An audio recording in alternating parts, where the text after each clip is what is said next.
all the principal directors and educators who've taken their time to be a part of this 10th National Conference and India School Merit Awards.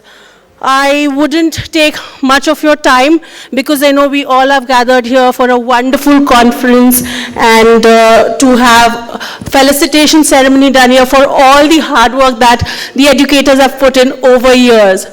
So I will not take much of your time, but before I end my talk, I would like to thank Mr. Anil Sharma, the brain behind Education Today, without which this gathering wouldn't have been possible.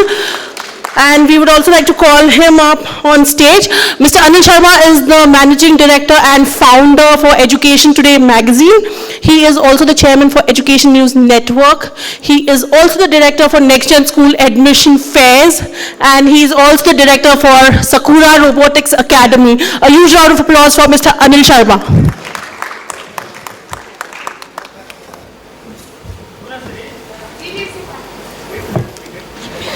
So let us commence today's conference with the auspicious tradition of lighting the lamp.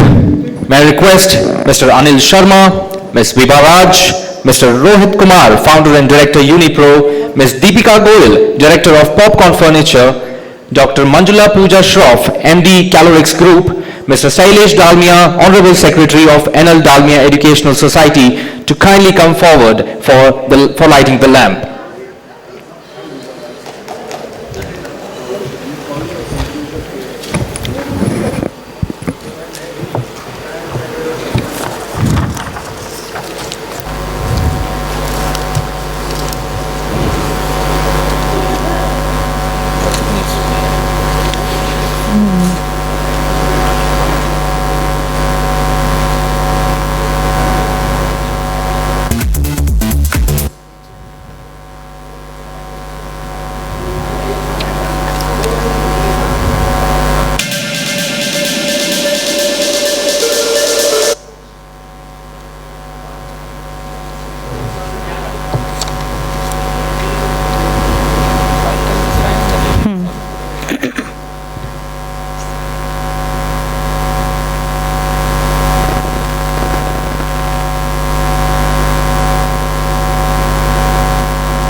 Thank you, dignitaries, for lighting the lamp and symbolizing that just as light removes darkness, wisdom and knowledge can illuminate our nation.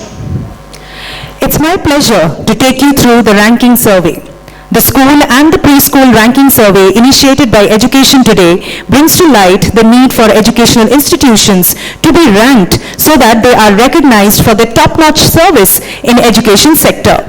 The Education Today survey, which is conducted a few months ahead of this award ceremony, is an indicator of the increased acceptance of the credibility of Education Today to rate and rank all ACE institutions across India. The offline and online survey is important as it provides the opportunity for institutions to develop and upgrade constantly for the benefit of the community as a whole. The K-12 and preschool survey panel of experts are educators and professionals from other fields. A perfect survey is done which is based on research that focuses on the present scenario in the education sector in India, which calls for quality. These private institutions are rated and ranked depending on the quality of education imparted and the number of students being educated, the satisfaction level of consumers, and the relationship between service provider and consumer. A set of questions pertaining to parent-teacher involvement, infrastructural provision, tuition, security, hygiene, staff and management, extracurricular activities, sports education and syllabus amongst others are highlighted. The panel created 2 questionnaires for the schools and preschools. The first survey questionnaire was addressed to the educators of the schools and preschools, and the second to, of course, the parents of the students. The survey was made accessible through online platforms like Facebook, Twitter, Google+, and LinkedIn. The survey was sent by mail to schools and preschools. Institutions were also informed about the survey through postal calls. A period of 4 months from August 2022 was utilized for the purpose of the survey. The survey, created by an expert panel, was distributed throughout India. The forms that were filled and sent back to Education Today were analyzed and categorized by a team of experts. The team of experts conducted the survey on K-12 schools and preschools from all across India. The schools and preschools were chosen based on their past credibility, word of mouth, and experience. The survey was also left open to other participants who could access the survey forms through the various social media platforms. To keep an accurate classification of schools intact, the survey team at Education Today classified the schools into CBSE, ICSE, and international categories according to their syllabus. The following award categories were devised based on the survey. That is, top 20 CBSE schools, top 20 ICSE schools, top 20 international schools, top 10 boys and girls schools, top schools city-wise, upcoming schools. Parameter award was CBSE, Parameter award ICSE, Parents' Choice Awards, and Jury's Choice Awards.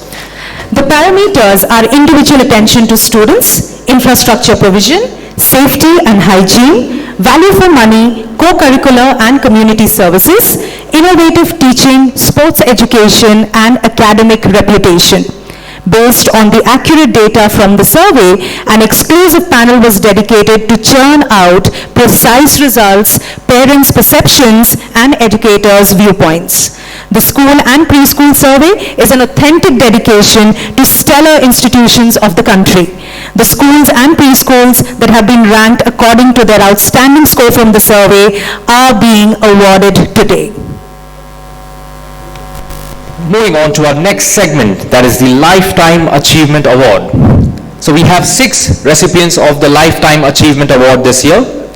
May I please invite on stage Mr. Abhimanyu Basu, the Dean and CEO of Dhirubhai Ambani International School, Mumbai.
To receive the first Lifetime Achievement Award, I would request Mr. Shailesh Dalmia, Honorable Secretary of NL Dalmia Educational Society, to please join us on stage. While he joins us, I would like to give a brief introduction. Mr. Shailesh Dalmia is a graduate from HR College of Commerce and Economics and has pursued the law from Government Law College with specialization in the Companies Act under his aegis 3 schools of excellence: NL Dalmia High School, NL Dalmia Institute of Management Studies and Research, and NL Dalmia College of Arts. Commerce and Science, run with an aim to provide holistic and value-based education to every student. It was due to the large innovative strides in the field of education under his foray that in the year 2014 that the NL Dalmia Educational Society received an acknowledgement from the President of India at the Rashtrapati Bhavan, New Delhi for its contribution to society and nation building. Mr. Dalmia has received various awards for his contributions to education as an education stalwart, education reform leader, education icon of the year and visionary leadership in education from Economic Times, Philip Kotler, Times of India, India Today, Hindustan Times and other leading media houses and publications. It was his initiative to adopt the tribal village Kondagaon in Palghar district, Maharashtra, where development in 4 verticals, namely education, skill development, hygiene and healthcare, and environment are being carried out. I would request Mr. Anil Sharma, the MD of Education Today, to kindly join us on stage to give away the Lifetime Achievement Award to Mr. Shailesh Dalmia. Let's have a huge round of applause, ladies and gentlemen.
So much, Mr. Shailesh Dalmia and Mr.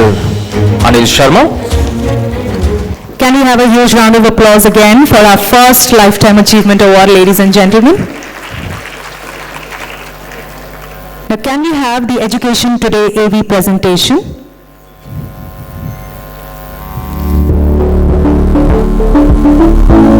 Education Today initially started as an online portal which was information and knowledge-based for educators. The magazine was launched as a bi-monthly publication that came up with 6 issues a year, but we're delighted to now have a regular interaction established on a monthly basis as Education Today revamps itself into a monthly magazine, which means more interaction, more articles, and a lot more knowledge being shared. The special issues of Education Today's magazine include India's prestigious jury awards, India School Merit Awards, 50 Effective Principals, Education Stalwarts, North India School Merit Awards, Preschool Ranking and All India Schools Rating and Ranking. The ranking issues rate and rank schools across India on various parameters that parents often consider while deciding on the perfect school for their children. Each issue of the magazine features a special cover story that provides a detailed profile of a particular school, which is known for offering world-class education to its students. The cover story is an in-depth coverage of the school, encompassing the teaching pedagogy, infrastructure, facilities, management team, and more. Education Today comes up with its most premium issue of the year this February. After having some premium and successful issues like Education Icons of the Year, Education Stalwarts, Most Promising Leaders, Education Today this February comes up with 50 most influential educators. Do you have that academic influencer in your school? Then what are you waiting for? Go ahead and block your space now. Education News Network is India's daily education news channel. The latest information pertaining to schools and higher education institutions pan-India, as well as the updates in government policies, are featured on ENN from Monday to Friday at 3 p.m. We also feature school toppers and young achievers, along with the accomplishments, milestones, and events of the institutions. With a growing community of over 40,000 subscribers, Education News Network strives to create a platform to provide first-hand information to educators, policymakers, and parents. Subscribe to our channel now to catch the latest updates in education at www.theenn.com.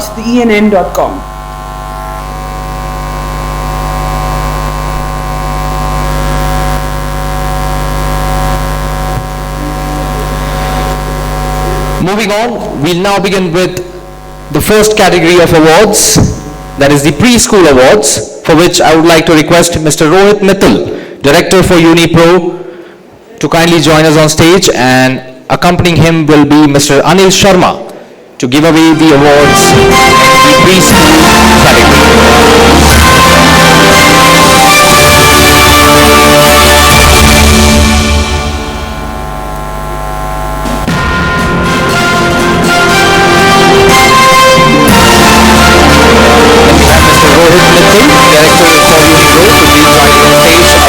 Mr. Anil Sharma to present and give away the awards in the first category, that is the preschool awards.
All right, ladies and gentlemen, so starting off is iDiscovery Preschool, Sector 46, Gurugram, Haryana, ranked number 1 in Gurugram, ranked number 1 in Haryana, and ranked number 2 in India. Can we have Shalini on stage representing iDiscovery Preschool? Let's have a huge round of applause, ladies and gentlemen, for the first awardee.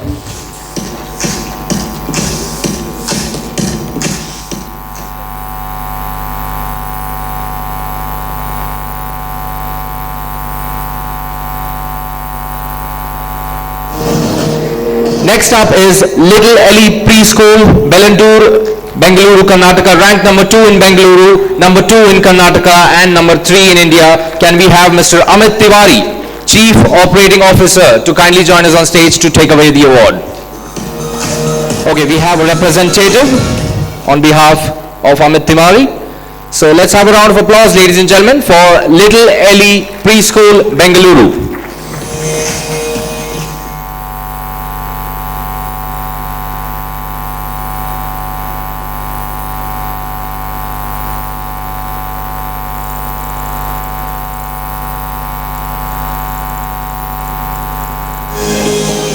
Next up is Little Millennium Preschool, Bengaluru, Karnataka, ranked number 3 in Bengaluru, number 3 in Karnataka, and number 4 in India. Can we have Ms. Sunita Gowda and team to kindly join us on stage to receive the award?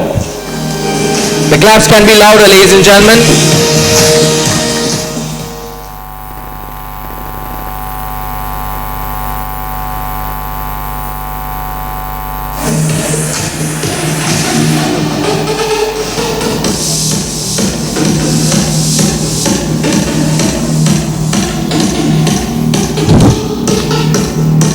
Little Millennium Preschool, which is ranked number 3 in Bengaluru, number 3 in Karnataka, and number 4 in India.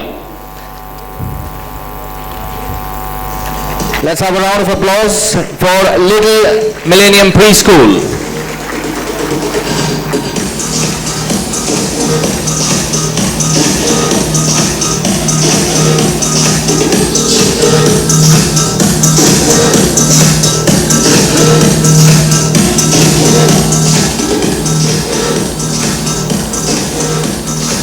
I would also request ma'am to collect the award. So next up is under the CBSE parameter, which goes to Delhi Public International School, Hesaragatta, ranked number 1 in individual attention to students.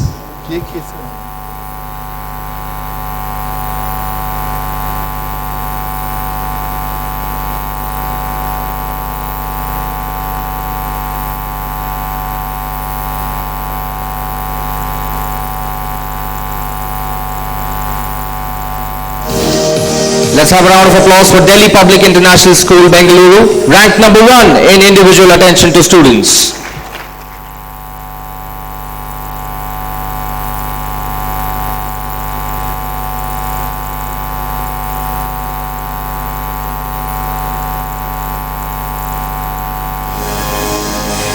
Many congratulations. Next we have Birla Open Minds Preschool, Jubilee Hills, Hyderabad, Telangana, ranked number 1 in Hyderabad, ranked number 1 in Telangana, and ranked number 5 in India.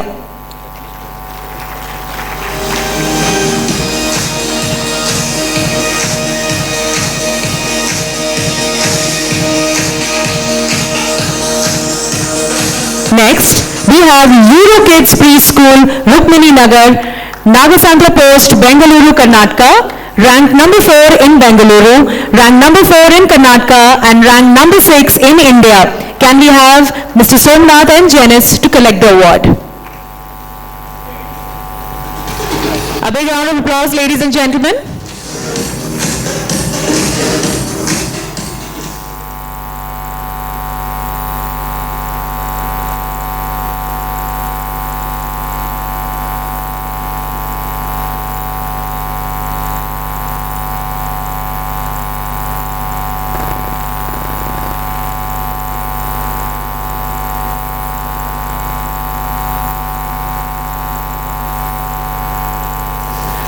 Now next, ladies and gentlemen, Eurokids Preschool, Vidyanaranapura, Bengaluru, Karnataka, ranked number 4 in Bengaluru, ranked number 4 in Karnataka, and ranked number 6 in India. Eurokids Preschool. Do we have someone from Eurokids Preschool, Vidyaranapura? All right. Moving ahead, next up is St. Nursery School, Rajpur Road, Dehradun, Uttarakhand. Ranked number 1 in Dehradun, number 1 in Uttarakhand, and number 7 in India. Can we have Vinod Chabra and Ashish Chabra to join us on stage? Do we have someone from St. Nursery? Let's have a round of applause, ladies and gentlemen, for St. Nursery School, ranked number 1 in Dehradun, number 1 in Uttarakhand, and number 7 in India.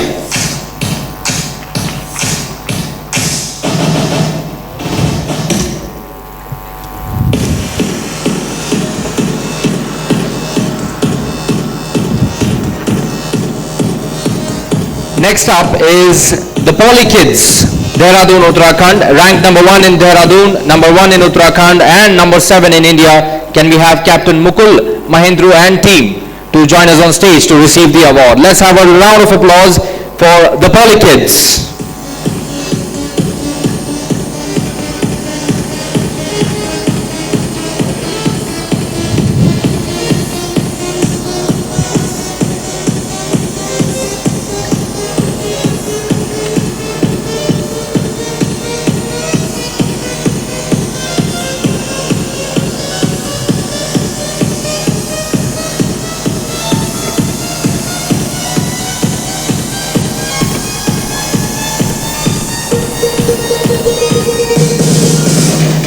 Next we have the New Age Preschool, Hasargata, Hubli, Bengaluru, Karnataka, ranked number 5 in Bengaluru, ranked number 5 in Karnataka, and ranked number 8 in India. Can we have Ms. Akshita B. Raj to collect the award?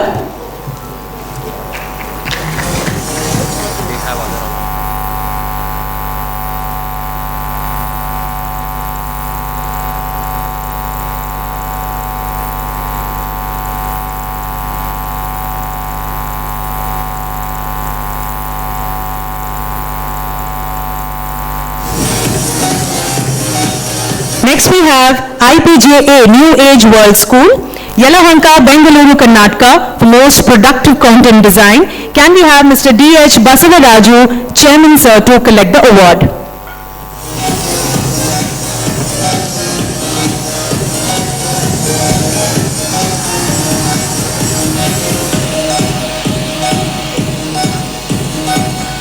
Do we have anyone from IPJA?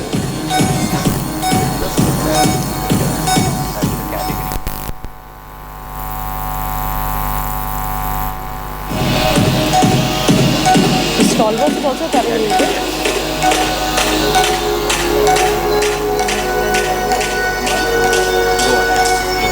This one?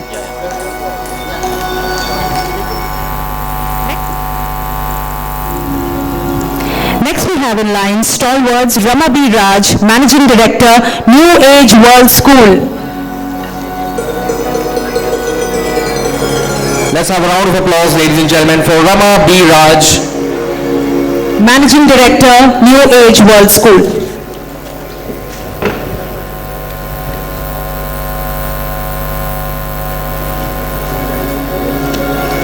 Ma'am, I would also request you to stay back on stage to collect your award for the next category.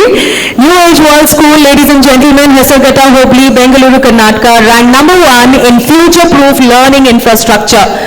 Ms. Rama B. Raj and Mr. Rakshit B. Raj kindly join us on stage to collect the award.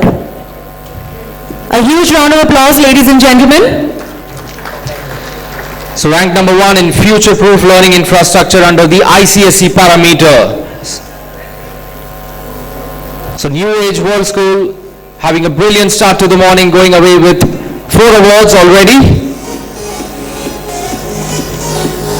Next up is Vedic Lower Preschool, Bengaluru, Karnataka, ranked number 6 in Bengaluru, number 6 in Karnataka, and number 9 in India. Can we have Neha Duggal Arora on stage with us to receive the award for Vedic Lower Preschool? Let's have a round of applause, ladies and gentlemen.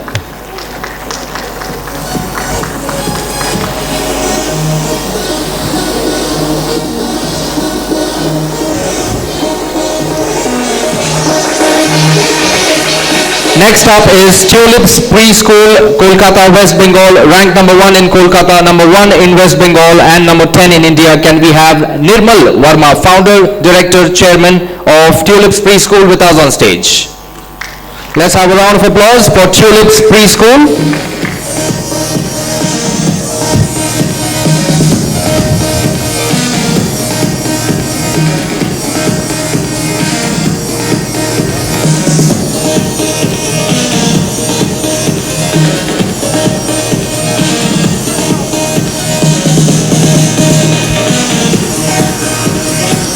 I would also request Mr. Nirmal Verma to kindly remain on stage, as he will have a couple more awards to take away. So under the CBSE parameter, Tulipians Primary School ranked number 1 in holistic education.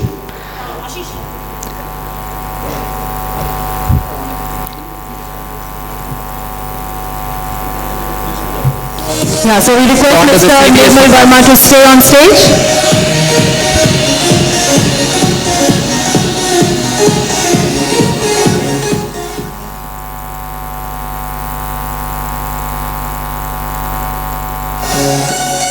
Also under the IPJA category, Tulipians Preschool, Dover Lane gets the award for outstanding contribution in early years of education.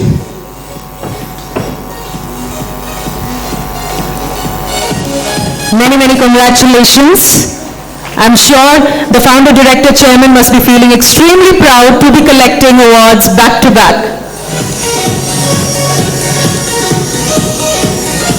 Next up is Mapleborough Preschool, RMV, second stage, Bengaluru, Karnataka, ranked number 7 in Bengaluru, number 7 in Karnataka, and number 11 in India. Can we have Ritu Handa, the principal, to kindly join us on stage to receive the award?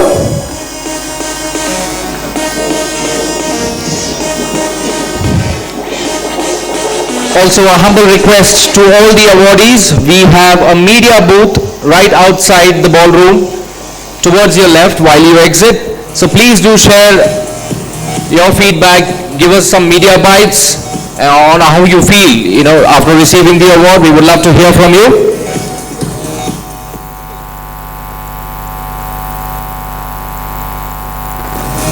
Next we have Podar Jumbo Kids, Fraser Town, Cookie Town, Bangalore, Karnataka, ranked number 8 in Bengaluru, number 8 in Karnataka, and ranked number 12 in India.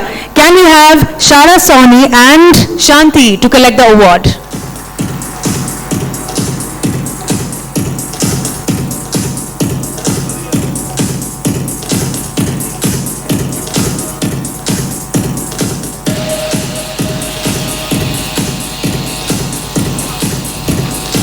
Next in line, Sadbhavna Preschool, Calicut, Kerala, ranked number 1 in Calicut, number 1 in Kerala, and number 13 in India. Sadbhavna Preschool, Calicut, Kerala. Can we have you on stage, please? It's your moment now. Can we have a big round of applause, ladies and gentlemen?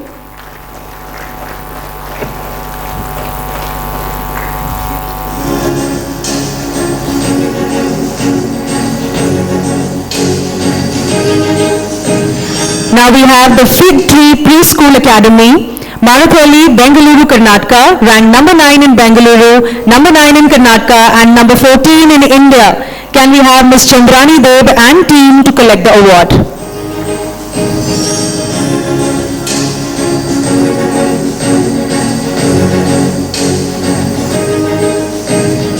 Fig Tree Preschool Academy, Ms. Chandrani Deb and team. Please join us on stage.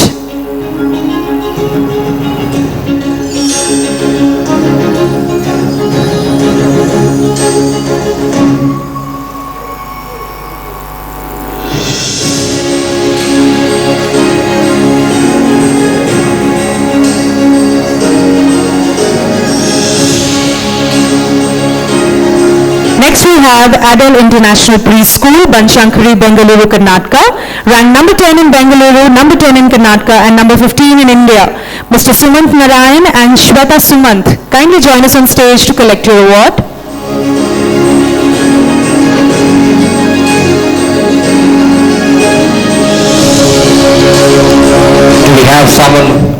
Do we have Sumant Narayan and Shweta Sumant with us this morning? Adelaide International Preschool.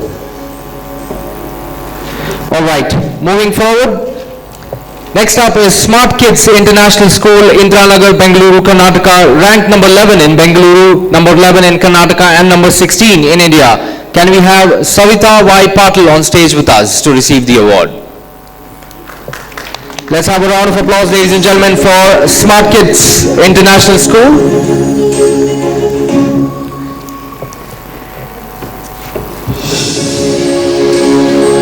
Next up is the Achievers Preschool, Nagpur, Maharashtra, ranked number 1 in Nagpur, number 1 in Maharashtra, and number 17 in India. Can we have Sapna Katiyar, the director of the Achievers Preschool, to kindly join us on stage?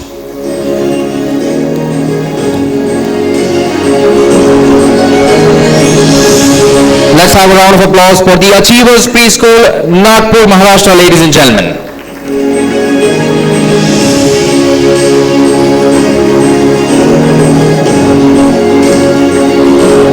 Next up is the Saksham Preschool, New Delhi, ranked number 1 in New Delhi and number 18 in India. Can we have Shruti Chanana, the director, to join us on stage to receive the award for Saksham Preschool?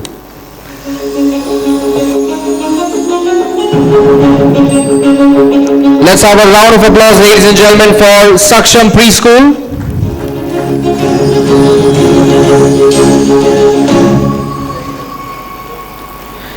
Next up is the Little Wonders International, Nashik, Maharashtra, ranked number 1 in Nashik, number 2 in Maharashtra, and number 19 in India. Can we have Ms. Ashwini, the principal, to join on stage along with her team to receive the award for Little Wonders International, Nashik, Maharashtra. The claps can be on, ladies and gentlemen. The least we can do is appreciate the awardees. Take it from next one. Take it up.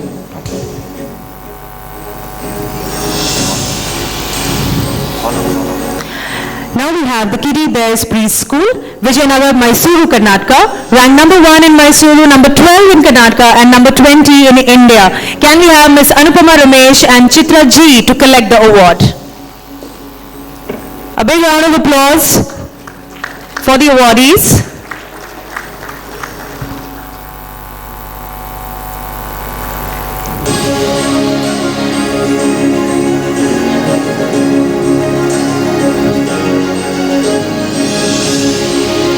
Now can we have the STG Public School, Mandya, Karnataka, ranked number 1 in Teachers' Welfare and Development. Can we have Mr. Shivaraju CP and Mr. Vinod Kumar to collect the award?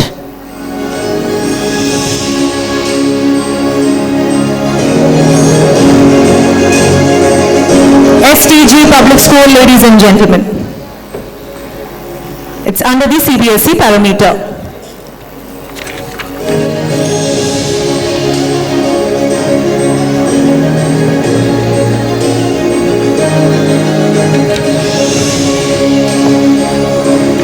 Moving on to our next category, we have the First Cry IntelliTots Preschool and Daycare, Whitefield Main Road, Bengaluru, Karnataka, ranked number 1 in Innovative Teaching. Can we have Ms. Swati Kumar and Anamika Rajneesh to collect the award? First Cry IntelliTots Preschool and Daycare. It's under the parameter-wise preschools. Do we have Ms. Swati Kumar with us? Yeah.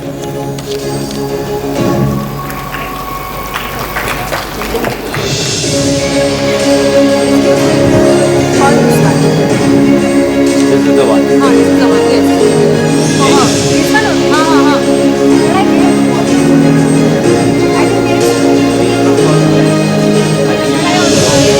Next we have A2 Bethel International Preschool, Chennai, Tamil Nadu, ranked number 1 in co-curricular education. Can we have Rajai Raghunathan, Director, to collect the award, please? A2 Bethel International Preschool.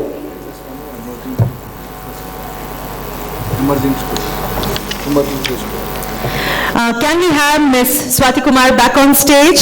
First Cry IntelliTot Preschool and Daycare gets the Best Emerging School Award.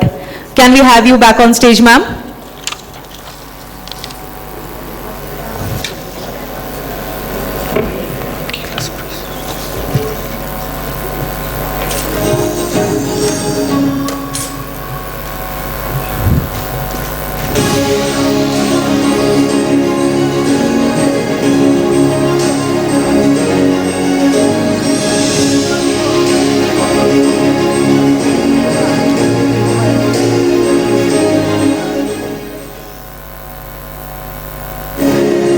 A2 Bethel International Preschool, Rajai Raghunathan, Director, ranked number 1 in co-curricular education, ladies and gentlemen. Now can we have Einstein High International Preschool, Kamanahalli, Bengaluru, Karnataka, to join us on stage to collect the award for being ranked number 1 in holistic education. Einstein High International Preschool. Not there. Next we have Giggles Preschool, JP Nagar, Bengaluru, Karnataka, ranked number 1 in value for money. Can we have Ms. Purnima Prabhakar to collect the award, please? Okay. All right. Moving on to our next category of emerging schools. We have the Nalapad Nest, Bengaluru, Karnataka. Can we have Ms. Nidhi Tripathi, Head of Admissions and Marketing, to join us on stage to collect the award?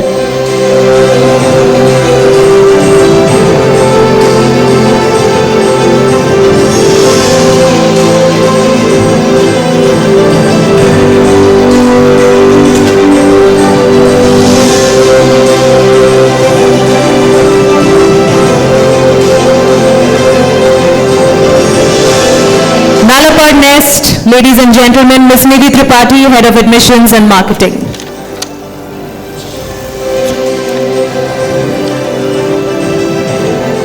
Then we have Semilero International Preschool, Whitefield, Bengaluru, Karnataka. The next winner in the emerging school category.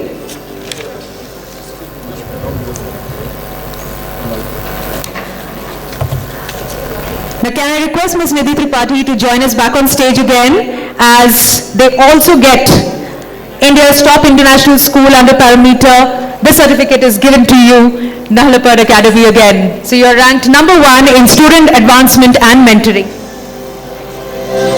Congratulations, ma'am.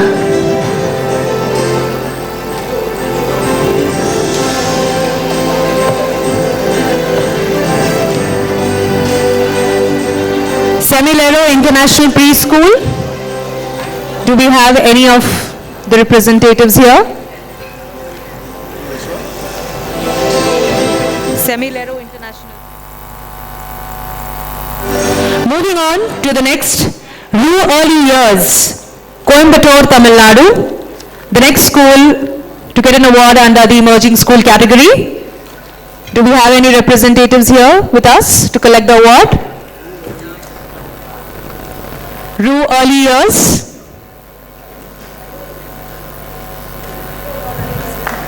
Ladies and gentlemen, a big round of applause. Ru Early Years, an emerging school.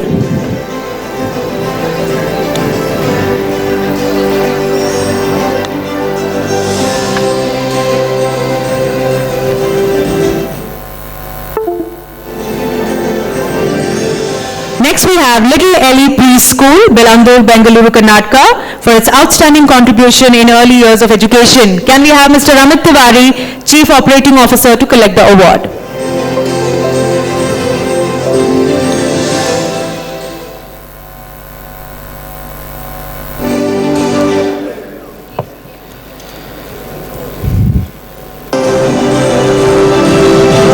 Ladies and gentlemen, Little Ellie Preschool again on stage. A big round of applause.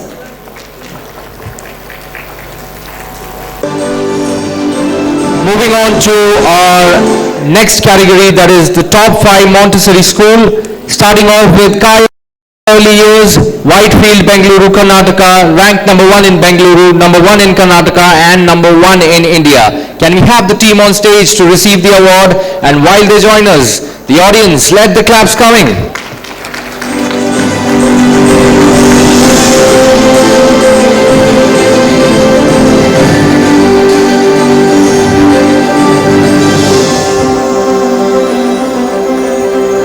Next up is Legacy Montessori, Bengaluru, Karnataka, ranked number 1 in Bengaluru, number 1 in Karnataka, and number 1 in India. Can we have the team on stage to receive the award? Team Legacy Montessori.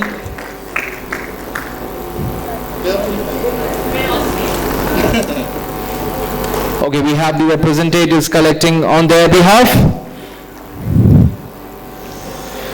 Moving on to the next awardee, that is the Chimes Montessori, Bengaluru, Karnataka, ranked number 2 in Bengaluru, number 2 in Karnataka, and number 2 in India, and also ranked number 1 in individual attention to student and number 1 in curriculum and pedagogy. Can we have Brinda Srinivas and team on stage? Let's have a huge round of applause, ladies and gentlemen, for Chimes Montessori, Bengaluru, Karnataka.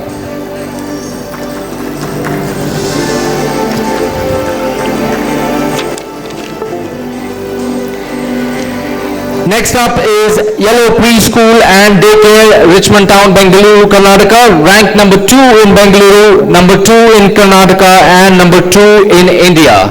They're also ranked number 1 in individual attention to students. Can we have the team on stage to receive the award? Team Yellow Preschool and Daycare.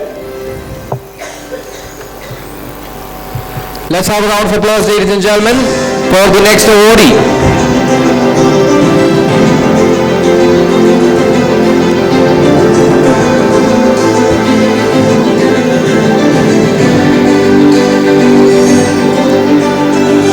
Next up, I would request Team Petals Montessori School to join us on stage to collect the award. They have been ranked number 3 in Bengaluru, number 3 in Karnataka, and number 3 in India. They're also ranked number 1 in holistic education. Alright, unfortunately they're not here right now. So moving on, next up is Elpo First Step, Pune, Maharashtra, ranked number 1 in Pune, number 1 in Maharashtra, and number 3 in India, and also ranked number 1 in individual attention to students. Can we have Catherine Fernandez, the headmistress, on stage to receive the award? Let's have a huge round of applause, ladies and gentlemen.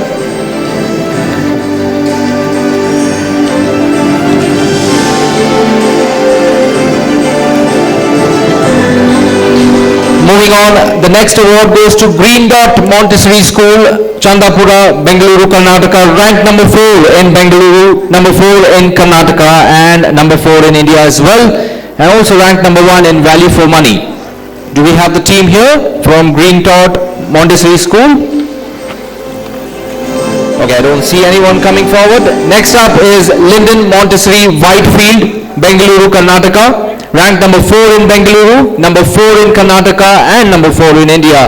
Also ranked number 1 in individual attention to students. Can we have Stuti Mehrotra, founder and director, join on stage to receive the award? And let's have a huge round of applause, ladies and gentlemen, for the awardee.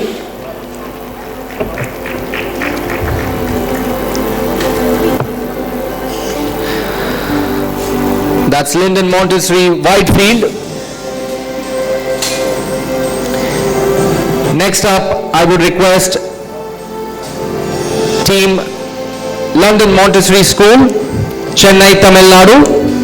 Ranked number 1 in Chennai, number 1 in Tamil Nadu, and number 5 in India. We have Jai Shri Satyanarayan, founder and director of London Montessori School, joining us on stage. And let's have a huge round of applause, ladies and gentlemen.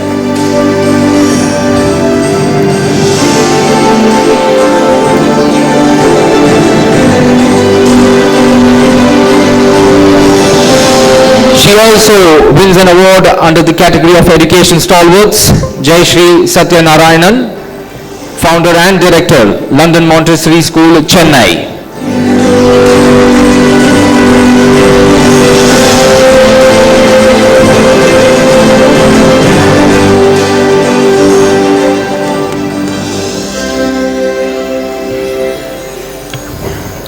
Next up is Penguin Montessori, Guntakal, Andhra Pradesh, ranked number 1 in Guntakal, number 1 in Andhra Pradesh, and number 5 in India.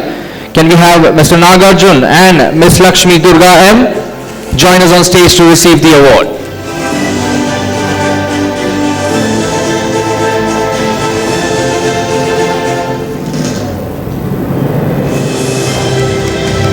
Moving on to the next category, top 10 preschool cum daycare. Kara for kids. Please join your hands for Ms. Sangeeta and Mercy Darshan to be ranked in number 1 in Bangalore, number 1 in Karnataka, and number 1 in India. Kara for kids.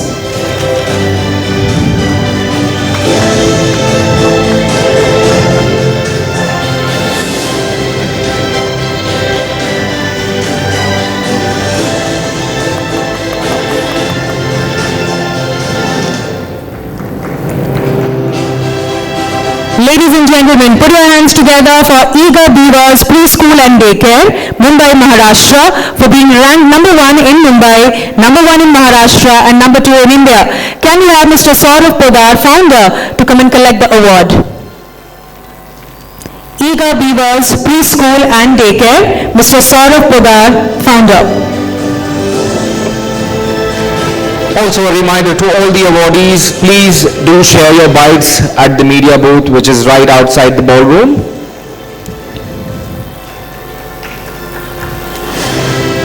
Next we have Elements Kids, Bengaluru, Karnataka, ranked number 3 in Bengaluru, number 3 in Karnataka, and number 4 in India. They're also ranked number 1 in curriculum and pedagogy. Can we have Mr. Mayur and Ms. Meghna on stage to collect the award? Elements Kids. Next we have Rockwell Preschool, Hyderabad, Telangana. They ranked number 1 in Hyderabad, number 1 in Telangana, and number 5 in India. Can we have Mr. Naveen Yadav to collect the award? Rockwell Preschool.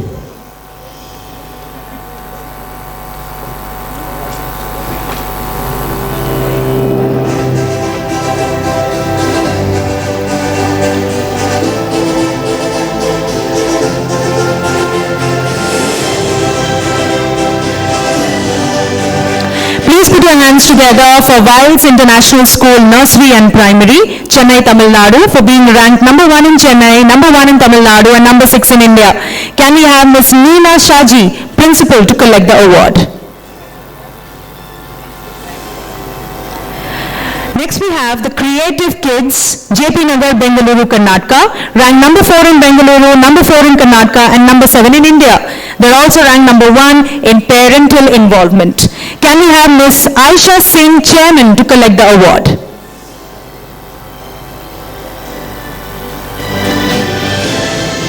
Please put your hands together for Creative Kids.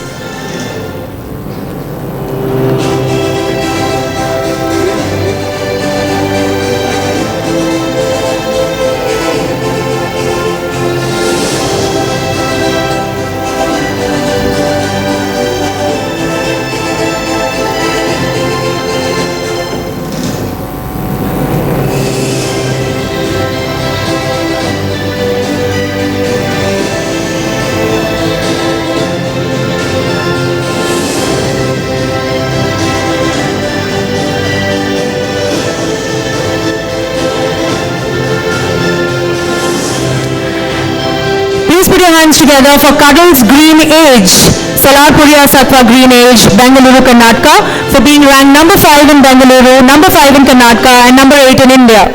It is also ranked number 1 in value for money. Can we have Ms. Chandrika Bharat, Principal, to collect the award? Cuddles Green Age. Can we have on stage People Tree Preschool and Daycare, Ms. Sarika Singh, COO, to be awarded for being ranked number 6 in Bengaluru, number 6 in Karnataka, and number 9 in India. They are also ranked number 1 in innovative teaching. People Tree Preschool and Daycare.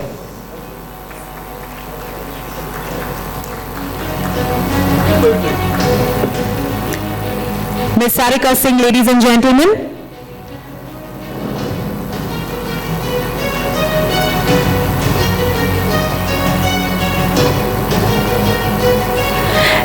Little Aryan Pre-K, Kalyan East, Maharashtra, for being ranked number 1 in Kalyan and number 2 in Maharashtra, and for being ranked number 10 in India.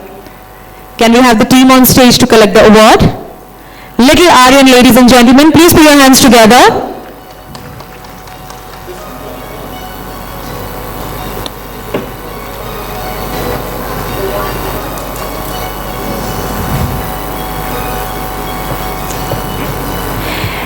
Can we have the team of Iris Florets, the Happy Place School, for being ranked number 1 in individual attention to students on stage, please. Miss Navya Pola and Srinivasu Pola, kindly join us on stage to collect your award. Iris Florets, the Happy Place School.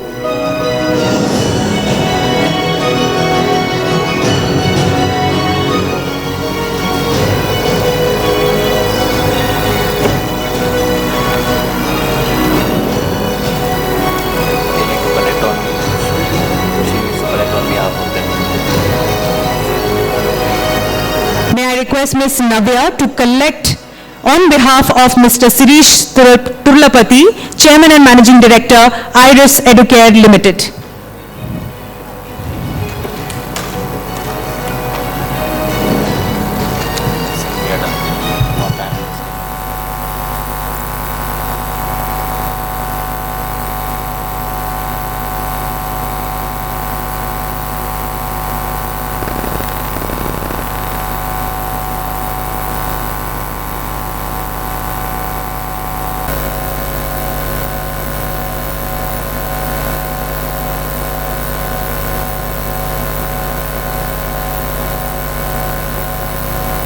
To our another segment where we're going to launch the Education Today's first coffee table book, and for the launch we would like to invite Mr. Anil Sharma, the founder and managing director.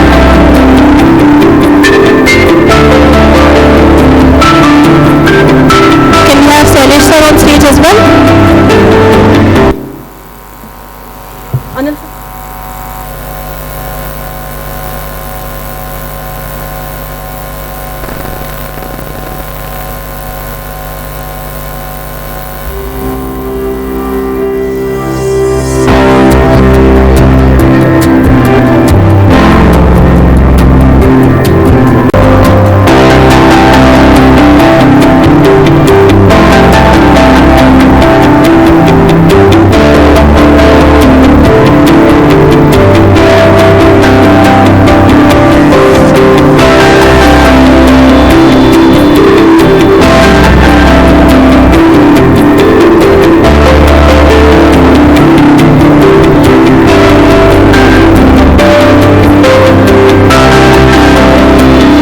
have a huge round of applause, ladies and gentlemen, while the dignitaries unveil the very first edition of the profitable book launch of Education Today.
Have a round of applause, ladies and gentlemen.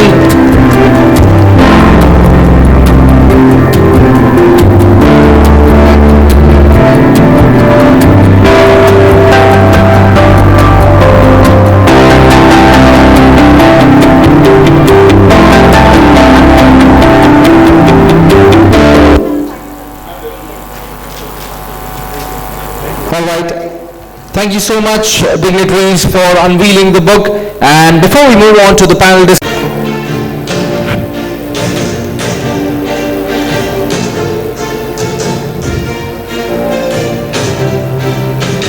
also, Little Millennium Preschool is ranked number 1 in leadership in quality management.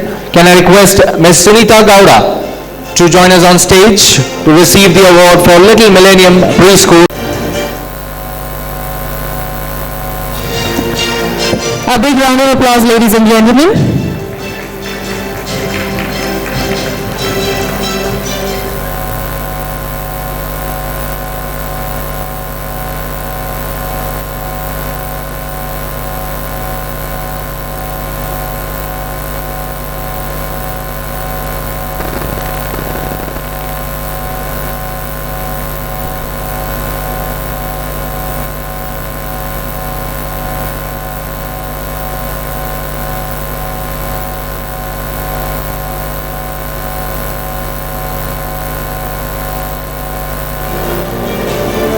Let's move on to our first panel discussion of the day.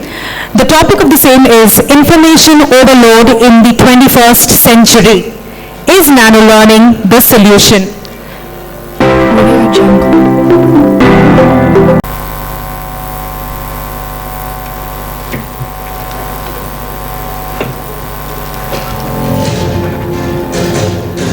The next award for Elite Indian School goes to NL Dalmia Group of Institutions. Can we have Mr. Sailesh Dalmia and Dr. Seema Saini on the stage, please? Can we have Mrs. Saini also on the stage?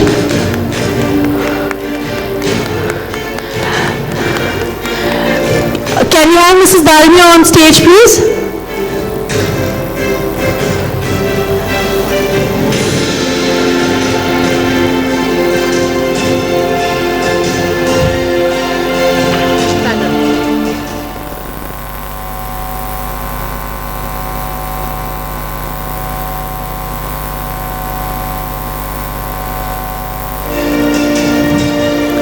Panel discussion.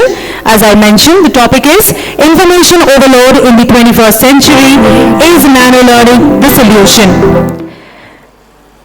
Kindly note, the panel discussion floor will be open for question-answer session later. It gives me immense pleasure to introduce you to the panelists, starting off field of education. She holds a B.Ed and Master's degree in economics from Mumbai University, Society Pune, and Motivating Principal Award by Junior Red Cross Society, to name a few. With a huge round of applause, ladies and gentlemen, let us welcome on stage Ms. Seema Saini. Sir.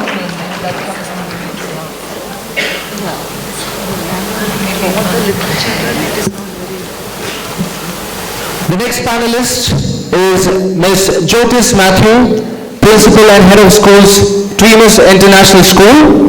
Ms. Jyotis Matthew is a gifted teacher and mentor for school and college students as well as the faculty members. Ms. Matthew has been involved in managing various functions at Dreamers from admissions, student services and academics to administrations and operations. Before her venture into the K-12 space, she was involved in similar functions at college level.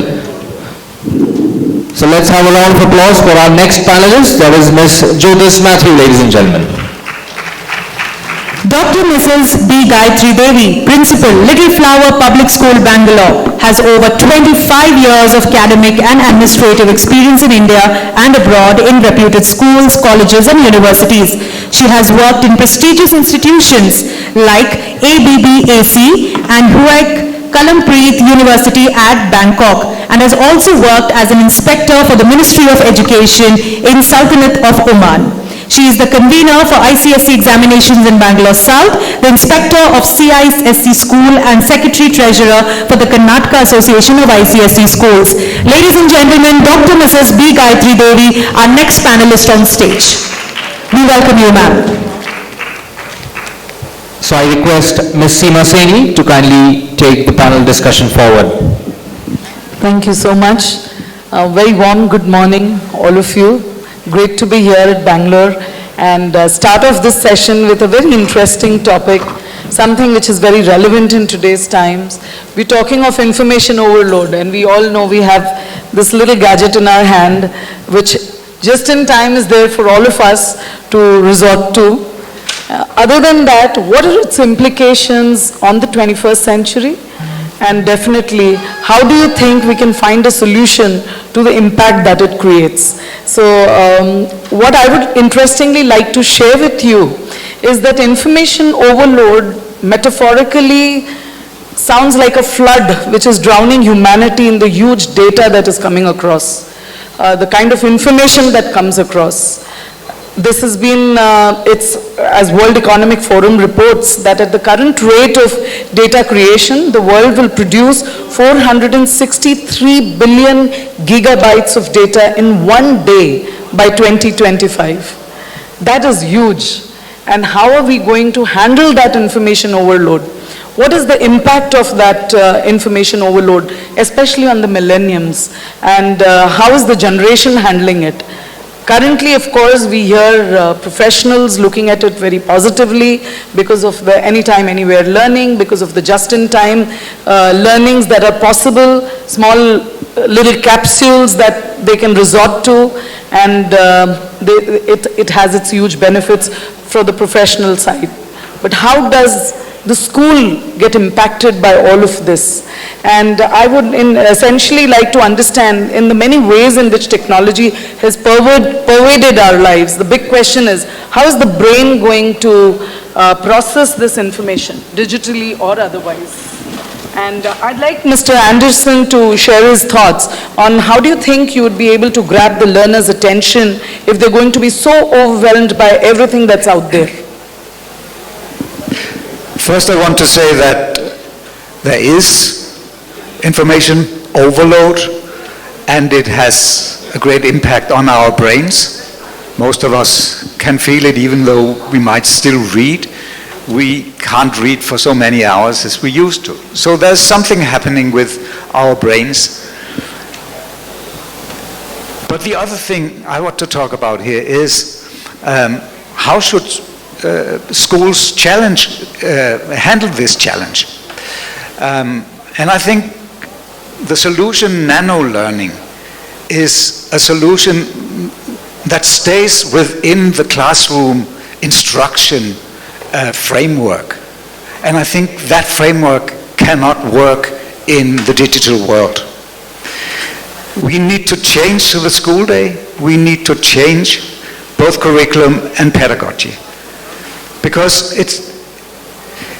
I talked to some boys in my school the other day, and one of the boys said he had created a 3D model of an atom. And he told me he had spent 18 hours creating this model. So when we say that the attention span is smaller, yes, it's smaller if you keep teaching happening within the classroom structure, where the teacher is the active person. And then, of course, you need to create small bites of teaching if you stay within that framework, and that is nano-learning. But I think that's a YouTube way of solving the problems for education. So I think there must be much more problem-based learning. There must be much more creation of things and apps and everything, so that children understand the life they live, the society they live in, the community they live in, identify problems and work in groups solving these problems and creating something that can help to solve a problem. If you engage children in activities like that, the attention span is without limit. So it's not that the new generations are hopeless and way beyond where we used to be when we went to school. They are just different, and therefore school must change. And if we do that, there's a lot of reason to be optimistic for the future. So you very correctly mentioned it's important to be adaptable. That's, you need to adjust to the changes that are happening around you. So when we notice this information overload all around us, though you've mentioned the importance of conceptual learning, the importance of problem-solving skills for children, and the traditional form of learning cannot actually be done away with. But here, when we talk of the current situation of information overload, how do we adapt in the best possible manner to that? So what kind of practical solutions do you think we can find, Dr. Carvalho? See, when it comes to nano learning, when it comes to schools, I think we need to focus more on children overall development. We do not want them to get addicted to gadgets alone, because nano learning will lead to personalized learning, and children will lose out on social relationships. And we do not want these things to happen at the school level. Maybe nano learning is, it's for the children who are at 11th and 12th and above. But when it comes to little children, I think we need to give them more in depth than the short capsules. It's okay once in a way to give it to them to be abreast with the latest technology that they have. But I think overall development of the children is very, very essential. And we need to give that, field touch kind of education to the children. And nanotechnology or the new education learning, it is like, you're giving, putting in 20% of effort and 80% of learning comes out. But when that application is given to the little children, I think it is little difficult, because little children need one-to-one attention. And the touch of a teacher or interaction with the teacher, that matters a lot when the kids are in the lower classes. Very rightly put. That's absolutely important and necessary that that human touch is retained, and learning can be personalized with the human effect as well. But considering the situation that we are in, and considering how we handle and adapt to the current scenario, I think nano learning, we can definitely dwell on the pros and cons of it, but nano learning talks of those bite-sized learning that is possible, and micro-learning or nano-learning as you could look at it, though of course nano would be tinier than the micro-learning. But how can that be implemented in schools? How do you think we can engage with the attention span of, enhance the attention span of the children, and at the same time bring in this in schools? Yes, please. Good morning, everybody. Before even I move into the topic, I always feel that all of you who are sitting there are very, very profound in the field of education, and you all are from the same age where some of us have used something known as kunji or guidebook. Now, can that kunji or guidebook actually replace the actual learning which a child goes through? I don't believe it can do. So nano learning can be in short span when you actually balance nano learning with the class learning, with the differentiated concept. It will work, because you can't keep the technology away from the generation which is next. Generation Z does not understand anything without technology. So you have to balance it out. that how in a class I can have a detailed research, but at the same time, I have a synopsis which can be of 2 minutes. Because there's a difference between micro-learning and nano-learning. Nano-learning is exactly that you get things in short bullet points in 2-minute video. And you're still not missing out the depth of learning. But having said that, in-depth learning, thinking about, how to create knowledge, that is more important for the next generation. It's not about just learning and unlearning. It's about how do we move ahead in this field of knowledge, imbibing the technology but as a tool and not as a means to an end. So I somehow feel we have to balance it out, and I think that nano learning will be used. You cannot get away. As schools, we have to start adopting within our system, how do we balance? That is what I feel about So it. good to hear the positive come from you as well. Initially, while we were talking, you thought that probably, school applications would find it difficult. Dr. Gayatri, if you could dwell a little on the benefits of nano learning that could be possible in school education. For sure, yes. But before that, Ellirigu Namaskara, and all the guests who have traveled from across India, welcome to Nama Bengaluru. And the topic about nano learning, I think if we coin it with digital learning, we might not be able to reach out to the objectives. Nano learning minus the digital form, I think, has been prevailing in all our schools since ages.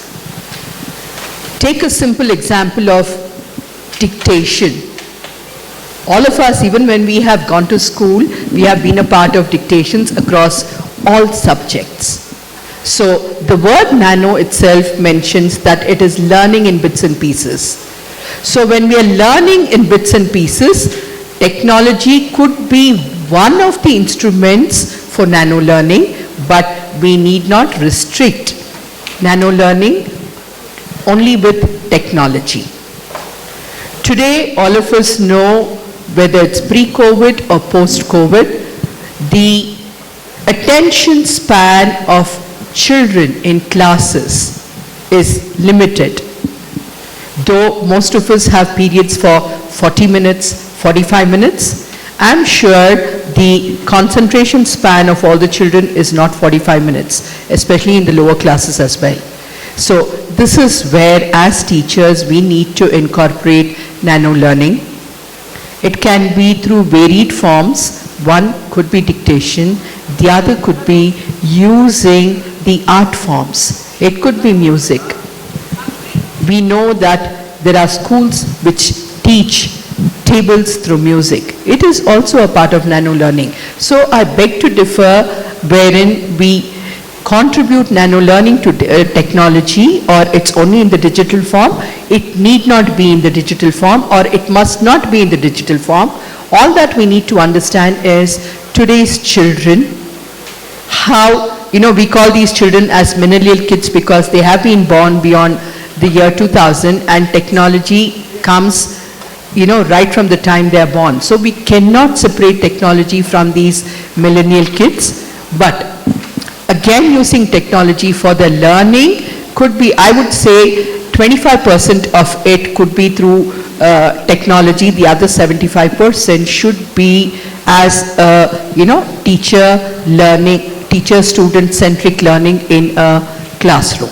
This is my objective about this whole topic.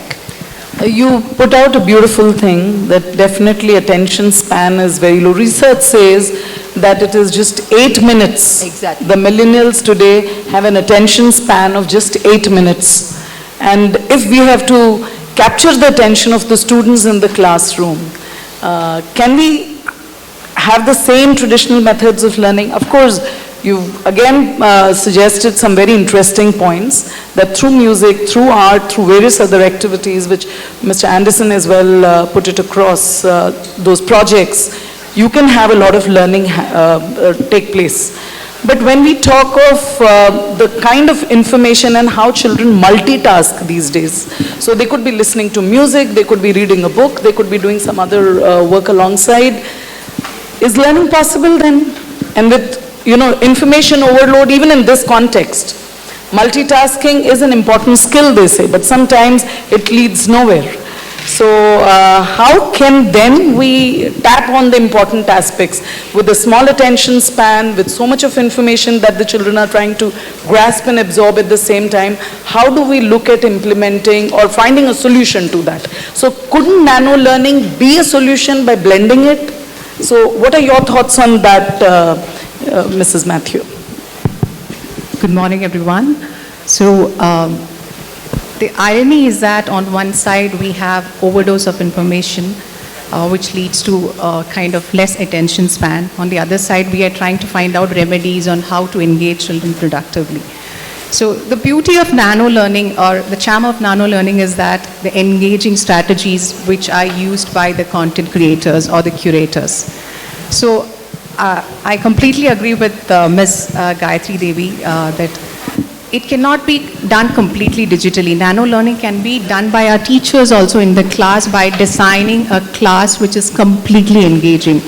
Probably a teacher can start a session by introducing a topic. So nano learning can be used to augment the teaching learning experience, probably to introduce a topic or to encapsulate a topic or to summarize or condense a topic. So the appealing factor of this engaging children can be done in various ways, and if we are able to equip our teachers, facilitators, mentors to do that successfully, I think that nothing better than that to engage students in the class. Absolutely. By blending it with technology in the classroom. Exactly. And encapsulating 2-minute or 3-minute bite size to sort of supplement what is being taught in the class, that can probably enhance learning in many ways. Right. What are the other domains, Dr. Anderson, Mr. Anderson, you think, where we can include nano learning as a solution to the information overload that is there? Yeah, I totally agree that there's no quick fix to the challenges we have, and nano learning is absolutely one part of the solution, but only a small one.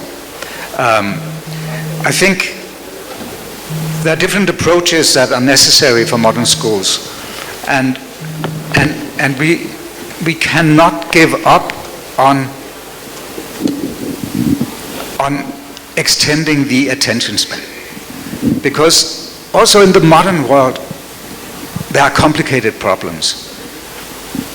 Deep understanding, deep learning is more necessary than ever. How can we create the solutions against climate change without top-notch scientists who can understand things deeply and work on them for years? And so we shouldn't give up in school. School must be different. School is not YouTube.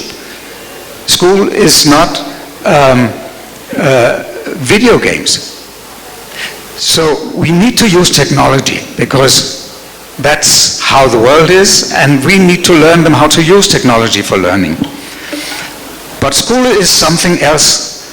So we should also create environments where we focus on extending the attention span, where we force children to read, make them read a little more every day, make them dive deeper into a text. It sounds very traditional, but in the modern technological world, we also need to do that. We shouldn't give up. School must be different. Another aspect I think we should talk about is to handle information overload. You also need to work on the personalities of children. And I think India has old tradition for yoga, meditation, and let's call it mindfulness, because some parents in international schools don't like yoga. But I mean, that must be part of a school also, to get all this information out of your mind and make it possible for you to focus. And then I talked about problem-based learning and so on. So for me, the challenges for a modern school is a combination of very many efforts. And for me, it also makes it necessary to give up on the old school day with 45-minute intervals, because we can see now it doesn't match the attention span anyway. So what does it match? I don't know if I answered your question, but I think it was important what I said. You definitely put light on, it is important that we learn how to increase the attention span. Yeah. There should be ways in which we can tackle this information overload in a manner which can be constructive to the lifestyle of children, or to, make it more productive, learning more productive, as well as enhance their learning experience. Let me just add one thing. Sure. Because my eyesight is very bad. I can't read anymore. I've lost my ability to read. So I get all my information through sound. Audiobooks, electronic reading of newspapers, and so on. So there's nothing I can't do. I can write because I can hear when I make a spelling mistake. I'm mentioning it here because one way to force focus and concentration is actually listening. Because when you listen and need to understand what you listen to, you can't do anything else. So listening is a way of training the focus of the mind. I've felt it myself because when I gave up, I couldn't read anymore, I had to learn to focus on sound. So I have had to relearn my habits. But I think that can be one tool in schools also, not to be afraid of technology when it comes to new ways of reading. Very interesting. So we all can work towards enhancing the abilities of children to pay more attention and to absorb more and to learn better. But it definitely brings us back to one thought, that with this kind of a scenario that we are in, do you think learning would be substantial with what's going on with the millennials? The short, crisp learning material that is available to our children, would you think learning would be substantial, Mrs. Carvalho? Definitely. These days children learn much more than what we teach in the classrooms. Because you said, there is a lot of overload of information. That is definitely there, but we must teach the children what to reach out to. Information is plenty, but let me take the one which is suitable for me, rather than wasting my time.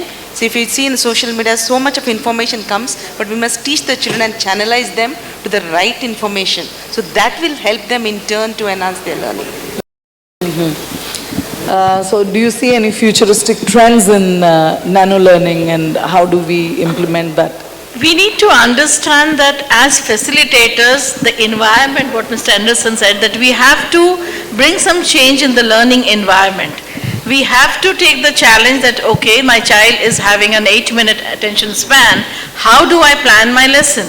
How do I actually curate the learning in such a way that the learner finds deeper interest and actually goes into deep understanding? And when you go into deep understanding, the nano learning can help you to just, you can say, summarize few points, but it will not take away the deep learning. So I believe that we should continue with all our, determination to create an environment where teaching should be deeper, facilitation of environment should be such that children who are, more ably knowledgeable, they should be challenged. Those who are not understanding, they should be supported. And we have to bring different pedagogy and methodologies inside the classroom. Then nano learning is something which I would say is not just technology. And as Ms. Gayatri said, you have enough and more ways. Even we have done those when we learned. And those kind of concepts remain for life. What we need is keep telling our students, keep motivating them that there is a need to listen, definitely, and also to read.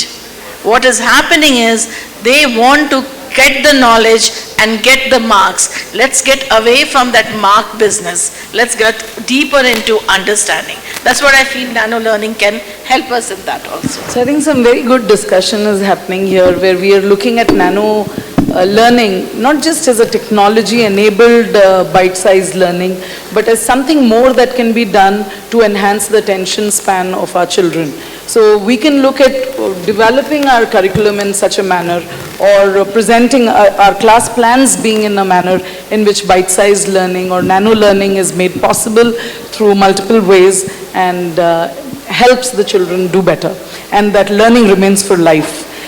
We not only bring in learning for life, but we also ensure that children learn to become good learners through this and become lifelong learners. So just some parting thoughts on how do you see the future trend going forward in our classrooms, and how do you think we can make the best of what is available, the technology as well as the digital media and our traditional teaching methods that are there in class. So Mrs. Matthew, it would be nice to hear your thoughts. Just to add on to one question which you referred earlier, see, one domain which has taken a lot of advantage of nano learning is the corporate sector.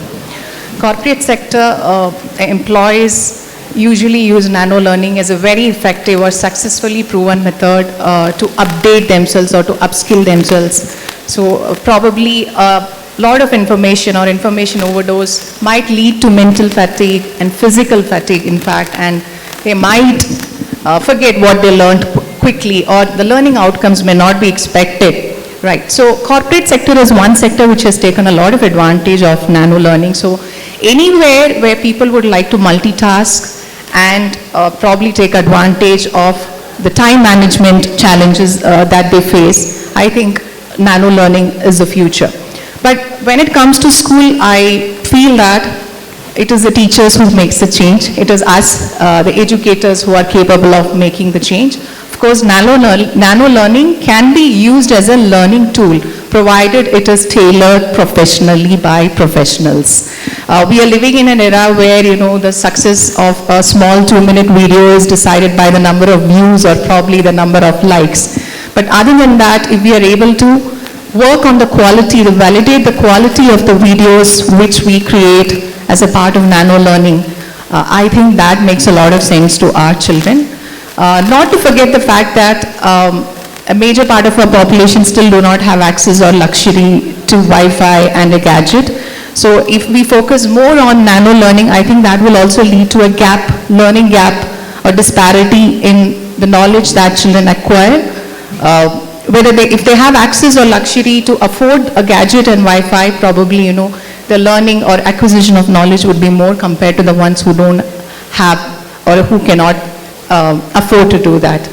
And one point which I would like to add on is we are all trying to address nano learning as a solution for the reduced attention span. And as you rightly mentioned, it has come down to 8 minutes. What if it further reduces? Are we going to break it beyond nano? So that is also one more thought probably which I would like to leave you with.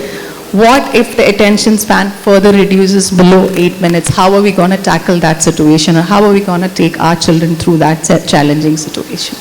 I think Mr. Anderson put it beautifully, that we need to work on improving the attention span. So whether it is meditation or whether it is mindfulness and, you know, activities which will enhance the concentration power of children.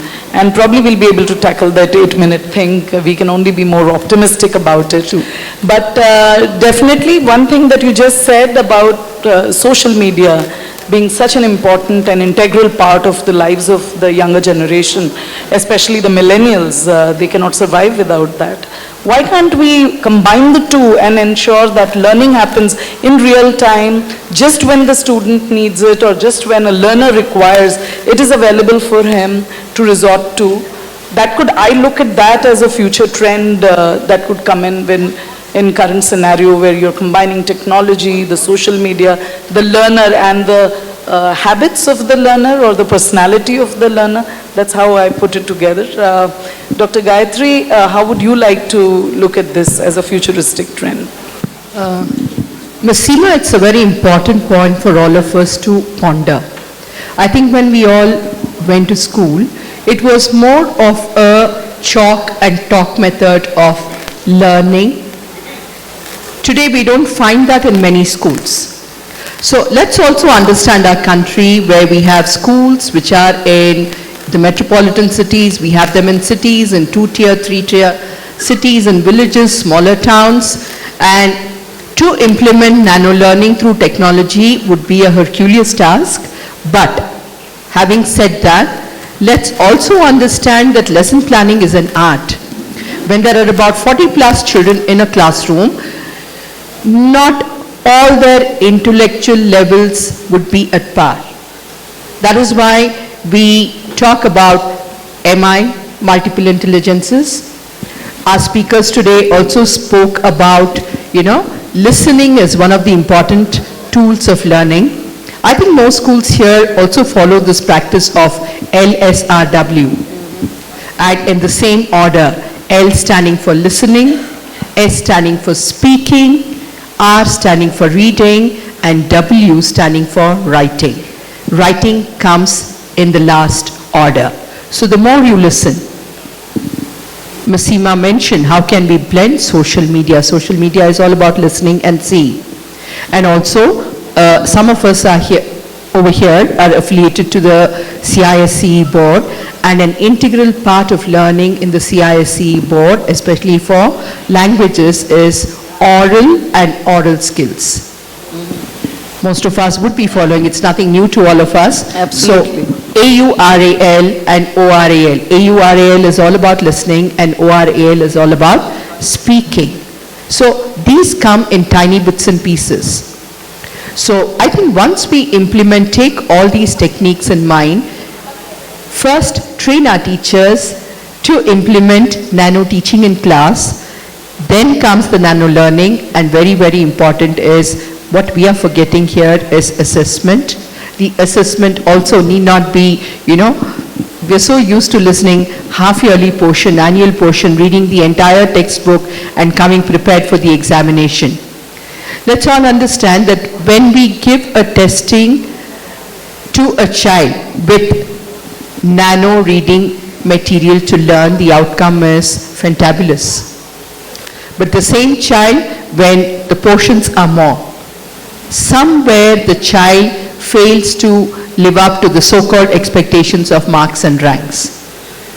So even as a testing tool, nano testing has to be implemented to ensure that a child reads, learns little bit of the curriculum, but that learning is everlasting. It's a learning for life.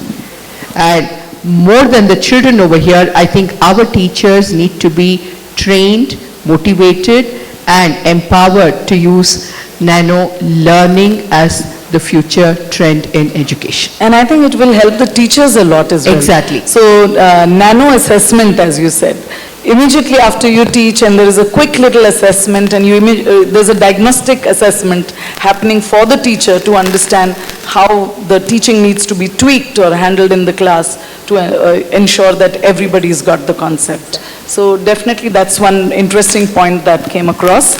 And we, all of us, seem to agree to certain things, importance of nano learning as well as application of nano learning. And at the same time, we also understand, being human species that we are, most adaptable species. We have to adapt to the current scenario and to encapsulate all of that in our school systems or in the education process so that learners become better learners with the kind of scenario that they live in today. So thank you so much for all your thoughts, and it was a pleasure to conduct this with you all. Thank you. Ladies and gentlemen, a big round of applause for our panelists here on stage. May I request Mr. Anil Sharma and Mr. Saji Thomas, MD in TAB, to felicitate our speakers.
have a big round of applause for all our panelists here.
I would request the dignitaries to kindly be on stage with us as we have a few awards to be given away to the panelists. So we will be shortly announcing the awards. I would request the dignitaries who were part of the panel to kindly rejoin us on stage to receive their awards.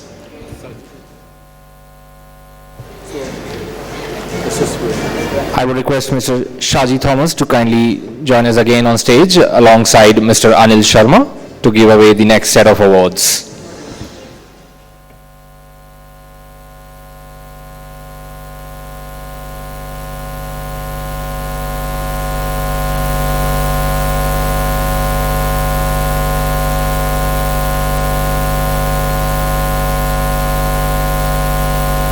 All right, so starting off with the first award, that is for India's top CBSE schools parameter-wise, which goes to SSVM World School, Coimbatore, Tamil Nadu, ranked number 1 in individual attention to students. Let's have a round of applause, ladies and gentlemen.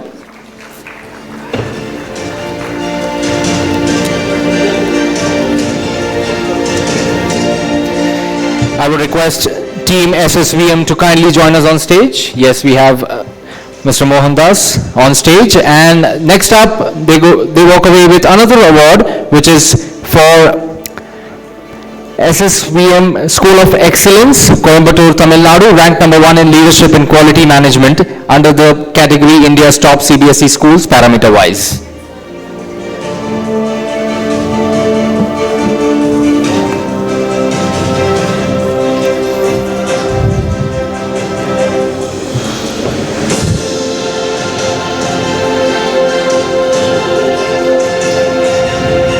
Next up, they also walk away with the award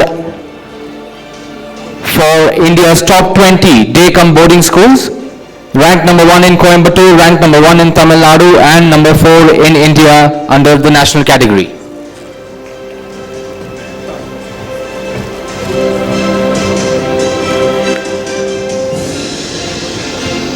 They also walk away with the Parents' Choice Awards 2022 for exemplary contribution in the field of education.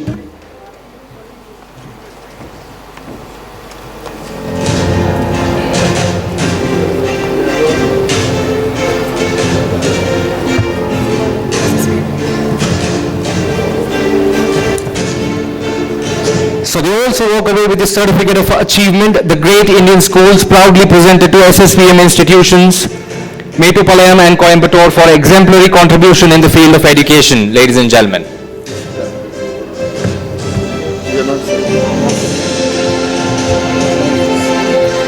Next up is for India's top CBSE schools parameter-wise, which goes to Reed's World School, Coimbatore, Tamil Nadu, ranked number 1 in leadership in quality management.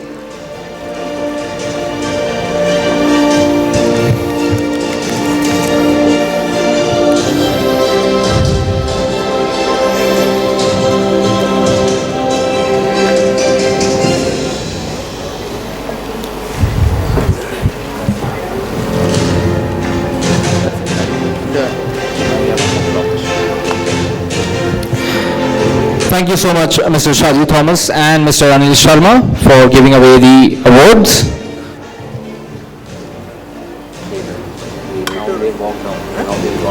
All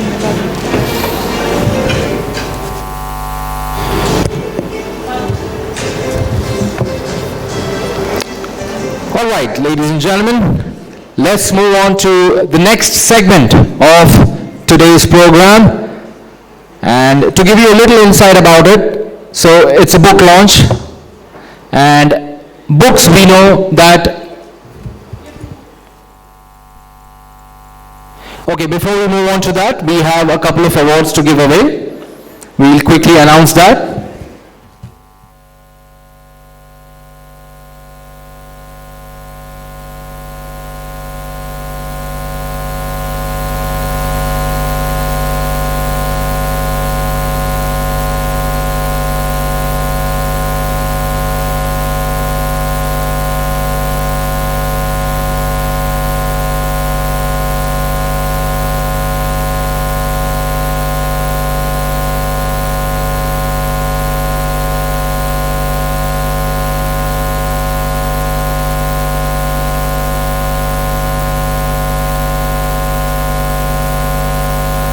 India's top 50 preschools, which goes to Giggles Preschool, Parameter-Wise Preschools, ranked number 1 in value for money. Let's have a huge round of applause, ladies and gentlemen, for Giggles Preschool, JP Nagar. Ms. Vibha Raj giving away the award. Ladies and gentlemen, let the clapping continue.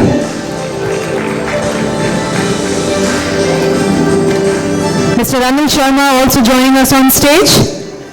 Next award under India's top 50 preschools goes to Creative Kids under the top 10 preschool cum daycare. Creative Kids JP Nagar, ranked number 4 in Bengaluru, number 4 in Karnataka, and number 7 in India.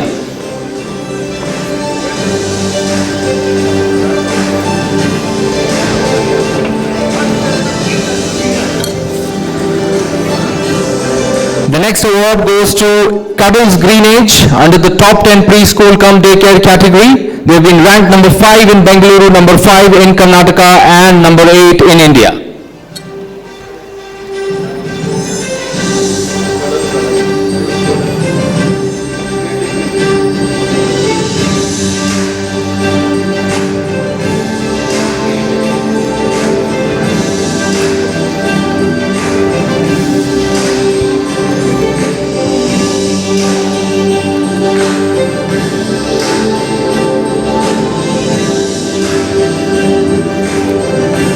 The next award goes to Elements Kids under the top 10 preschool cum daycare category, ranked number 3 in Bengaluru, number 3 in Karnataka, and number 4 in India.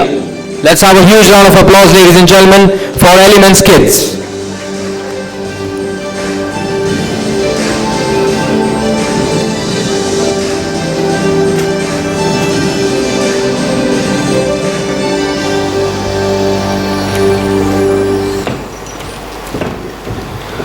The next award under the top 20 ICSE School category goes to NL Dalmia High School, ranked number 1 in Thane, ranked number 1 in Maharashtra, and ranked number 4 in India.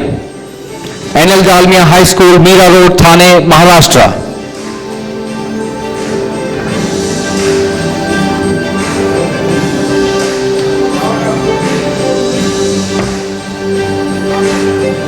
They also walk away with the award for the Parents' Choice Award 2022. Let's have a huge round of applause, ladies and gentlemen.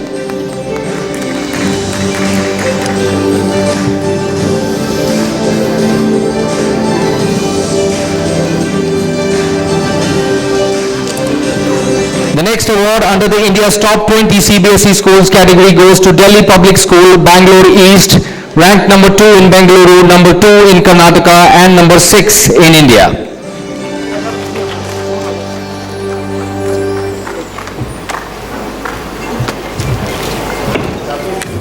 Dr. Manila Carvalho receiving the award. They also walk away with 3 more awards. The next one being the Parents' Choice Awards 2022, and also the Certificate of Achievement to DPS International Bangalore East for Teaching Learning Efficiency.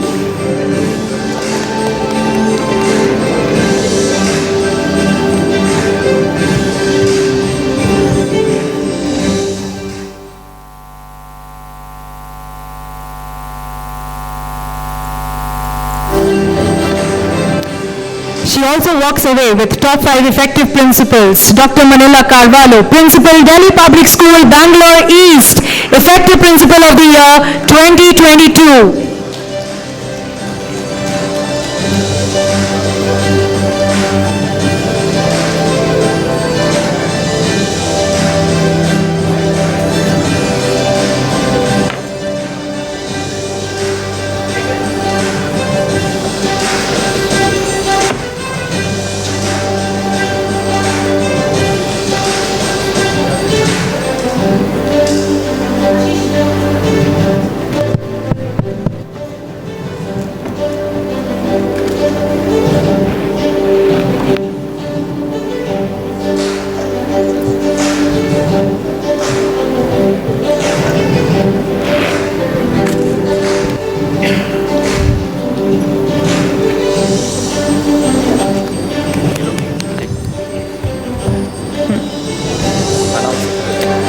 Next we have the Trumas World School, India's top Day-Cum-Boarding Schools parameter-wise. They are ranked number 1 in individual attention to students.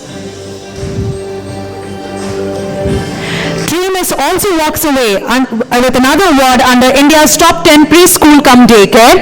Trumas Starting Point ranked number 2 in Bengaluru, number 2 in Karnataka and number 3 in India.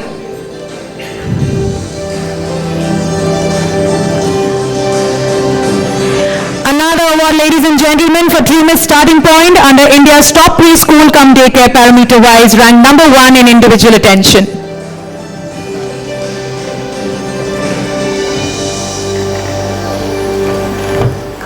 Many congratulations to all the winners. Can we have a big round of applause?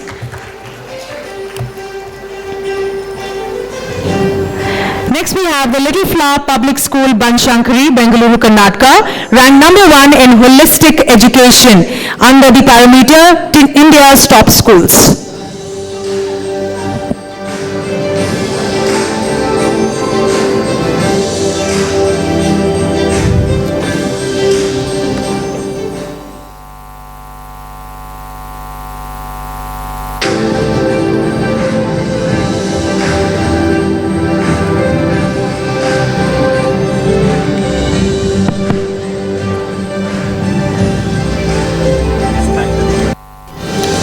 Thank you, Mr. Saji Thomas and Mr. Anil Sharma for doing the honors. Check. Yes, ladies and gentlemen, so we now move on to the next segment of today's conference. So this is specifically a book launch, I would say, but the personality about whom the book is being written is someone we can really look up to, and it's named as Success Mantras and Musings, Edupreneur Manjula Pooja Shroff. So it's a book on her journey, a story of dreams accomplished, challenges overcome, and faith heightened. So Dr. Manjula Pooja Shroff is a well-known personality in the education industry. She is recipient of several awards, among them the prestigious Secular India Award from the President of India, Shri Shankar Dayal Sharma, and Woman of the Year by American Bibliography Society, North Carolina. We have known Dr. Manjula Pooja Shroff as a senior edupreneur all these years. Dr. Manjula Pooja Shroff has many other dimensions to her personality as well. Very few of us actually know about the other dimension, and we'll quickly see that in a short glimpse through an AV on the screen.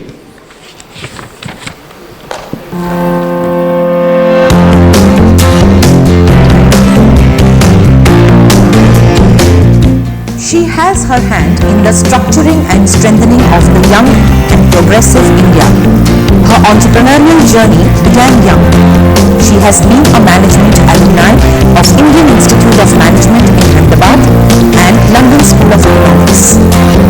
She is Manjula Pooja Shroff, a visionary educator, an enthusiastic leader, and a motivator to thousands of students and parents.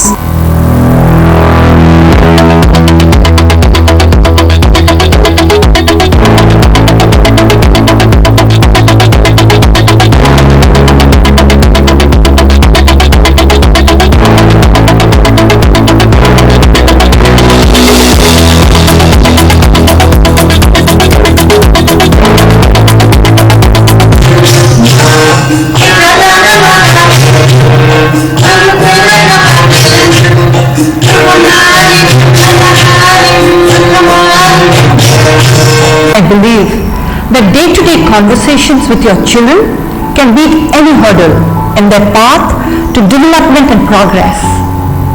Conversations can act as a measured guidance and provide encouragement to boost their self-esteem. Discipline comes first. Why does the word discipline normally bring images of scolding and shouting to mind? We normally assume that tantrums are a toddler's domain, that tantrums are a tool to get what the child wants.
Success Mantras and Lessons by Manjula Pujashra.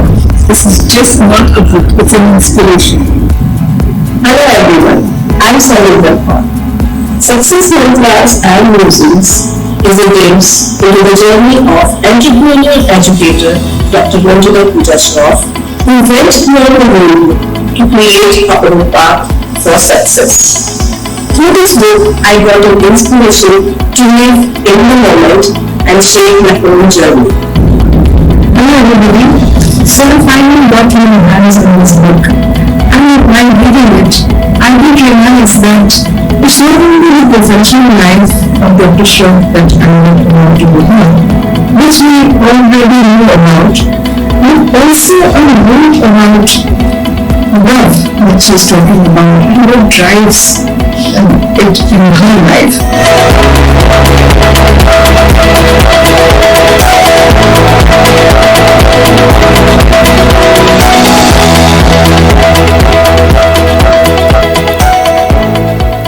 Well, we did get a slight glimpse on the other dimensions of Dr. Manjula Pooja Shroff, but to give you a little more insight about her, from leading an exclusive life at Surangi Palace, Ichapuram in Orissa in her formative years, and then moving into a hostel, yet taking charge of managing home, staff and finance, to dealing with the loss of her closest ones at a young age, and then moving into a world far beyond home.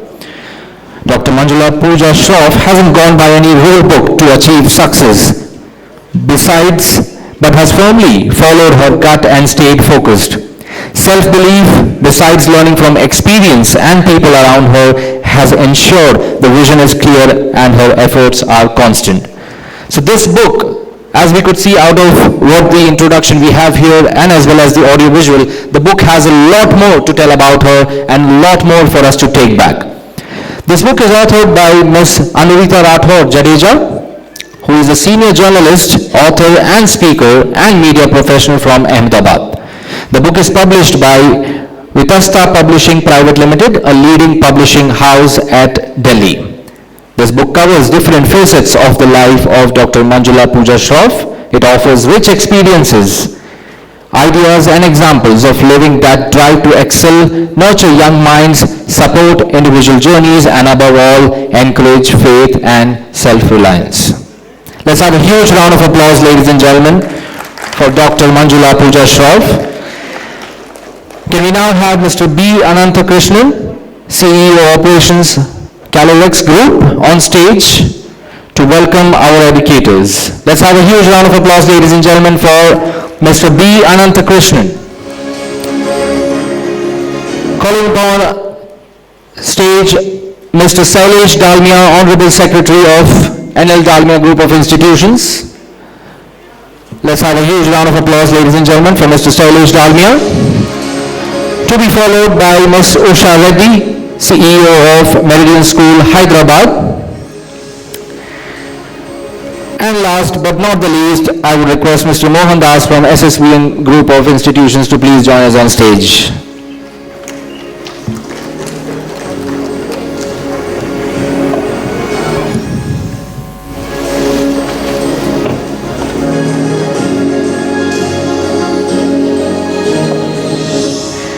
I would now request Mr. Anil Sharma, the founder and managing director of Education Today, to kindly come on stage.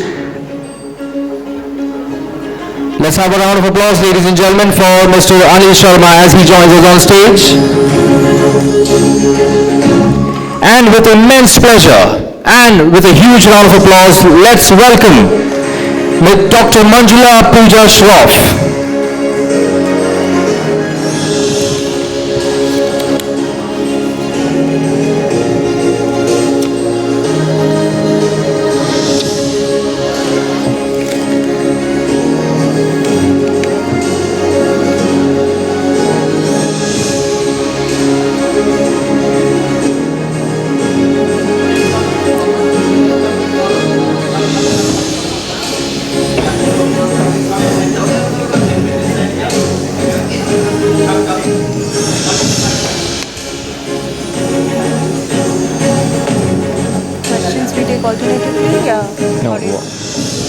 One on one I'll only take.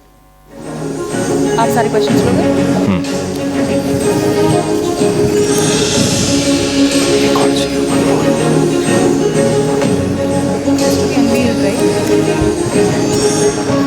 And now, ladies and gentlemen, is the time to unveil the book we've all been waiting to grab our hands onto. So can we have the book Success Mantras and Musings on stage for the dignitaries to unveil the same.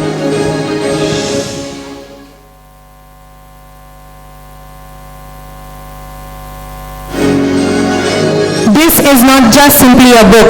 It's a story of impossible dreams, monumental challenges, and profound faith. With self-belief and an innate ability to trust her instincts and stay focused, Dr. Shroff inspires us all to embrace our destiny and shape our own entrepreneurial journey.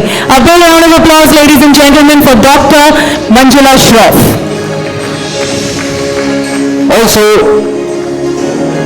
the audience, everybody in the audience, you have your kits and a copy of the same can be found, so requesting everyone to kindly grab one. Just grab one.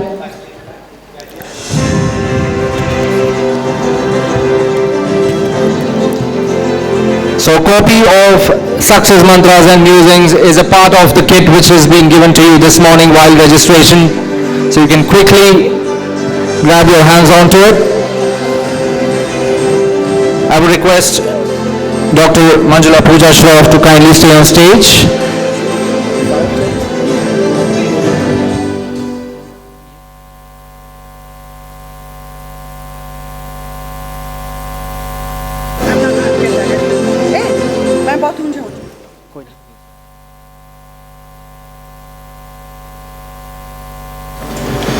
All right, let's hear it, ladies and gentlemen, for Dr. Manjula Pooja Shroff. So you know how, when you take the unbeaten path, this is what you do. They're setting up a chat, chair and stuff like that. But why don't we just do it from here, Rahul? Absolutely. Yeah, I'm so used to standing here, right? All of us educators are so used to standing here. Sorry about the photographs, it will not be full, but I'm so comfortable. Shall we just go ahead with this, please, Rahul? Absolutely. Firstly, congratulations on the unveiling of your book, Success Mantras and Musings. I'm definitely going to grab onto one right after this event. And before we let you go, we would like to hear a little more about the book and about your journey. So I have a few questions for you, Pooja. So starting off, so you've had many ups and downs in life, right? And a book is about a lot of information of a person in public domain, right? So what was your first reaction when the idea was shared with you? What were your inhibitions about it? You know, when you get written about, a lot is written about me, but in the professional arena of my life. When you dive into something like a chronology of your life's events, not really a biography, but it's about your life. There are a lot of things that haven't been written that you touch upon. There's a lot of vulnerability that comes out. And I think that's the first thing that I had to deal with. Very little had been talked about the life in the palace that I had and how I traversed from high walls of a palace to living in a Delhi barsati. How I had never traveled alone in my life to traveling the entire world alone. How my mother lived in complete parda, and I am who you are looking at me today. How education almost did not happen to me. In the royal households, education was as far as you were marriageable in the market. And how I broke free of the glass ceiling to become an educator or an edupreneur, as they're calling me today. So, those are the things that need to be told, I think. But there were also some things, those barriers I had to break to get to the book. Right. Rightly said. So, how do you connect this book to the mental, physical, and social dimension that you work on for people, right? As we could see in the audiovisual as well. You work on different dimensions with people. So, how does this connect? We are all born with a purpose. Our purpose is not just our profession. But it becomes, we are so part of the rat race that we forget that we have an entire world out there that is both emotional and especially spiritual. We forget to get in touch with our inner core, which is always there. And I always say, there's this voice within us that talks to us. But as part of our daily life, as we chase life, we push that little voice away. It's so important that we reconnect with that voice. It's talking to us. The more we connect to it, the more it will talk, and the better off we will be. Innate intelligence, every human being is born with. What we are doing as educators is so focusing on academic intelligence, which, a lady said earlier, multiple intelligences. We're so focused on academic intelligence. We're losing touch with the innate intelligence that is right here in our DNA. We, as educators, not only need to get back to that, but teach children to get back and get in touch with their inner voice, which is their inner guide, their inner North Pole, so to say. Right. So, I understand that, the book is about your journey, right? So, I know it's a little difficult for one to summarize, all the moments of their lives, in just a few hundred odd pages, right? So, you must have done a lot of pick and choose kind of stuff, right? So, could you just throw some light on which were the most difficult moments or exciting moments which you shared while working on this book? I'll start with the difficult ones. Okay. It was very, very difficult to tell the fact that by the time I was in my mid-20s, I had lost every responsible adult in my life. So by the time I was in my mid-20s, before I came into education, I had lost my bua, two of my buas, my chacha, my dadi, who I used to really look upon as a role model. I had lost my mother, and I lost my father.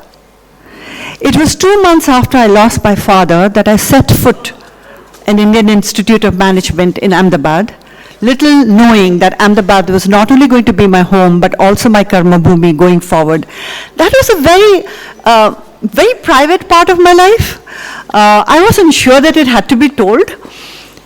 But I'll tell you, and you've seen the book's journey, we did not realize that this would be the sixth city we would be releasing the book.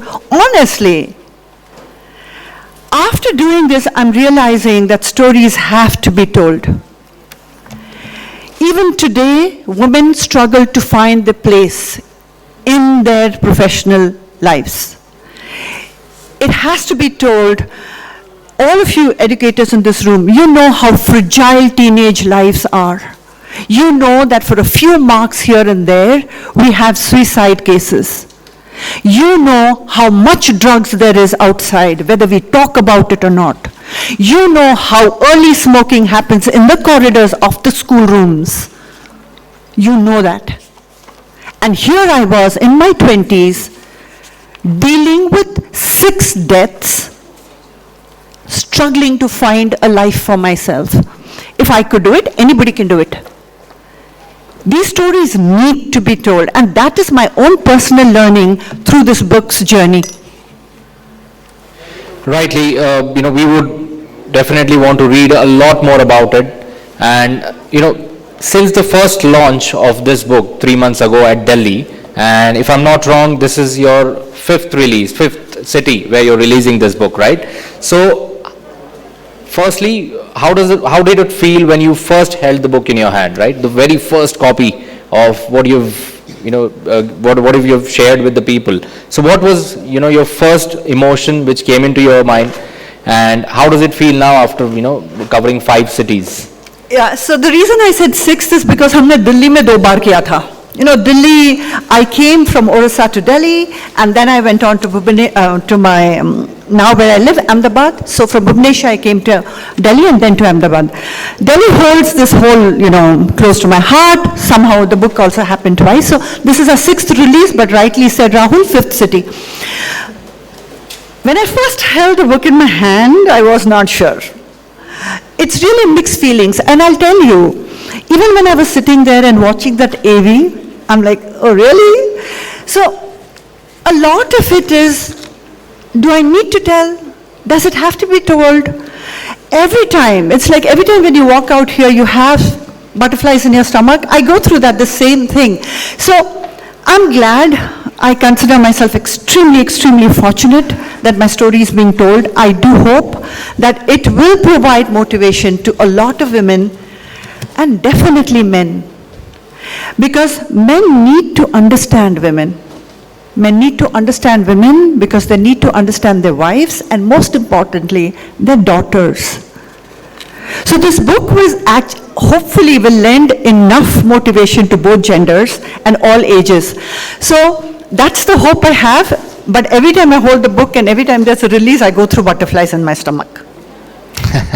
Well, definitely I feel, the book is really going to do really good, and this book interestingly has a Gujarati version as well, right?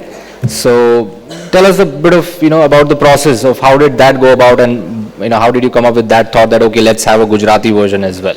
Gujarati to karna tha. Ghar ki baat hai, state ki baat hai. All our work is there, right? Calorix is predominantly in Gujarat, so Gujarati to karna hi tha. But I didn't, and none of my team members sitting here would have expected that 3 mahine mein Gujarati release bhi aa jayega.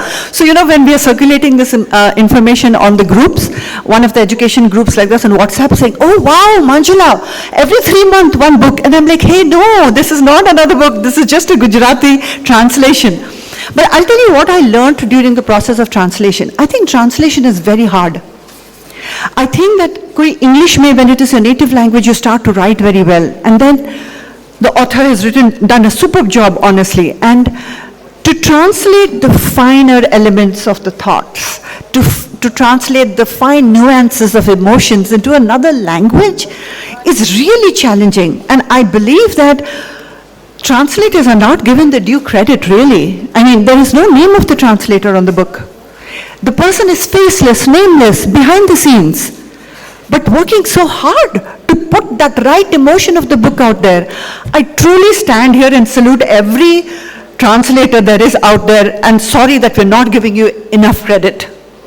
Absolutely, rightly said, the translators and the authors as well, need to get the due credit. And so who do you think, is the right audience to this book? Who should read this book? So मुझे कहा गया है, some friends from Orissa told me that, she said after I read the book, there were pages when I was like, oh my God, if I knew about this earlier, I would be a better mother. Oh my God, I wish I had done this with my kid. And she said this to me, that I'm going to definitely buy a book for my daughter. And somehow I start to get feedback that between the ages of 20 and 40, women find the maximum relatability, resonance in this book. You know, I don't want to undermine the plot of the Almighty, but every woman has a struggle story to tell. It can change 30%, 40%, the stage actors will change, the setting will change, but everybody has a story to tell. I'm in no way undermining the stories of men. But you know, because men have a natural survival instinct, you have been, cutting trees and providing food and animals and all of that for the longest time. It's easier on you. Women just struggle so much harder. So there's going to be a lot of resonance for women.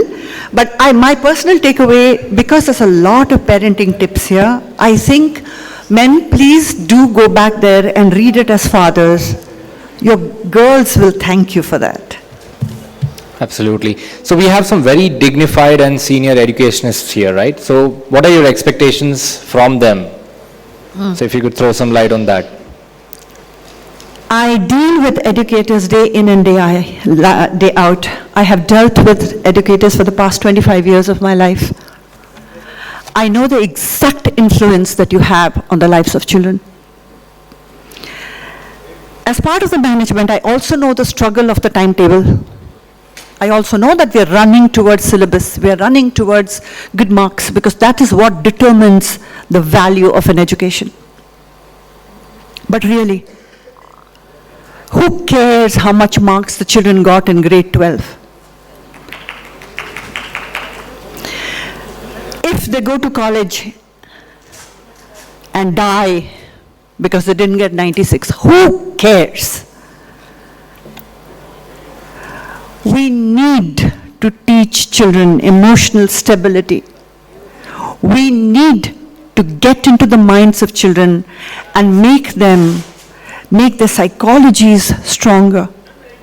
We need to work with the human being. The marks will take care of themselves. In the Western world, failure is celebrated. The Bill Gates story, the Steve Jobs story is about failure. In the Indian context, we hide failure. As parents and teachers, we never talk about setbacks and failures. This book is full of those. We have to talk about setbacks. We have to stand tall in front of our children and say, setbacks will happen. It is about picking up the thread and walking again. If we hide behind masks and setbacks, we're going to tell our children that every time there's a setback, you're supposed to hide behind a mask and act like you're very strong, even if you're breaking internally. We're going to tell our children that guilt and shame and failure is your problem. Deal with it. Come out with a brave face. No. Every Ivy League college in the US has a para saying, what is your biggest challenge? And how have you overcome it? The focus is on success or failure, not failure itself. We need to learn that. There are, in the HR queries of big multinationals, they don't look at marks. They ask you, what are your challenges? How did you overcome that? Why are we not doing that to our children? Why are we not talking about failures and setbacks openly? We are human beings. Our first job is to teach our children to be better, stronger human beings. Our second job is academic excellence in my mind. I say that to my teachers all the time. I'm struggling with that conversation, as you will struggle as education leaders, but truly we have to move there. Well, let's hear it for Dr. Manjula Pooja Shroff, ladies and gentlemen. Thank you so much, and we wish you all the best for this book, and I definitely believe that it's going to reach every household, and I want a personally signed copy post this event as well. And if you want her signatures on them too, you can please connect with her during the break. Thank you so much. Please do read the book. Manjula Pooja Shroff is all over the internet. You saw that, Facebook, Insta. Write to us, please. If there's anything we can do to align with you, talk to teachers, etc., we are right here. Thank you so much for your time. And please wish the book well. We look forward to your good wishes. Thank you so much, ma'am. And before you leave the stage, I would request Mr. Anil Sharma to kindly felicitate Dr. Manjula Pooja Shroff. Let's hear it, ladies and gentlemen, for Dr. Manjula Pooja Shroff and the book about her success mantras and musings.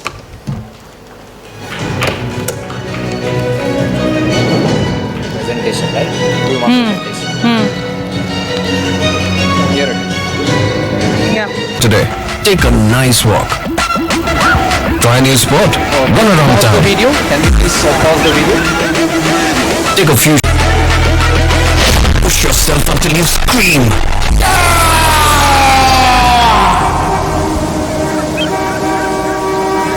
Don't stop. Life's too short.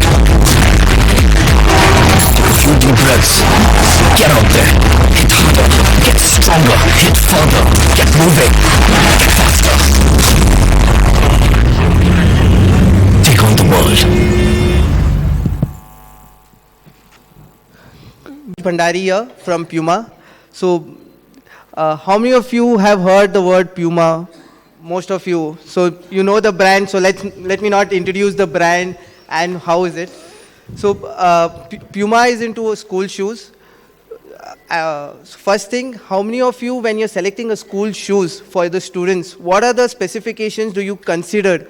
Okay, so how do you select? What are the parameters you select a school shoes? Anyone? Any specification? Yes, ma'am.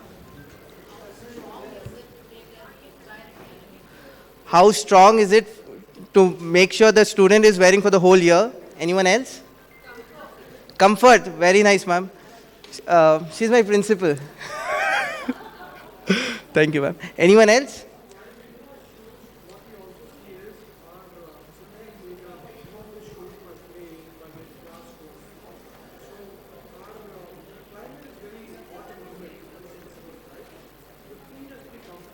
Comfortable.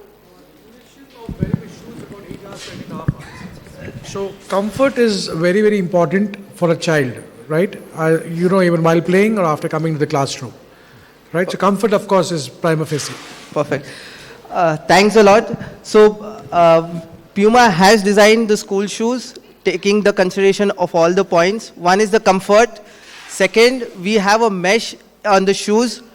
The front part where the breathability of the shoes is there and the child can wear it for minimum 8 to 10 hours. Durability of the shoes, we give a 1-year replacement warranty on the shoes where it can be, if any damage on the shoes, we do replace. We are confident on the shoes so that we give a 1-year replacement warranty on the shoes. These shoes are non-marking sole shoes and anti-skid, where these are the major queries the schools had when we were developing the shoes. The brand, as you have known the brand, it's also been trusted by Virat Kohli. So that is the trust we take the brand in Indian market. It has also been worn by 16 teams and 70 players in our ICSE T20 World Cup 2022. So that's the trust what we carry. I know people are watching FIFA. So the major players are wearing our Puma shoes. So obviously not the school shoes, but obviously the football shoes. So that's the trust. I think that information requires a big round of applause wherein it's being appreciated at an international level. So before we had introduced these shoes in 2017, it has been trial run by 1,000 students in India in different cities. Make sure that before we launch, the durability of the shoes has been taken care and the comfort. Last but not the least, we have been trusted by 115 schools in India with 1.5 students wearing our shoes in the current year. So that's the trust what we are taking care of the school shoes. Last to quote, we assure you the quality and we have been trusted by the schools. Thank you, Anuj here. Thank you so much, Mr. Anuj. Can we have Mr. Anil Sharma on stage to felicitate Mr. Anuj Bhandari? Mr. Anil Sharma, can we have you on stage?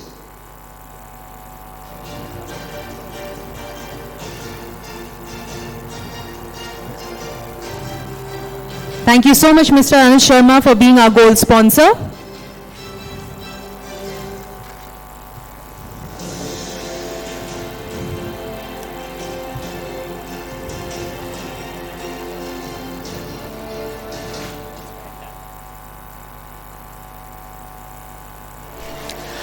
I request our first speaker of the day, Ms. Sarama John, the Regional Head, Karnataka of NTAB Infotech Private Limited, to kindly come on stage, please.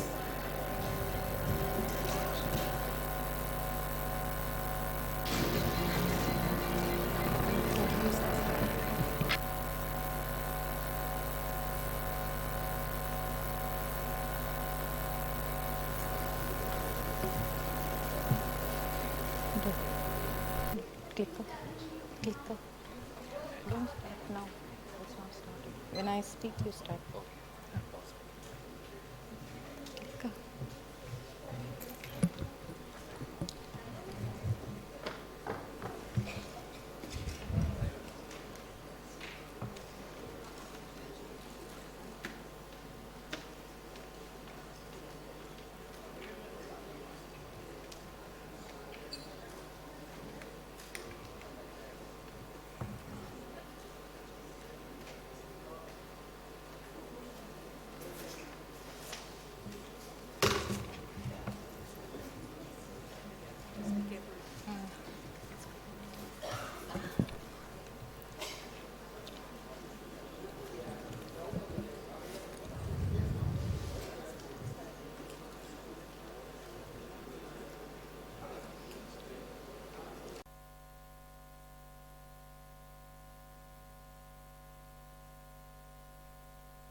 In words of Benjamin Franklin, I quote, "Tell me, and I will forget.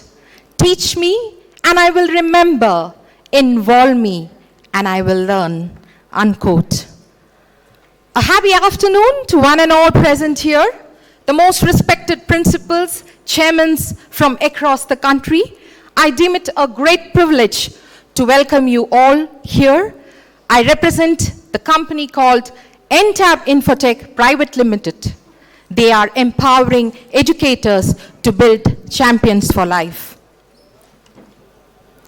As Indians, we feel proud to have many Indian origin CEOs leading global companies. On the other hand, India's skill report says that only 46.2% of graduates are employable. The scientific progression of any country depends upon the patents registered by that country. And if you see the statistics here, the United States of America has registered around 178,000 of patents, and India has registered 1,058 only. Patents basically talk about new research and innovation. Now let us hear the co-founder of Infosys, what does he has to say about this particular?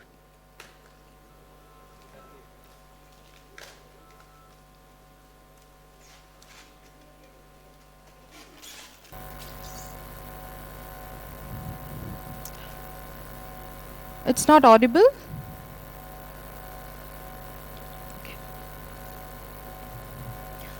Basically, Narayanamurthy ji says that we need to reorient schools towards Socratic questioning, and whatever the child learns in the classroom, he needs to connect it to real life situations rather than just learning for examinations through rote learning.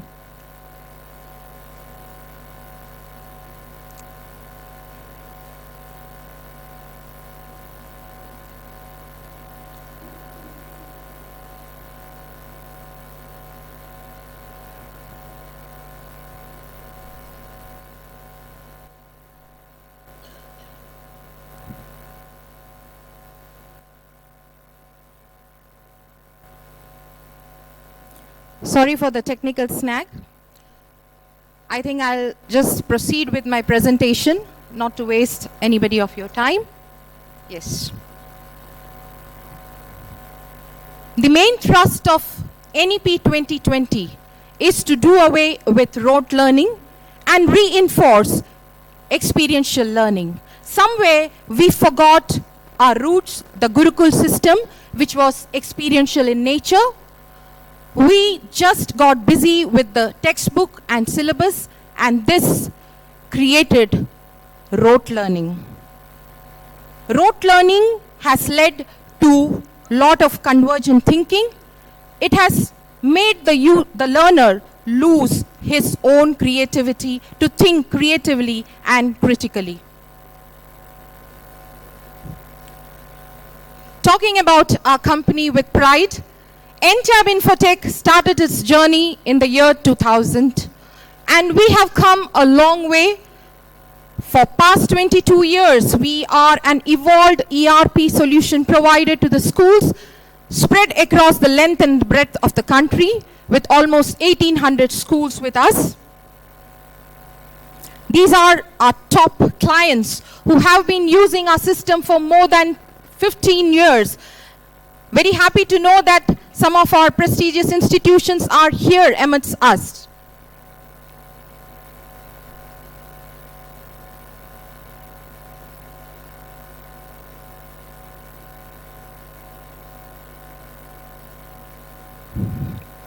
So as you see, right from a parent inquiring admission on the website till the time the child takes a transfer certificate, we are there with a one-stop solution for the schools.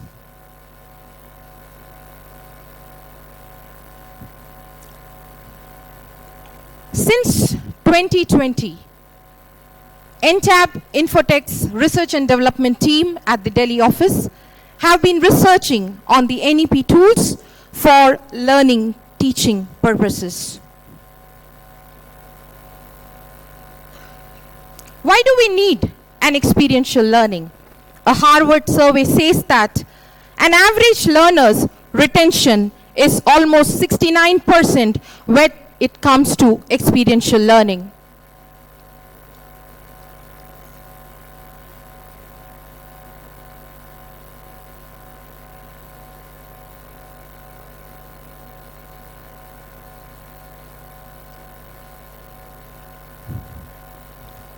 Let me go to the 4 phases of experiential learning cycle. NEP strongly recommends the Kolb's learning experiential cycle infused with Bloom's revised taxonomy. The learner passes through 4 stages of learning. The first phase is concrete experience. When I say concrete experience, here the learner actually is taken to a real life situation. Let us watch this video.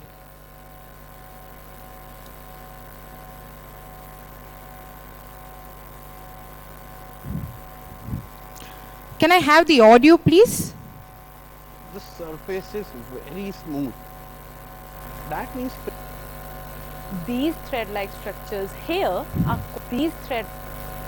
these thread-like structures here are called filament, whereas the lobes attached to it are known as anther. The second phase is reflective observation. The learner reflects on what he observes. Look at how these bamboo sticks are arranged. They are either put parallel to each other or kept slanted at varying angles. Can you figure out why? It is because such an arrangement of bamboo sticks gives stability. Rutherford bombarded the alpha particles on the thin sheet of gold foil, and during the experiment he observed. That was abstract conceptualization. Then we have finally the active experimentation. This is where the learner triggers his critical thinking and creative thinking. Lead iodide is produced along with potassium nitrate solution. This portion in humans is called the voice box. The voice box is also called larynx. The voice box is at the upper end of the windpipe. The NEP also suggests a strong integration of cross-curricular linkage. Here we see a physics subject, how it is integrated with biology. Every single action and gesture was so well controlled and coordinated with the beats and the music. Today, we are at Virupaksha Temple. Rich in culture Hampi, of India. Karnataka. Know your country. This temple has amazing architecture and is designed very scientifically. In one of the dark chambers of the temple, an inverted image of the temple. So, most respected educators, for any strong building, we need a great foundation. And here, we provide the teachers, the educators, with an experiential lesson plan, which talks about the learning outcomes. A quick revision, which has a complete concept map.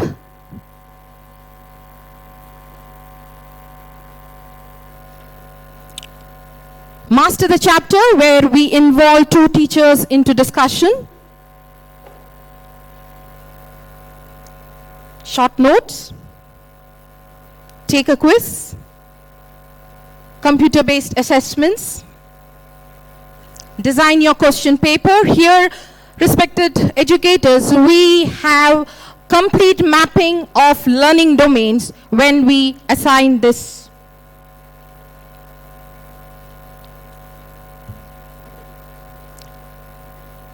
My apologies for the technical snag. How I had planned it, it didn't work. But at the end of the day, let me be very proud to inform all of you. We at NTAB Infotech have come out with a beautiful, sophisticated, completely mapped to the new education policy tools which will help the educators in the teaching learning methodology.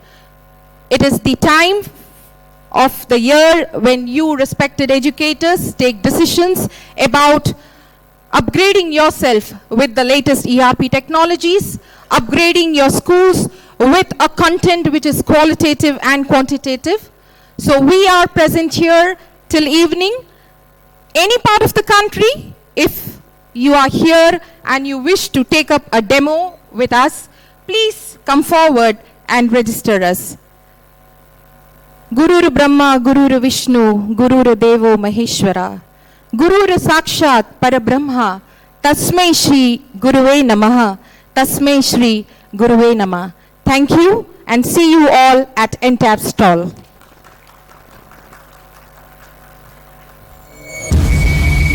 Thank you so much.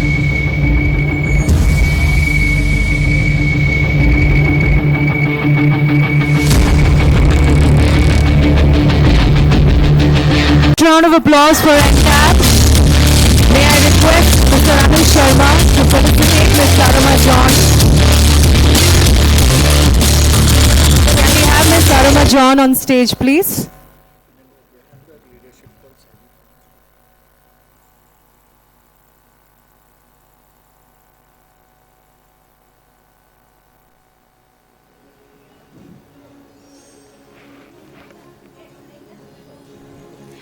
May I call Mr. Saji Thomas to join us on stage? Thank you so much, ma'am, for being our gold sponsor.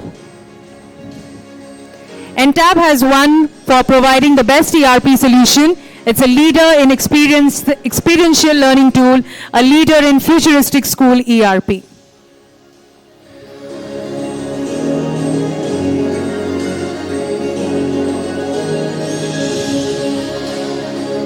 Let's hear it, ladies and gentlemen, for NTAB.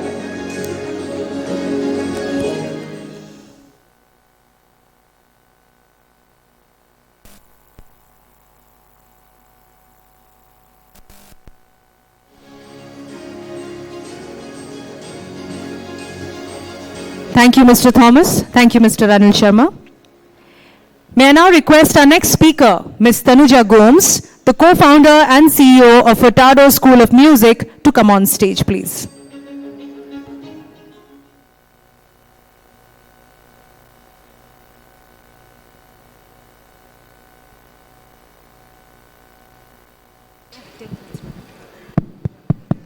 Hi, good afternoon, everybody.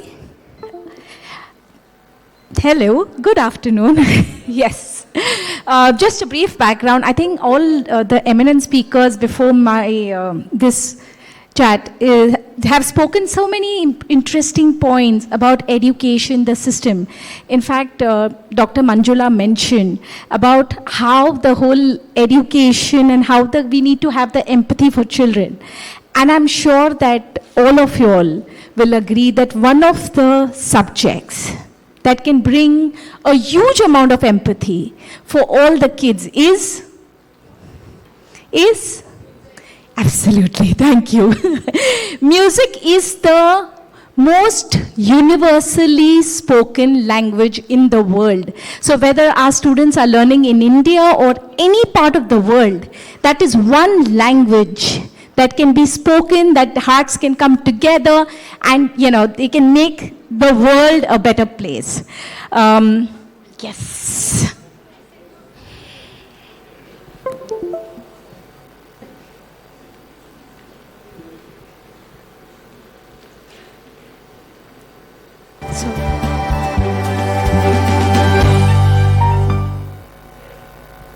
To make someone love the subject to the point that they enjoy doing it and it doesn't feel like a task, I think that is a winner. Welcome to Furtado School of Music, where learning meets fun. We offer a complete, structured music learning program for schools. Our in-school music program includes a grade-wise, progressive music curriculum, content which is extremely engaging and new age, motivating students to learn. My search for good music teachers ended with Furtado's School of Music, and I'm so excited to see my children use Learn Buddy program that they offer. Students will learn in an interacting and engaging manner. The teachers are so friendly and talented that students are always eager to continue with their lessons. We offer music lab setup for guitar and keyboard. Complete end-to-end solutions that include periodic assessments with detailed progress reports for each student, and end of the year annual recital performances. EducationToday has been doing a wonderful job with the kids. When we asked them for a performance, they agreed to it immediately. The children now understand what music is all about. For the first time in India, we have introduced a live assessment tool for each learner in the classroom. Our integrated app allows students to continue practicing music even at home. FSM has been working with our students for a few years now, and the excitement that they have brought to the students' lives has been absolutely brilliant. Furtado's has brought rhythm and smiles into the lives of the students who didn't even own a piano or guitar. The students didn't have any music instruments at home, but Furtado's didn't let the music education stop for our students during the pandemic.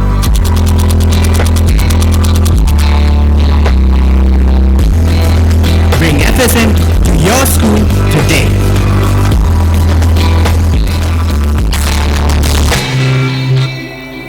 Thank you. Just a brief background about Furtado's. Furtado's is a 156-year-old company.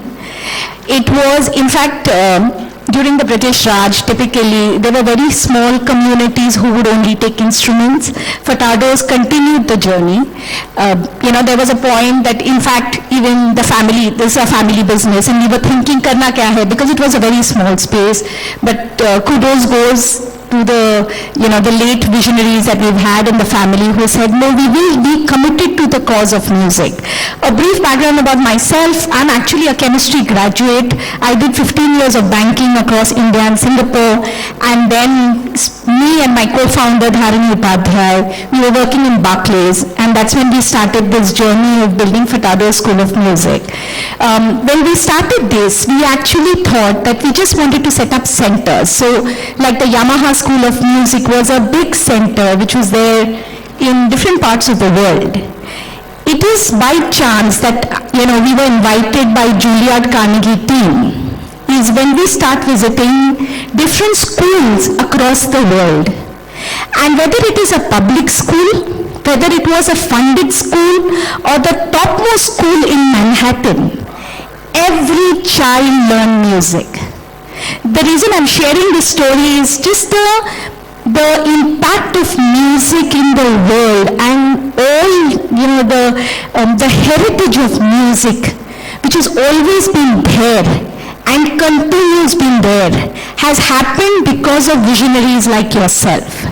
It is after, spending time and understanding how music can come into the schools, is frankly we started really building a business around it. It was very difficult. Imagine 10 years back when we came to YOL and said, imagine every child learning a keyboard. In India, it was not easy. Let me assure you, I still remember our first school was a cathedral school, and Mrs. Isaacs, truly a visionary, said how every child can learn a piano. And when our teachers went, like it was supposed to start on a Monday, on Saturday evening, our teacher said, sorry, we're resigning. How can you teach? But we had seen and experienced this in different parts of the world. In fact, a funded school in Brooklyn had about 200 kids learning violin, which is one of the toughest instruments to teach. And with that conviction, and of course, eventually all our teachers today are the biggest converts. We are in more than 40 cities. We would have taught 2.5 lakh children till now. And it is very gratifying. Many of our kids are in different colleges across the world, and when they come back, they want to be part of our gigs and do performances. But it is important to understand that music can be brought to every child in every format. A small video, please.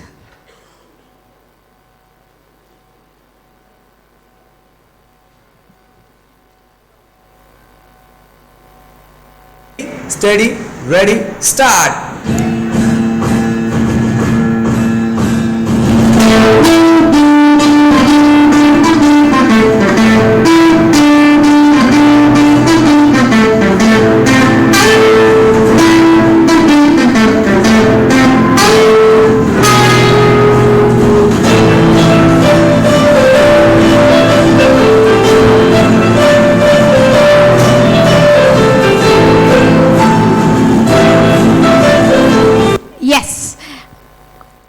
Observe in this? I just want to make this more interactive because I know that it's just more fun like that. What do we observe in this? Any thoughts? Guys, what do you all see in this? What did you all see in the video?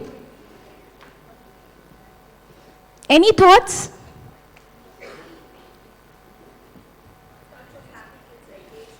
Thank you, ma'am. Yes, happy kids engage. Yes, any thoughts?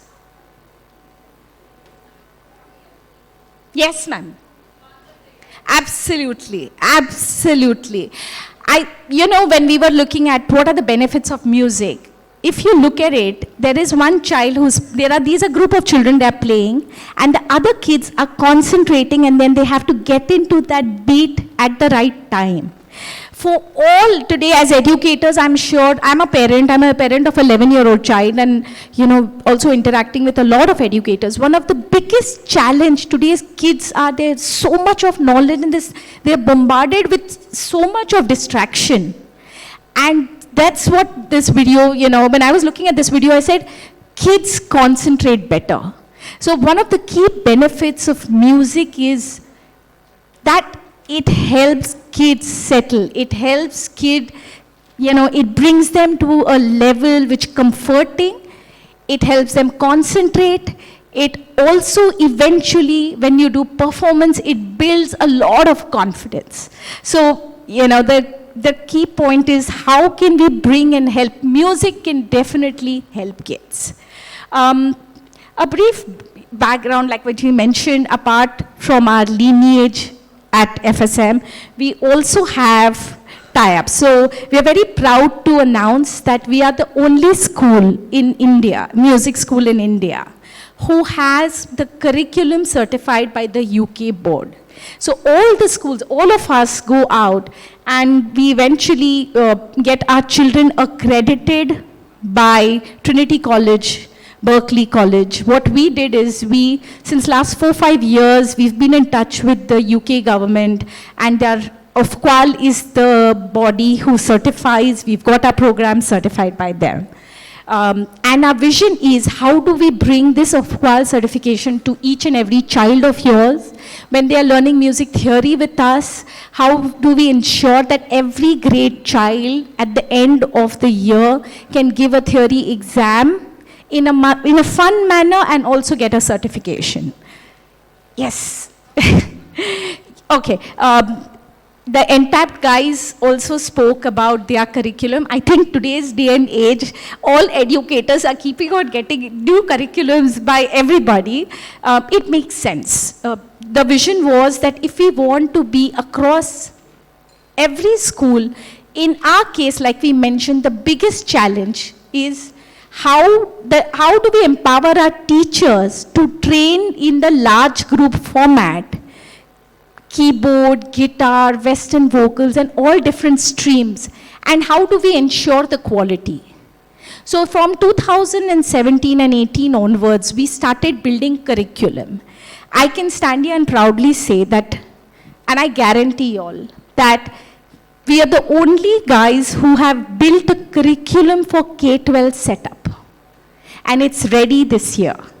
So this curriculum will enable a teacher to teach a large group in an organized manner. The tech, we also want to be new age.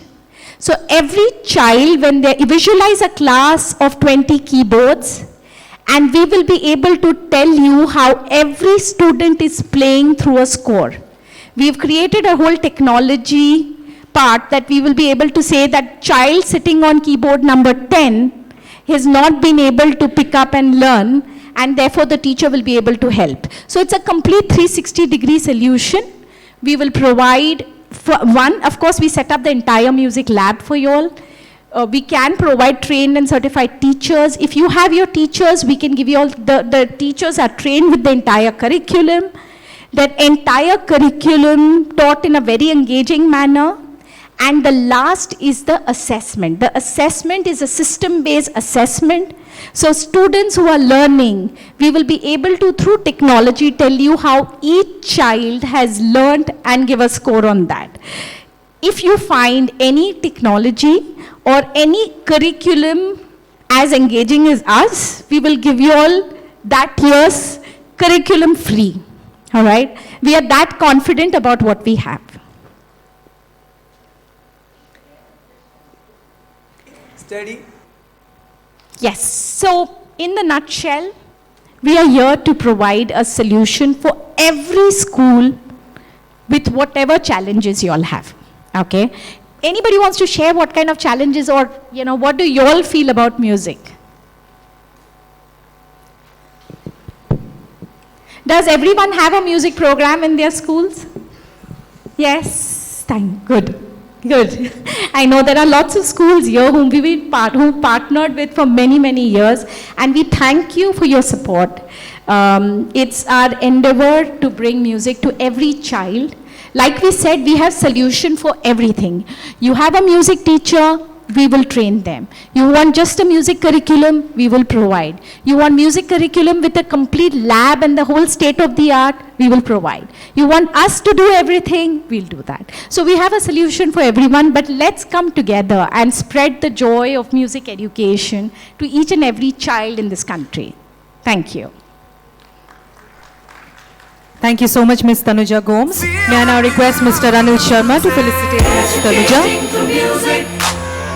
Enriching lives, bringing dreams to reality, giving more meaning to life.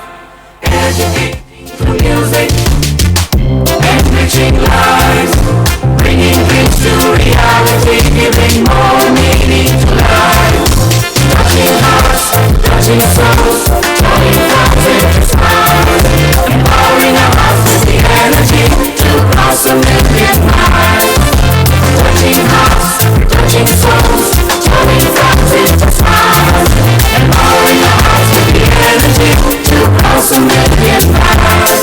We're at a school of music,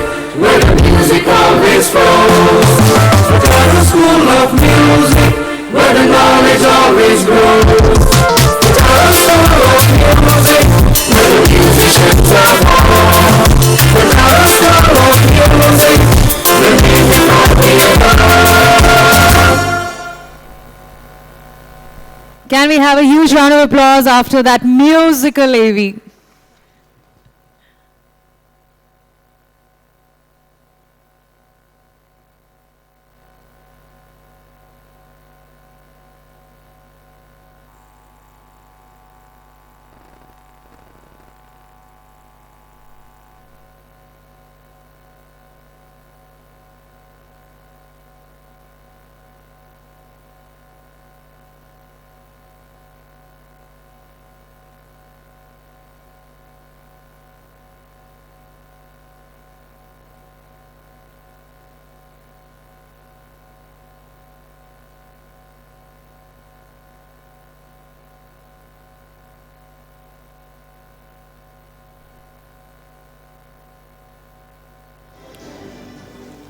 Thank you so much, ma'am. Thank you so much, Mr. Anil Sharma. Before we move on to our next speaker, we have a Lifetime Achievement Award to be given away, and that goes to Mr. Umar Shankar Vishwanath, founder and managing director at Erodio Consultancy. So as he joins on stage, I would like to give you a slight insight about Mr. Umar Shankar. He works closely with startup companies to build trust, strong relationships, provide insights, and commit time to understand their needs and develop unique solutions that align with their goals, aspirations, and priorities. He brings his years of experience in diverse areas and leadership positions to enable young companies and their founders to avoid some of the commonly made mistakes.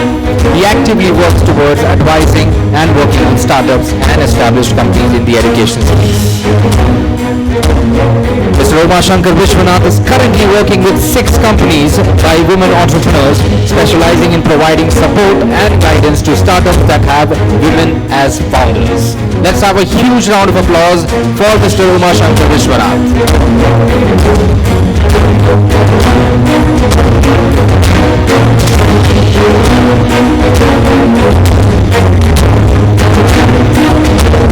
Thank you so much, sir. Thank you so much, Mr. Anil Sharma. Moving on to our next speaker. So this is the brand which is the power behind this conference. Yes, the powered by sponsor Unipro, and representing the brand is Mr. Rohit Mittal, director for Unipro. And as he joins us on stage, I would like to give you a slight insight about Rohit Mittal. So he's a rank holder in economics from the prestigious Hindu College, Delhi University, and a CFA with over 5 years of corporate experience in mergers and acquisition and strategy advisory. Mr. Mittal has worked with startups, 2 MNCs like KPMG, Deloitte, and in Goldman Sachs invested company Nova IVF. Rohit has led mergers, acquisitions team to scale up from 3 to 10 healthcare IVF units within span of 2 years. And apart from holding the director position at Unipro, Mr. Rohit is a pet lover and is an avid oil painter.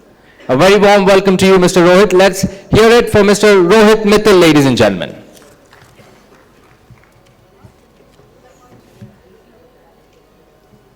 Thank you all for being here, and a special thanks to Mr. Anil and Vibha for having us here. It's a great pleasure to introduce our brand Unipro. Unipro is a one-stop solution for all school uniform related requirements that any institution might have. We are glad to say that we have been into this business for over 25 years now and catering to 150 schools pan-India through our offices at multiple locations. Our team consists of people who have education qualification for some of the leading institutions across the globe and worked on top corporates, and that's the learning and the experience that we bring forward in our processes when it comes to delivering uniforms. Because uniform, we believe, is not just about a product, but it's more a service concept. So at each touch point which involves parent or students, we try and deliver and look so as to minimize any concerns that the parents or the students might have. Well, what is most important is delivery on time. So we have direct tie-up with some of the leading mills across the country, be it Mafatlal, S. Kumar, Raymond's, and we try and cut down costs on sourcing time. And one-stop solution, like I already said, we provide be it shoes, be it bags, or be anything related to uniform at one doorstep for all the students of the institution. We have both an online and offline distribution model. So the parents can directly order uniform from the comfort of home and have it delivered at the doorstep. We work technically with our clients to arrive at the most suitable fabric option because we believe in being technical partners to our schools. So what is the right composition of fabric that must go in, what is the GSM that must go in, is all that we work technically with our schools to arrive a fabric that lasts long and there's highest level of parent satisfaction. Well, we have team of people who help design uniforms so that the uniform helps resonate with the branding of your institution, because we believe uniform is a very powerful tool to portray the brand image of the institution.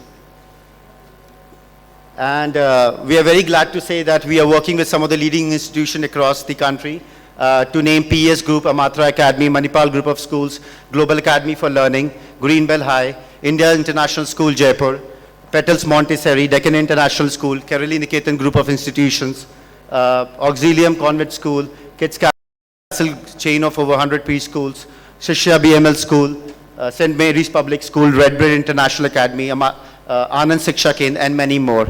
Can I request my team to play a small video right now? Uniforms is a very crucial instrument to communicate the unique brand identity of your institution.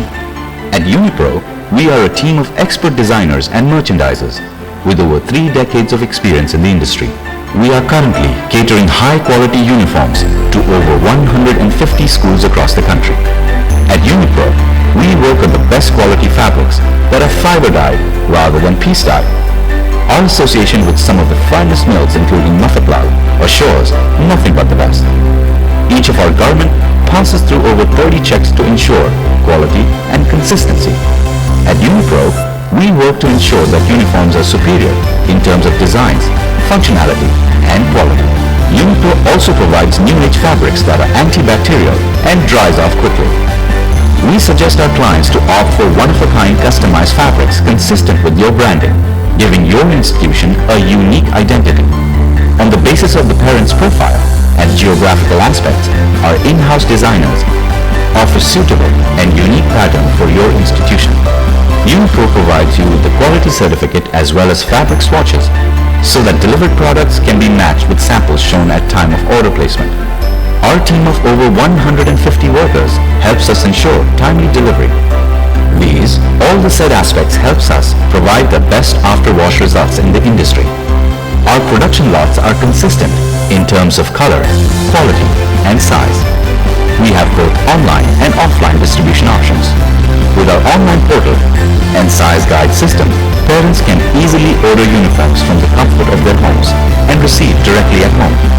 Our well-defined offline process enables us to distribute uniform kits to over 1,500 students per day within your school, thereby reducing distribution and waiting time. We as a brand provide you best quality uniform in a timely manner. Contact us today, 9945172940. Our team has circulated a small feedback form, so can I request all of you to, if you can take out some time and fill that, that would be very helpful. Thank you so much.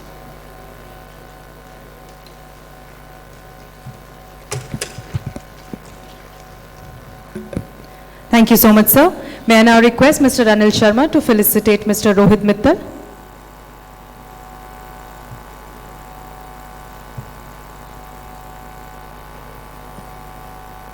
Mr. Anil Sharma.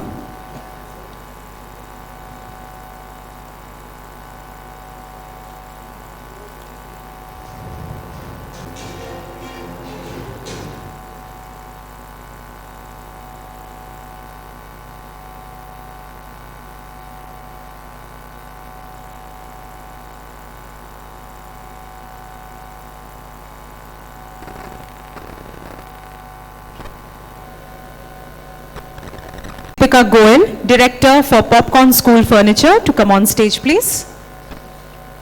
Ladies and gentlemen, a big round of applause for Ms. Deepika Goel, Director for Popcorn School Furniture.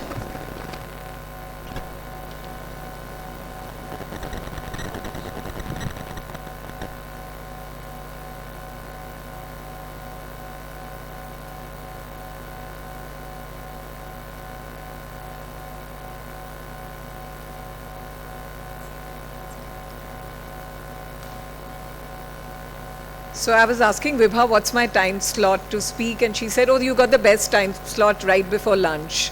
Not so sure if that's the right time slot. Everybody's wanting to eat lunch.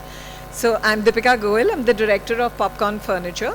And Popcorn is, I know we have a lot of customers here. So for all of you who are not aware, Popcorn is India's largest school furniture company. And we've been in business for the last 23 years, and over 23 years we've sold to over 8,500 schools across India, and we work in 9 countries as well. And at Popcorn, basically it's not about just selling you tables and chairs for a school, it's about giving you customized solutions for every area in your school. So it's to utilize every space in the school, be it be a corridor, it could be like a little lobby area. Every area of a school can be converted into a learning space. And the most important thing is that Popcorn is actually a one-stop shop for school furniture. So we actually also do college and college furniture as well. But we give you everything right from kindergarten till the university level, be it classrooms, kindergarten furniture, classroom furniture, lab furniture, library furniture. And the most important thing is that we keep changing the furniture depending on how you guys are changing your curriculums, because I'm not going to give you a solution which is not going to match your entire curriculum and how it can end up in supporting. See, all the furniture that we're giving to you is completely flexible. You can rearrange furniture very easily within the classroom within minutes. And the most important thing is 80% of our customers are repeat customers, as many of you are over here. And you don't, it's basically because we're giving you sturdy furniture. And I have one very simple rule which I've always had since we started this company. I always tell my designers, please figure out how to break it. Making it is the easy part, because if I give you furniture which is completely hassle-free, you don't have any issues, there's no maintenance at all, it makes life so much easy for you. And at Popcorn, it's always been about making learning fun, and that's what we try to do with our furniture. We try to make it colorful, we try to make labs interesting, we try to make math labs really, fun, that children look forward to it. And eventually what happens is that you get a very cohesive looking school. Your school is very beautifully thought out. We have an in-house team of designers. So any of you are looking at refurbishing your schools or doing any typical areas in the school, do get in touch with us. And we have an office in Bangalore as well, which is catering to all the South schools which are there. And we'd be happy to help you with anything.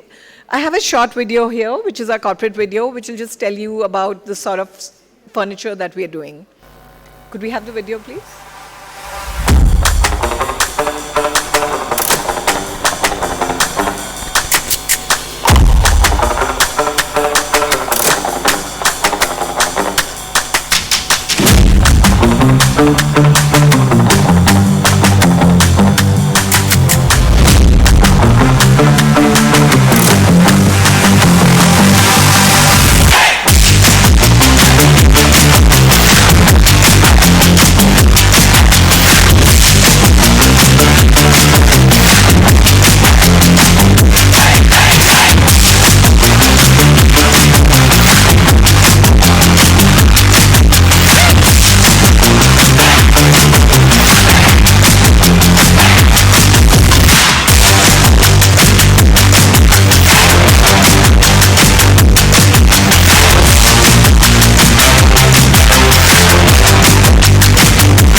So in the last 23 years in the education furniture industry, I've seen such a huge change in the furniture that's being used. It's all about collaboration, it's all about flexibility, it's all about using every space of your school as a learning environment. Our association with Popcorn as an organization has been almost like our edu partner. When we set up schools, be it ownership schools or consultancy schools, I think as an organization, this is one entity that provides a lot more value addition than just furniture. It's about design, it's about working with budgets, it's about futuristic ideas. It's about innovating with the client, and generally that experience has been a seamless transition whenever we are setting up a new school. And even the after-sales service, quite frankly, has been a very rewarding one for us because it's prompt. So Popcorn is a one-stop shop for school furniture. So we give you everything right from kindergartens, activity rooms, your classrooms, your art room, libraries, laboratories, cafeteria, hostel furniture, gymnasiums and outdoor. So at one place you're getting furniture for the entire school. So we've been working with Popcorn for the last 6 to 8 years, and a couple of things that stand out for me are even in very tight deadlines, they were able to deliver.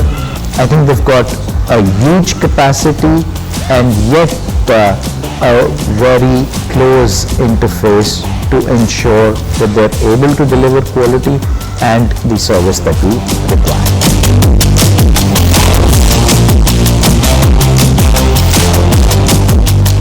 So we've been using Popcorn furniture for almost 10 years in both our campuses in Safdarjung as well as Gurgaon. And there is a vast variety that is available, be it for pre-primary, be it for the senior classes, labs, activity area, outdoors, and we have all of it.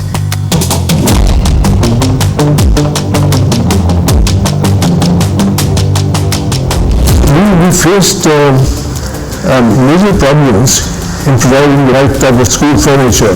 As time went by, I was very happy to learn that Popcorn, they started their own huge workshops. They had a research center. They went abroad, brought a lot of new ideas home, and gradually they became the top suppliers of furniture, and whichever schools we came up with, we recommended Popcorn. So over 8,500 schools all across India and 9 countries are a part of the Popcorn family today.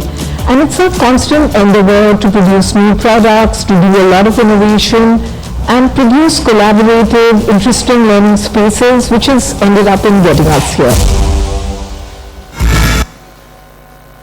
So what you see here is like most of the classrooms, labs, etc., whatever is done by us, we don't only provide you with the furniture, we're giving you concepts for the walls, what should come on the flooring, what should be on the ceiling. For example, if you're doing a chemistry lab, we would have a periodic table coming on your ceiling in different places. So what ends up in happening is that you get a complete cohesive look. So it's almost like you've specially hired an interior designer to design your school. And if any of you would like to have a look at our experience center, like there are loads and loads of schools in Bangalore and the south that we have done, and it would be our pleasure to show you any of these schools that you want.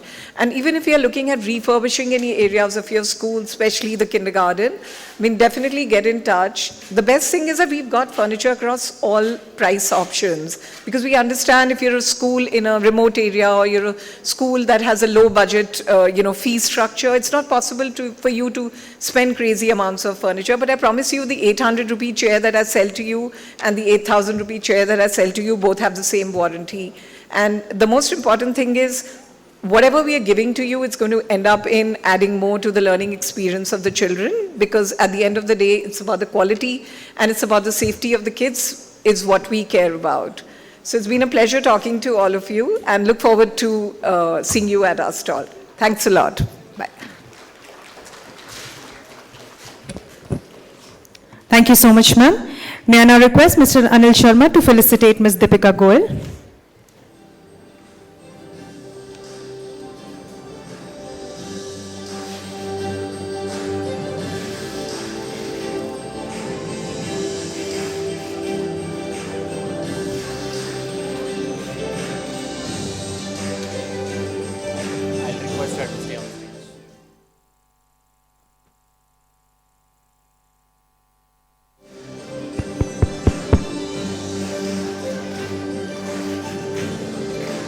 I would request Ms. Deepika Goel to remain on stage with us to give away the next set. So we are running a little short on time, so we'll proceed with the awards. The schools who are under this category can remain with us in the ballroom, and others can please proceed towards the lunch area. And the lunch gets over by 2 p.m. So quickly, please wrap up lunch and join us back for the next set of awards. So yes, moving on, starting off with the top 20 CBSE schools, I would request Manasvi to take it forward, please. Yeah, so let's begin. SBOA School and Junior College, Chennai, Tamil Nadu, ranked number 1 in Chennai, number 1 in Tamil Nadu, and number 1 in India. May I request Dr. R. Balaji and K. Manoharan to please join us on the stage and collect the award. Please welcome them with a big round of applause. SBOA School and Junior College.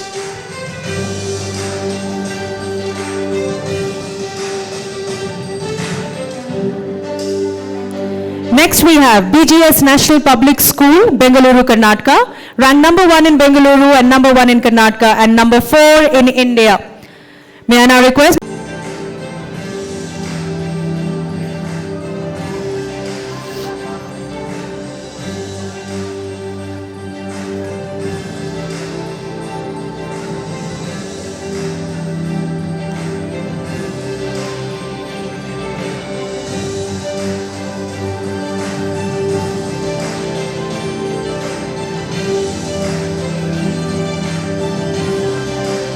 Please put your hands together for Delhi Public School, Hari Singh Marg, Jammu, ranked number 1 in Jammu and number 7 in India.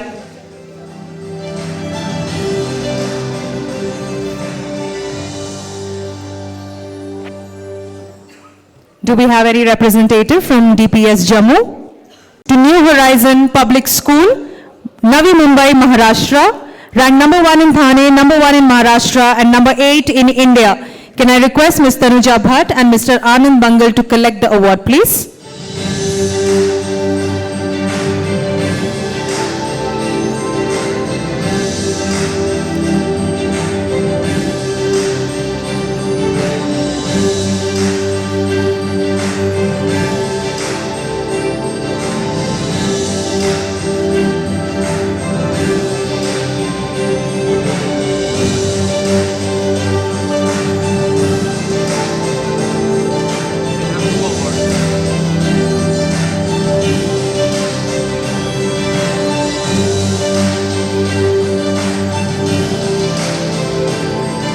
They also walk away with being ranked number 1 in integrated learning.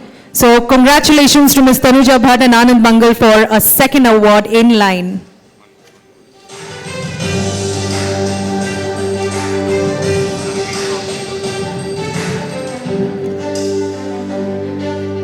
Under the parameter of CBSE, they walk away with the third award.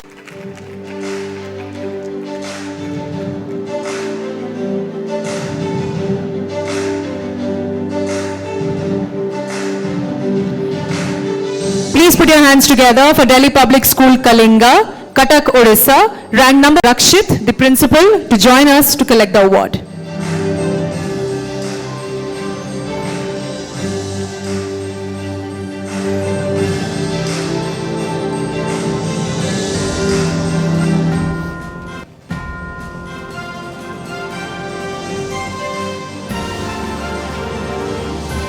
Please join your hands for Bal Bhavan Public School, Mayur Vihar Phase 2, New Delhi, ranked number 1 in New Delhi and number 10 in India.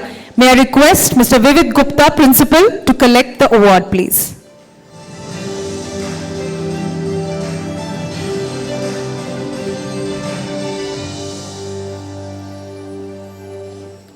Bal Bhavan Public School. Moving on next, BK Birla Public School, Thane Jangra and Ruchita Chauhan to collect the award.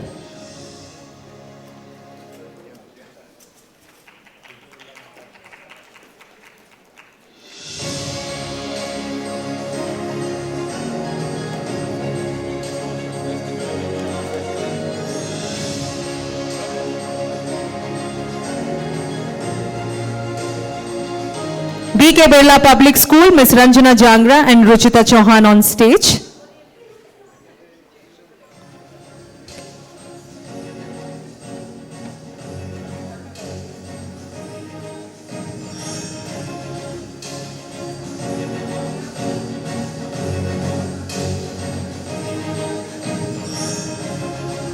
Please put your hands together for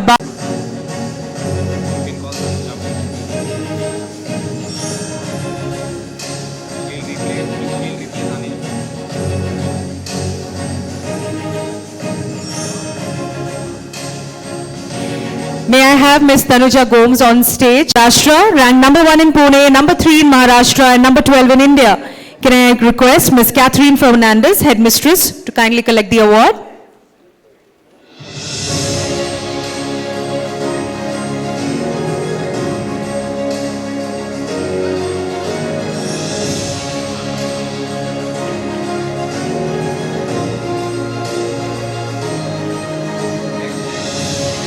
Please join your hands for Chinmay Vidyalaya, Vasant Vihar, New Delhi, ranked number 3 in New Delhi and number 13 in India.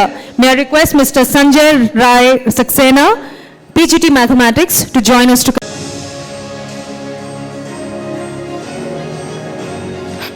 Please put your hands together for Bal Bharti Public School, Pitampura, New Delhi, ranked number 4 in New Delhi and number 14 in India.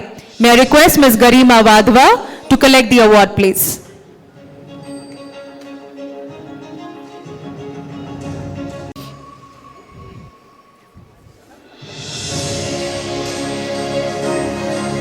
Ladies and gentlemen, under CBSE parameter, Bal Bharti Public School, Dwarika, Sector 12, Dwarika, New Delhi, has been ranked number 1 in holistic education. May I request Ms. Jay Lakshmi to collect the award?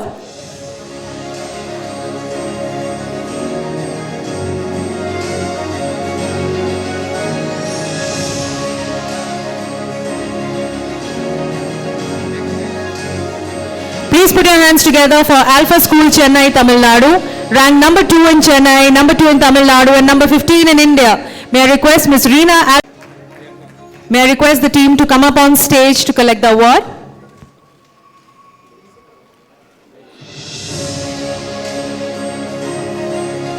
Shirek International School.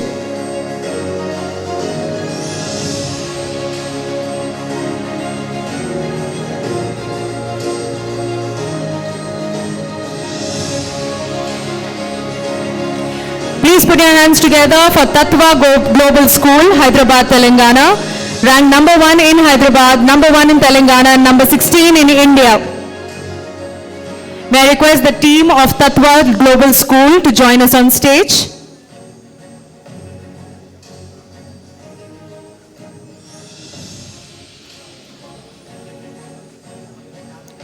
Please put your hands together for BCM Arya Model Senior Secondary School, Ludhiana, Punjab, ranked number 1 in Ludhiana, number 1 in Punjab and number 17 in India.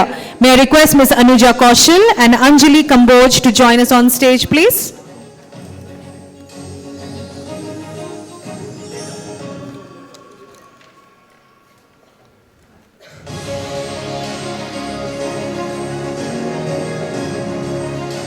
Ladies and gentlemen, next we have Lovely Public Senior Secondary School, New Delhi, ranked number 5 in New Delhi, ranked number 17 in India and has also been conferred with the Parents' Choice Award.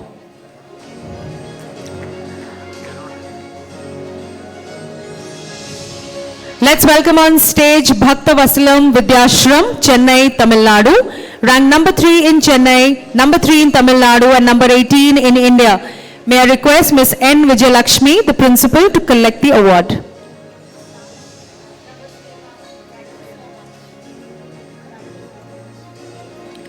Please put your hands together for Delhi Public School, Electronic City, Bengaluru, Karnataka, ranked number 3 in Bengaluru, number 3 in Karnataka, and number 19 in India. May I request Ms. Anupama Ramachandra, the principal of the school, to join us on stage to collect the award.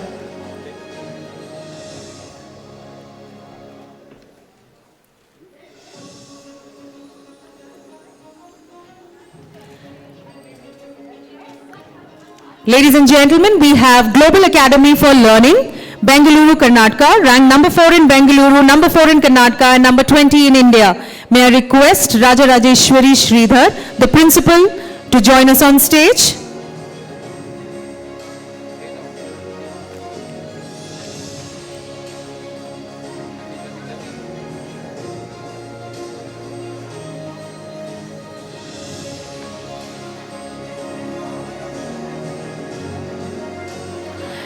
Please put your hands together for Dayavati Modi Academy, Meerut, Uttar Pradesh, ranked number 1 in Meerut, number 2 in Uttar Pradesh, and number 20 in India. May I request Mr. Kapil Christopher, the Vice Principal, to join us on stage.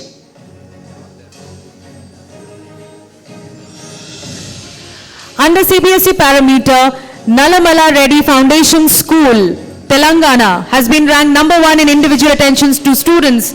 May I request Dr. Sneha Nalla, the Director, to join us on stage and collect the award.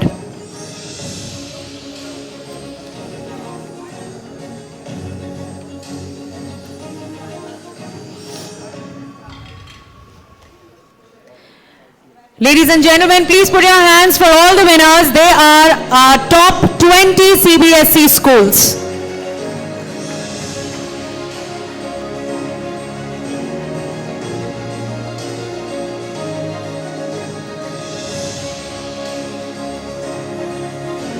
We begin with our next category, top 20 ICSE School. First in line, Greenwood High International School, Bengaluru, Karnataka, ranked number 1 in Bengaluru, number 1 in Karnataka, and number 1 in India. May I request the team to join us on stage to collect the award.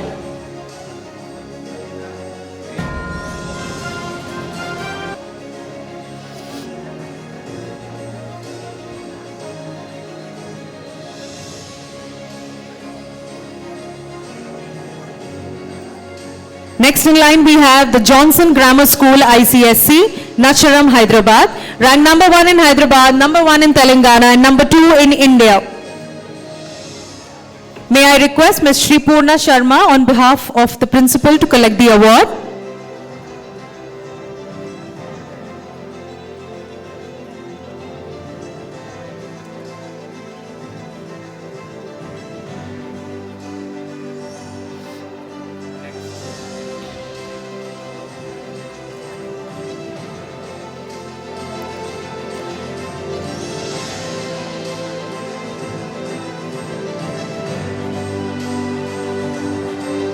Next we have the Holy Heart Schools, Amritsar, Punjab, ranked number 1 in Amritsar, number 1 in Punjab, and number 5 in India.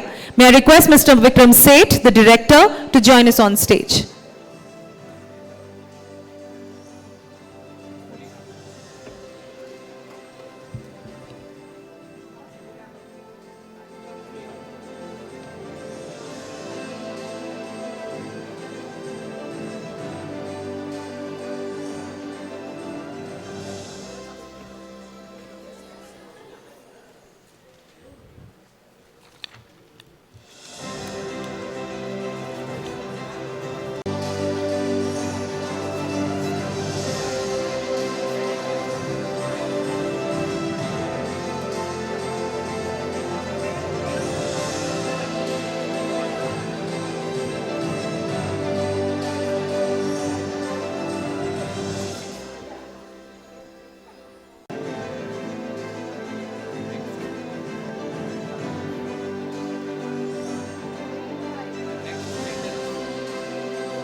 Next in line we have the Chintal School, Kanpur, UP, number 1 in Kanpur, number 1 in UP, and number 6 in India.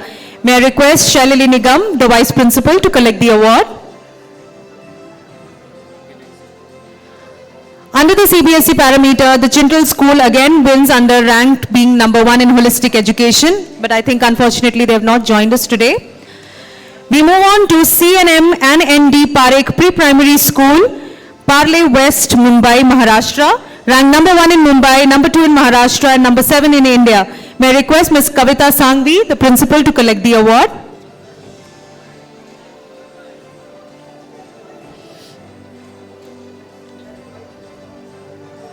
Please put your hands together for Presidency School, RT Nagar, Bengaluru, Karnataka, ranked number 3 in Bengaluru, number 3 in Karnataka, and number 8 in India. May I request the team to join us on stage?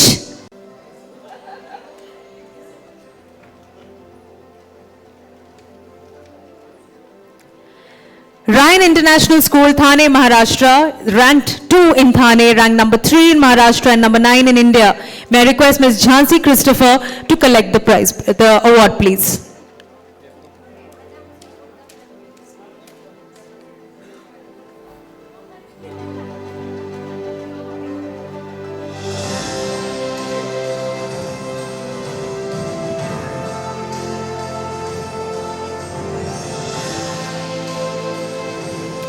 St. Peter's School, Mumbai, Maharashtra, ranked number 2 in Mumbai, number 3 in Maharashtra and number 9 in India. May I request the team to join us on stage?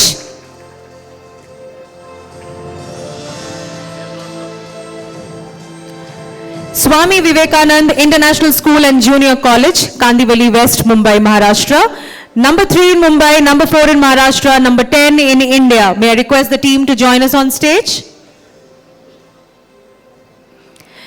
Wisdom High International School, Nasik, Maharashtra, number 1 in Nasik, number 5 in Maharashtra and number 11 in India. May I request Ms. Kalpana Jalai, the principal of the senior school, to join us on stage?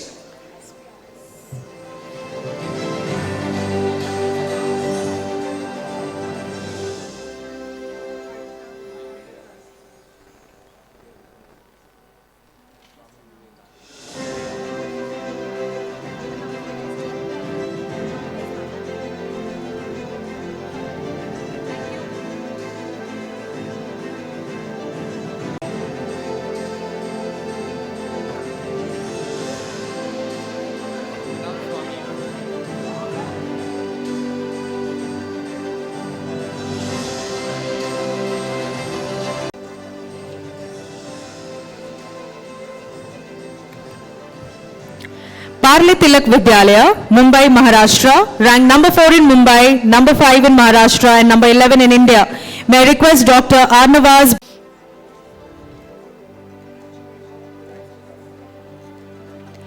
Christ Academy, Bengaluru, Karnataka, ranked number 4 in Bengaluru, number 4 in Karnataka, number 12 in India. May I request Franix Lopez to come and join us on the stage to collect the award.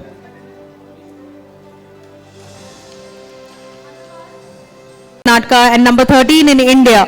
May I request Dr. Indira Kothanath, Principal, to join us on stage and collect the award.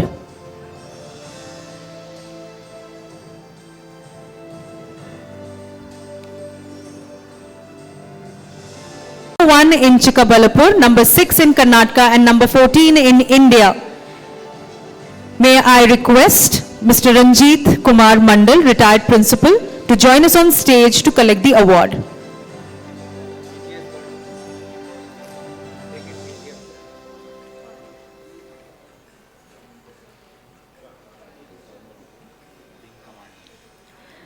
Ladies and gentlemen, he also has another award, Mr. Wing Commander Ranjit Kumar Mandal, retired Director Principal, BGS World School, Chikkabalapur. Please give him a big round of applause as he receives the Principal Award.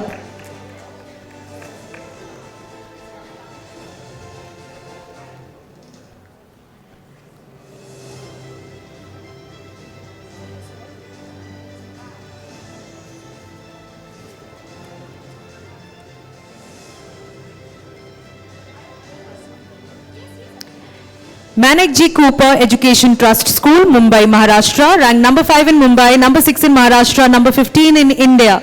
May I request Delsa Dumazia and Afsane Randevia to join us on the stage to collect the award.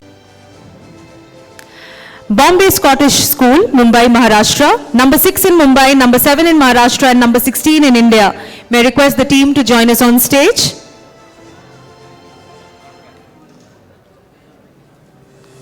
Bombay Scottish.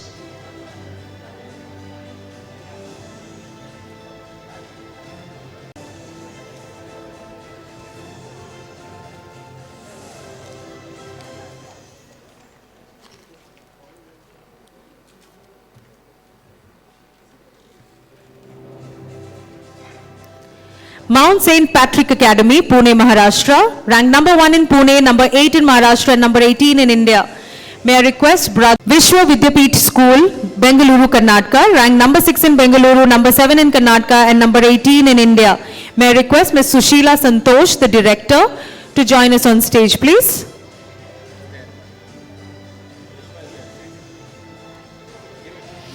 Vidya Mandir, Mumbai, Maharashtra, number 7 in Mumbai, number 9 in Maharashtra, and number 19 in India. May I request the team to join us on stage?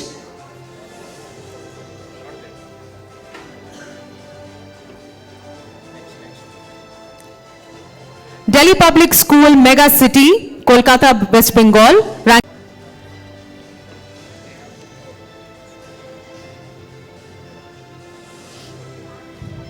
Now, under the CBSE parameter, Sacred Heart School, Thane, Maharashtra, has been ranked number 1 in future-proof learning infrastructure. May I request Mr. Sujay Kumarji and Ramnath Bhatt to join us on stage to collect the award.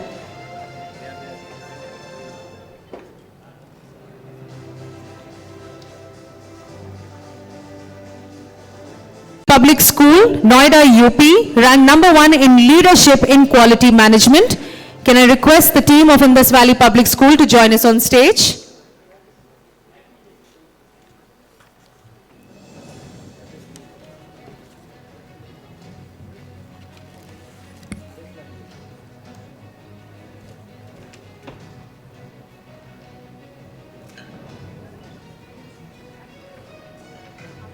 In India. Let's have a round of applause, ladies and gentlemen.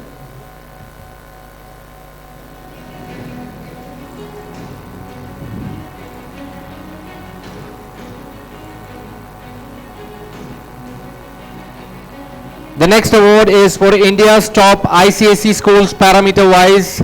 Shanti Niketana School, Girinagar, second phase, Bengaluru, ranked number 1 in holistic education.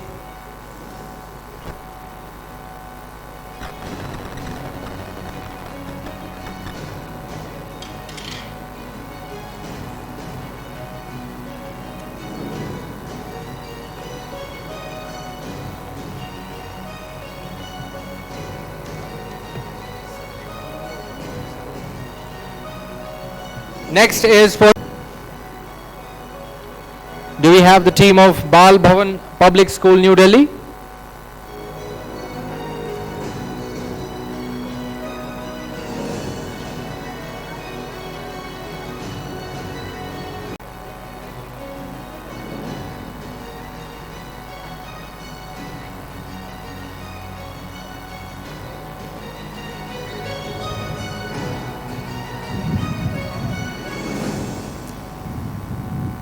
All right, thank you so much, Mr. Anil.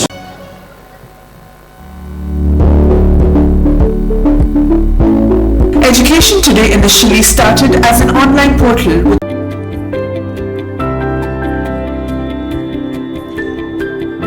Welcome back, ladies and gentlemen. I am Fiona Costa and it is my pleasure to introduce the next panel discussion of the day.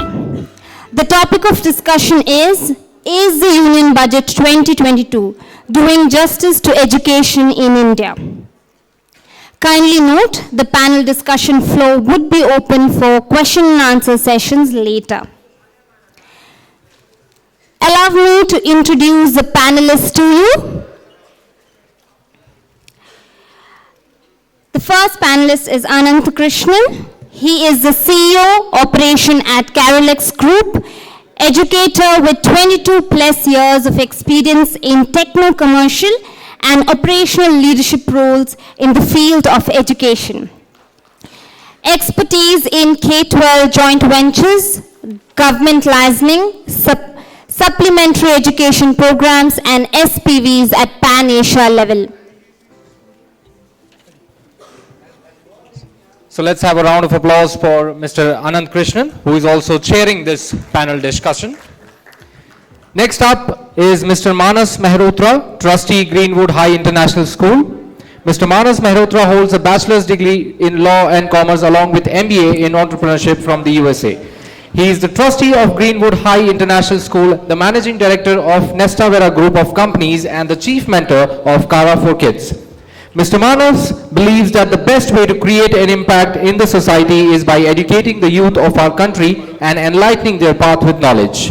He is a charismatic person who has inspired many with his effective words and exemplary efforts in the education industry. His advice to students is to work with focus and a balanced approach. Welcome, sir. Moving on, our next panelist is Mr. Mansoor Ali Khan, experienced trustee with a demonstrated history of working in the education management industry, skilled in business planning, coaching, strategic planning, business development and organizational development. Strong finance professional with a bachelor's of business management focused in Master of Business Administration. He is the member board of management for DPS Bangalore and Mysore. He is also the founder of School of India and he is also the General Secretary, Management of Independent CBSE Schools of Karnataka. Let's have a huge round of applause for Mr. Mansoor Ali Khan as he joins us on stage. A very warm welcome to you, sir. Next up is Rikrit Sarai. He is the Managing Director of Satluj Group of Schools, one of North India's Chandigarh region's oldest and largest private independent K-12 group of schools, founded in 1976 with branches in Haryana, Punjab, Jammu and Kashmir and Himachal Pradesh. Sarai is the co-founder and director of Rumor Books India, one of India's largest and reputed English language trade publishing houses and the publisher of the Honorable Prime Minister of India, Shri Narendra Modi's Man Ki Baat. A very warm welcome to you, sir. The next panelist is Vineet Chandrasekhar. Mr. Vineet Chandrasekhar is a co-founder and director at MS Dhoni Global School, experienced director with a demonstrated history of working in the admin wing of two big educational institutions. Mr. Vineet Chandrasekhar has completed his B.Tech from Vellore Institute of Technology and MS in Management Science from the University of Texas. He has also earned his certificate in school management and leadership from the prestigious Harvard Business School. Mr. Vineet Chandrasekhar was a gold medalist and college topper and received a high distinction with a dazzling 4.0 CGPA. A tech enthusiast, Mr. Vineet Chandrasekhar has been instrumental in challenging the traditional means of education.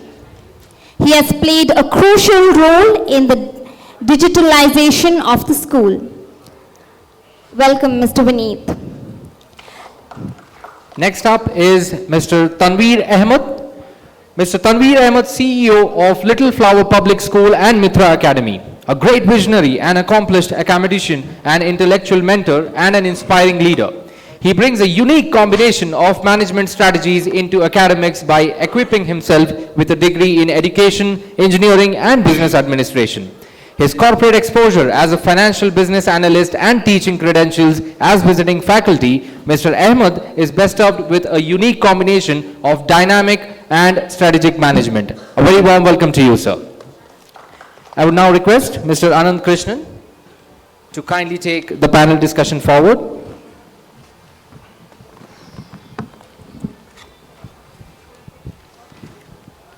Gurubhyo Namaha. My namaskarams to my elders and to my mentors. It's because of you that I have come to the stage. Thank you very much.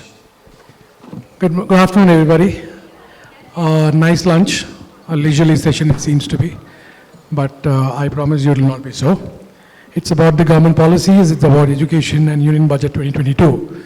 So hope to have some fruitful discussions and fruitful takeaway from the session. We all know that the last couple of years have been harsh on the industry as per se. The topic for the day is the Union Budget 2022 and whether in terms of justice, has it been able to do justice to the education environment per se or not. We, since the last about 60-70 years, have been running towards being a knowledge economy. Last about 20 years have been a hard plow into the battle. Government has been kind enough to start various initiatives like the Sarva Shiksha Abhiyan, the Rashtriya Madhyamik Shiksha Abhiyan, the midday meal program, which later became a PM Poshan program, and many such programs. Even the 5-year plans had a lot to say about the education parameters. We were doing well, we were progressing well as a knowledge economy, but then COVID became a sudden barrier. Post-COVID, things in this country changed. Industries changed, so did people in terms of the way they work changed, so did education change. So the question is, whatever was lost in these 2 years, has the budget been able to do justice to the loss?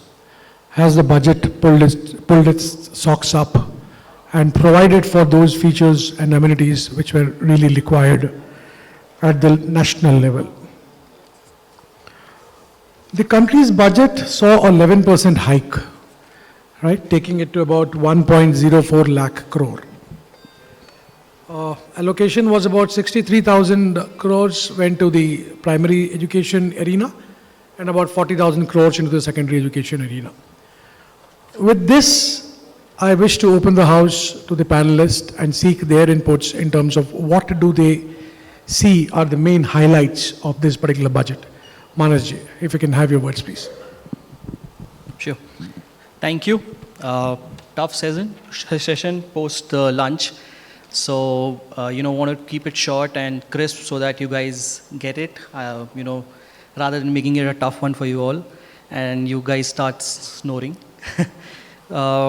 Basically, the entire portion of the education front has been divided into two major front, which is the state schools and the private schools. Now, if you see the percentage, it's quite surprising. The country is still having 90%, 85 to 90% schools which are government-owned schools.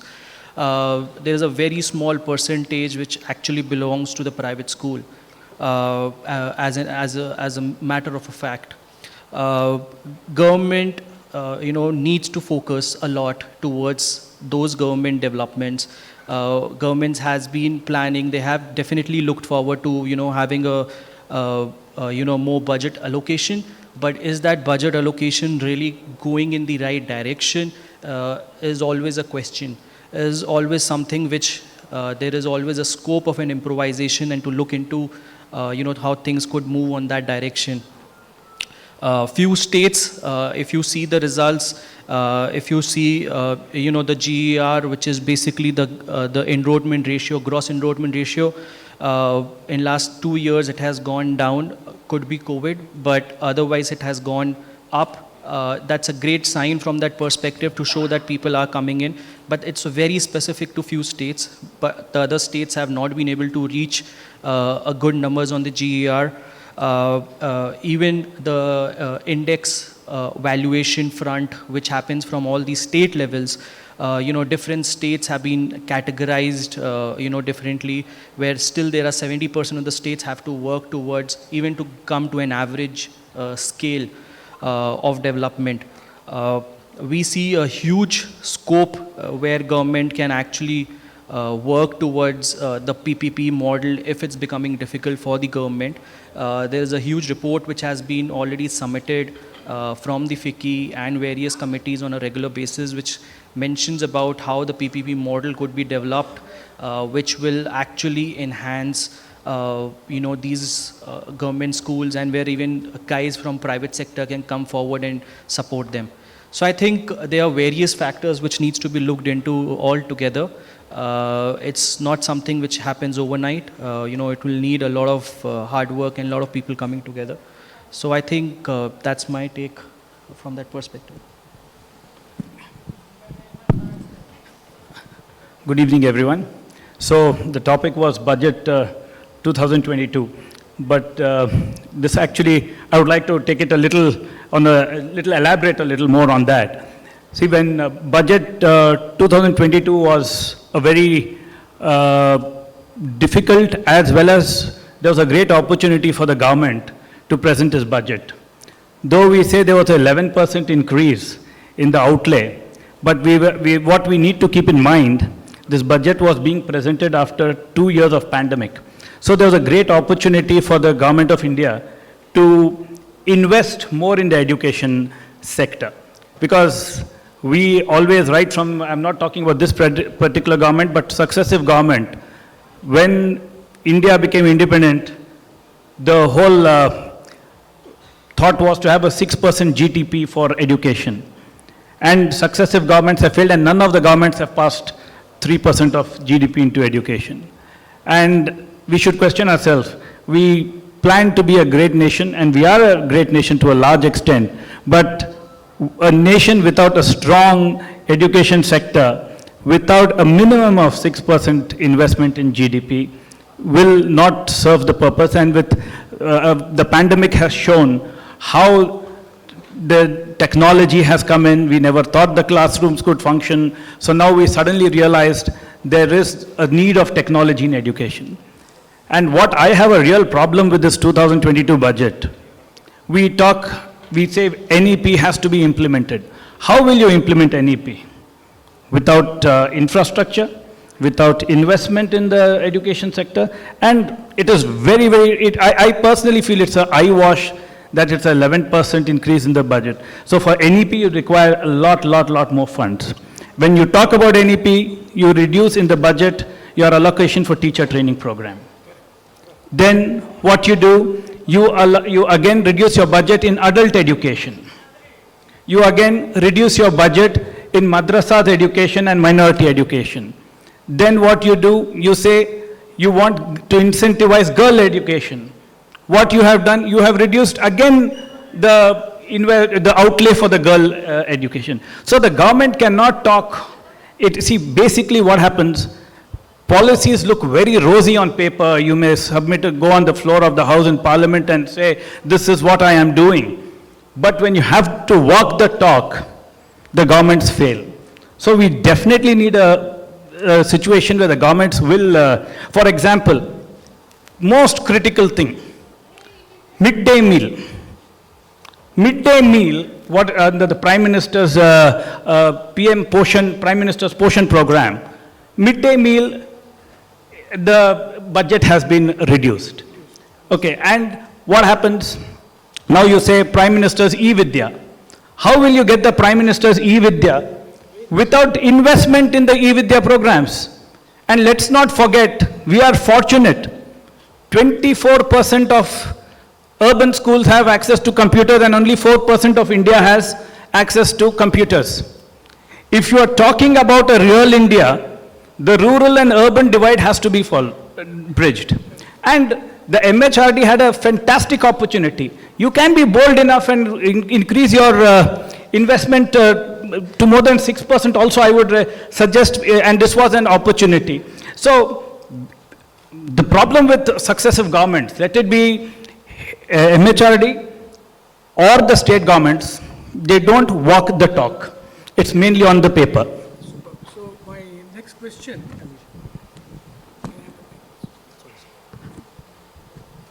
Very nicely summed up in terms of the announcements by the government. Taking a cue from your question, I pass on the next question to Tanveer Sahab. Government has been focusing on the e-Vidya platforms, right? So particularly after COVID, the digital platform came into existence, and we have been focusing very strongly on that. Government has outlaid about 75 labs also to be created to enhance the, the teacher training education parameters and all. But at a very rudimentary stage, if you travel by train from here to, let's say, the coastal part of Bangalore, right? I can bet you that 50% of the time you will not get network on your mobile. In such a situation, Tanveer sir, what do you think, will enhancement in such kind of initiatives by the government really be of a grassroots level help to the students in these areas? And what should be done to bring back the brick and mortar classroom into its original space as to what it was earlier? What's your thought on it, sir? Thank you. So I think it was a good continuation to what Mansoor sir spoke. Well, I mean, there are ways you look at things in especially education. When I look at it as an educator, as long as there's some improvement in terms of learning for the students, I think that's a next step ahead. Now, like you rightly said, with regard to the internet facilities, and I think the digital divide was predominantly visible because of the pandemic, and that's when we realized that a country like ours is not ready for digital education, where as opposed to what happens in the West. I mean, yes, the pandemic, of course, in terms of education, it has brought in certain good things, especially when it comes to online, digital library, e-content. For example, the Diksha courses that were available, and it was, I'm happy that it was made open to even to the private sector, where most of our teachers could go through those. It was very good content available, and yes, they are focusing towards these things, especially in terms of, training the teachers. Again, when you look at the budget, it says it's 50% lower to compared to last year, but then maybe part of it comes in the Samagra Siksha Abhiyan. It comes in that also, the teacher training. Though we are not directly influenced by the budget as private sector, but yes, in terms of what the government has presented, like Mansur sir rightly said, it looks very good on paper. Probably, again, that has to kind of supplement what is there in NEP. Primarily, the budget is towards NEP. Now, with regard to your question about reaching the masses in terms of digital education, they have planned the SWAYAM, I think the TV channels, where there is no internet connection, but you have radio and TV accessible. DTH. Yes, so the DTH should work in such places, but yes, they have been also allocated budget. I think there's about, if I'm not wrong, 10 lakh crores towards infra and about 10,000 crores towards IT. So if the 5G spectrum and the BharatNet such scheme, so if all this is implemented as planned, then I think it's very easy to get to the grassroots level. I have a question on this. Tanvirji, I'll come back to you with this question. Yes. It's about the DTH thing that you've said. I'll just definitely come back to you. In the meantime, if I can just move on to Ritvik sir. Satluj Group has been a front runner with regard to online education, right? So we've known good causes of you guys going ahead and doing a lot in that particular area. Do you see hybrid education as the model going ahead, right, for the primary and the middle school education? Do you also see any way the private partners can really bring about a change doing a hybrid education in this country? It's a wonderful question that you asked, and I think it's relevant as well. Given the fact that over the last 3 years there's been a massive, there's been a massive rush in terms of edtech, of course, and what we've seen is that the last 3 years have, of course, been very, very lucky for us in terms of edtech. That that there were lots and lots of innovations that were in the pipeline that could actually be implemented. But I think what's really come out of the last 3 years and these difficult times is that many of the parents who we thought were comfortable with online education, and in terms of various schools. So so this isn't just in schools in the north, in the south, in the west, in the east. I think it's the world over. A lot of them demand offline education now. So what is the relevance of hybrid education? And that's why I think that your question is a very important question for us at this point of time.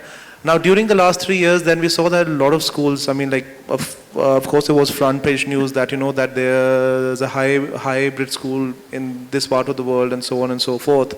But how many of them are successful now? And how many of them can stand the test of time? I think that's something that we'll have to, of course, see. But hybrid education isn't just limited to online and offline education. I think it's a way of education that will remain. Like even now as well, then we've still got online platforms that we've used over the last 3 years in our schools. Assessments, we still take online as well. A lot of the parents request in this case that can it become offline. So you've got to cater to what the parents, of course, want. But the difficulty about being in the education industry is that you can't 100% cater to what your clients want, because there isn't actually a client over here. You can't consider the parents and the students, like a typical client in terms of some the sector. There is a need for an intervention of educationists, and we sometimes have to put our foot down and say that, okay, this is what we feel is right for your kids. So a lot of the parents in many schools would come up and say that, let's say we're paying the fees, please do this, please do that. A lot of those things cannot be done. So I think that's the drawback about particularly being in the education industry, that you can't really cater to the demand. You have to follow an age-old system in terms of education, but you have to innovate and change with time. And with regards to that, I think the hybrid model will still be seen in bits and pieces, but as a 100% hybrid school, I think that you'll find very few schools that will function in that way. Very rightly said. We also strongly believe in the same thing, that hybrid schools, 100%, to what level will they be really successful? Taking this discussion further to Mr. Chandrasekhar. Mr. Chandrasekhar happens to be the founder director of the MS Dhoni International School. A very pertinent question to you, sir, would be, COVID times, we somehow managed as educators on a hybrid model or on a digital model. Sports is something at least I'm not, maybe my ignorance, pardon my ignorance for it. Sports is something you need to practice. It is not, you can't see and learn. And practice is something like it's a Guru Sishya Parampara, right? That's, if I can put it that way. Somebody has to guide me. Like, for example, I go to a gym, so I need a trainer who needs to tell me, if you're squatting, if you squat beyond this degree with your weight, you're going to jerk your knee, right? So in this kind of a situation, right, and with the thrust on sports education being so high, because you've seen the medals that the country has fetched in the last few, games, international games, where do you see we going in the next 5 years with this so kind of e-Vidya and digital trust, right? And with the hybrid models coming up, but nothing much from the sports perspective. Where do you see this budget helping the sports persons and the students who aspire to make a career? Because sports is now not restricted to playing sports. It involves a career for you. So what do you think is the parameter for these kids who actually see sports as a career? Yeah, good afternoon. Yeah, you rightly said sports is not about playing nowadays, not only about playing. A lot of different fields have opened up when it comes to sports. For example, sports management. A lot of schools have started offering sports management courses. Colleges have started offering sports management courses. But when it comes to the grassroots level, I think the child has to understand what playing is, what are the benefits of playing a sport is, and how each and every sport is played in different ways, and what's the advantage of going to the field and just running and getting some energy out of it. So because it teaches every human being how to manage the society, how to manage failures and all that. So I think at the grassroots level, if you're able to tell a lot about what the sport gives, what is fitness, what you have to eat at a very young age, how you have to develop your mental and physical fitness, I think that will be easier. That doesn't require a sports field for teaching the kids. So probably once they grow up, then you can start introducing the sports to them. Probably not every sports period you have to go to the field. So you can tell them how each sport is played, what is the unique features of each and every sport. So at that level, if you are able to teach them all that, they'll be able to see, probably by when they're in 6th standard or 7th grade, they'll be able to know what sport they are good at. So once they start specializing from that age in that particular sport, then I'm sure once they finish graduating, they'll be able to decide what sport they'll be able to, if they really want to go to do some sport, they'll be able to decide what they have to do. And any specific requirement from the sports perspective towards the government that you think that the next budget should include? Yeah, see, when in terms of Tamil Nadu and Karnataka, they are investing a lot in the sports infrastructure. But what is more important is, see, I'm a state level basketball player. After grade 12, I didn't know what next to do in sports. So I had to leave that there. So what we've done is we've associated with specific sports players. Like, for example, cricket, we have done a CSK academy wherein they can take the children to the next level. So it's closely associated with the TNCA. So you can easily get into a Tamil Nadu team. Probably from there, they can move to the next level. If that support is given by the government, and even to the government school kids, we are able to give that input to the kids, then I think the sports will be able to play FIFA World Cup also. Very nice, very nice, very nice, very nice. My next question is to Mr. Mansoor and to Mr. Tanveer. You spoke about, of course, Mr. Mansoor was very vocal in saying that a lot needs to be done by the government in this particular area. And Tanveer Saab said that DTH is probably one spectrum which can be looked at reaching out to the masses. But sir, with DTH into play and with the announcements of content being developed across 20 different languages in the regionally, what happens to learning outcome-based assessments? What happens to continuous professional development? What happens to the development of teaching tools into the classroom? So don't you think these things definitely, and what happens to the research and the innovations that happen in the incubation centers in the schools? So don't you think these things will somehow take a hit if DTH model is followed to the core? I'll take Anyone of you. See, the DTH model is just like what I understand, the government of India is trying to make it as a hybrid model. There is no two doubts that the brick and mortar classroom situation or the classroom teacher, this thing will never be replaced. Because today what the government says, they'll make 200 channels, DTH, and then again. So again, as I earlier said, the intent is good, but how do you put it in practice? Now, for example, you say 200 channels. Okay, in a city like Bangalore, you may penetrate to 50-60%. Okay, and rural areas, what you'll do? Your tier 2, tier 3 cities infrastructure. And then even if you go through it, how will you do your assessments? So it requires a complete overhaul of the education system. See here, even if we tomorrow do it, as a private schools, we may be able to manage our assessments or other things, and also at the same time give the hybrid feel, and where our teachers interact and this. But what happens in the rural setup? And what happens in the aided and government schools? What we do here is more or less, we don't take into consideration the government and aided school situations. And the government also this is my experience with governments, not any particular government, successive governments. Governments and education ministries function for just to haul up the private education sector, not answerable to what they are doing and how they are doing. So my I have always been at loggerheads and have had a difference of opinion with consecutive government officials that the government function more to oversee the private education sector and not to manage the government schools or the aided schools. So this will be a big question mark, and even with the NEP as a policy says all these things, but NEP also mandates there should be infrastructural changes how the government also functions. So unless that happens, this will not have the desired results. Very nice, very nice, sir. Moving ahead, my next question is about the teacher training programs. Can I add to Mr. Mansoor? Sorry. Absolutely right. I think everybody agrees here in the room as educators, there's nobody that can replace a teacher. Especially, we would always want a brick and mortar environment, like a school, physical school. Now there is, different thoughts to it. Now teacher and technology, of course, go hand in hand and they supplement each other. So now when you come to DTH, this is an arrangement where there's no teacher available. It's not that it could replace a teacher. Now again, I feel sad to say that there are not many takers of this profession of teaching.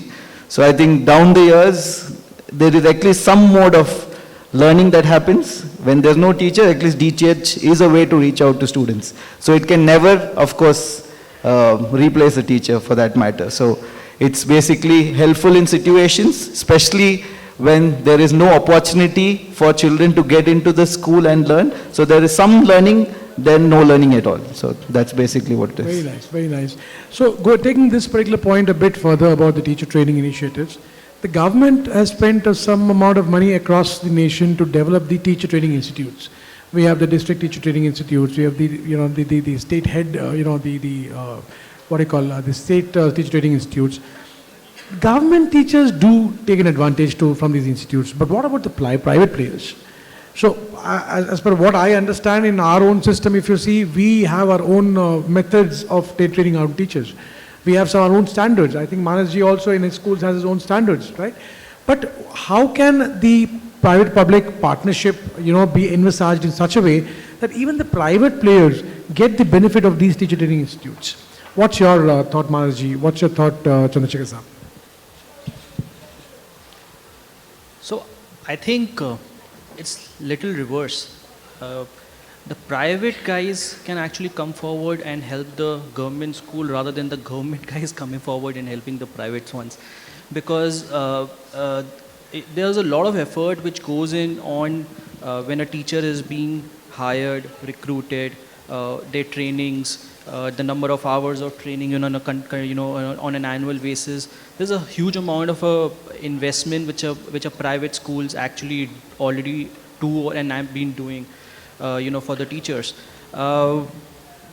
If these teachers goes forward and help the the teachers who are teaching in, say, a particular radius within their schools, 2 to 5 kilometers, and actually help those teachers there, that will be more relevant, from that perspective, rather than the government teachers.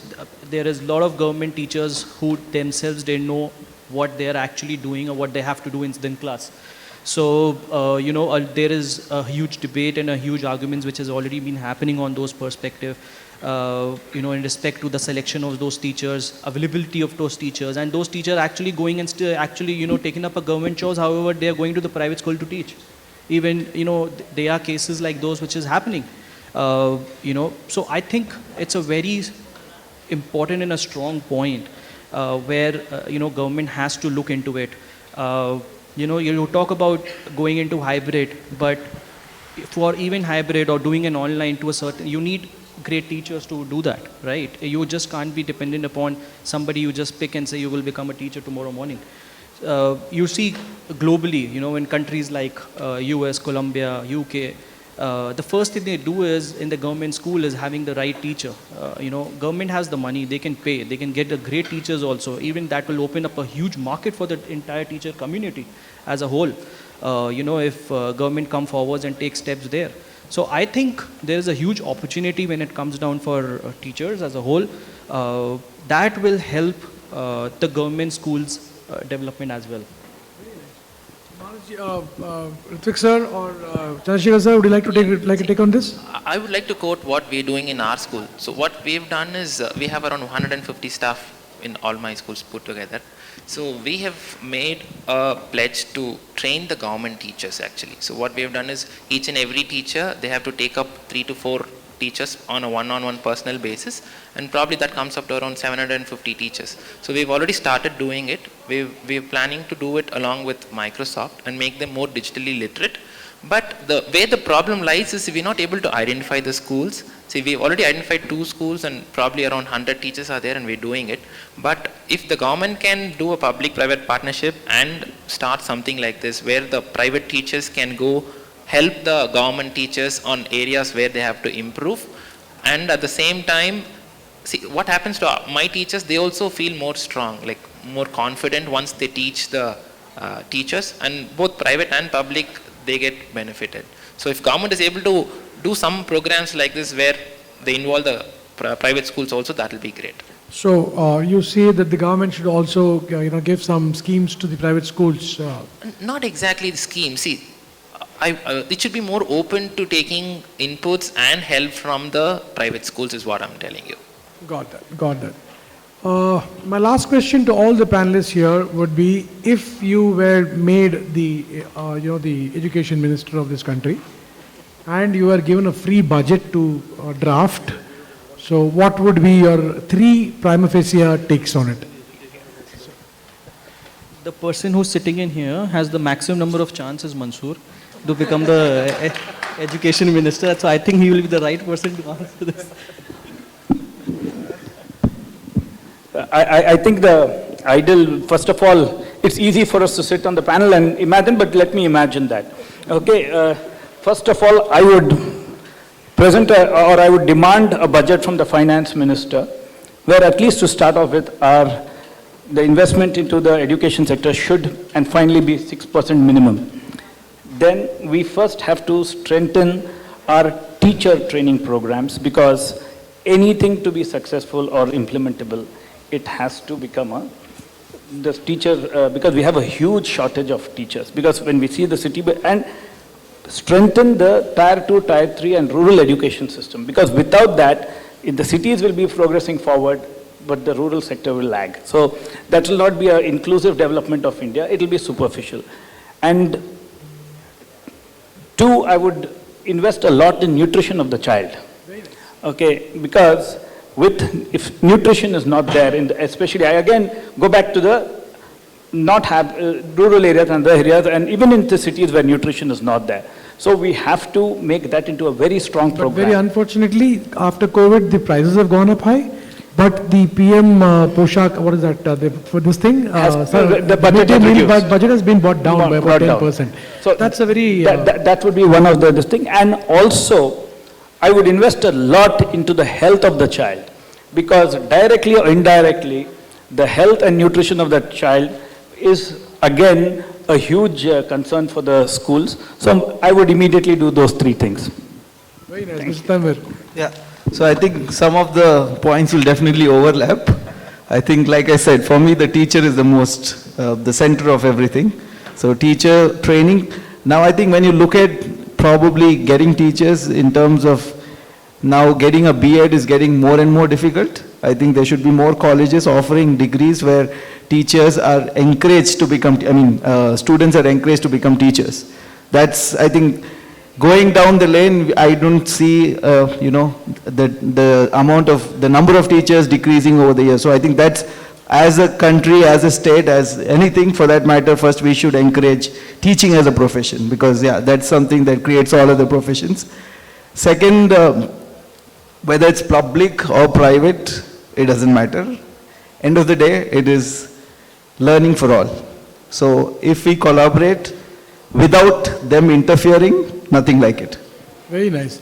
Ritvik sir, what's your take on it? Well, look, it's just it's a tricky question to answer. Actually, I've never thought of myself as the education minister. But then, if I were to be for a day, and in my dreams at least, I think the first thing that I would do would be to double the outlay for education in the budget. I think it's around 3.5% now, and as mentioned in the NEP, I think it should be around 6%. Like a meager a few $1 billion are spent in terms of education in India, and it's a massive nation that we have.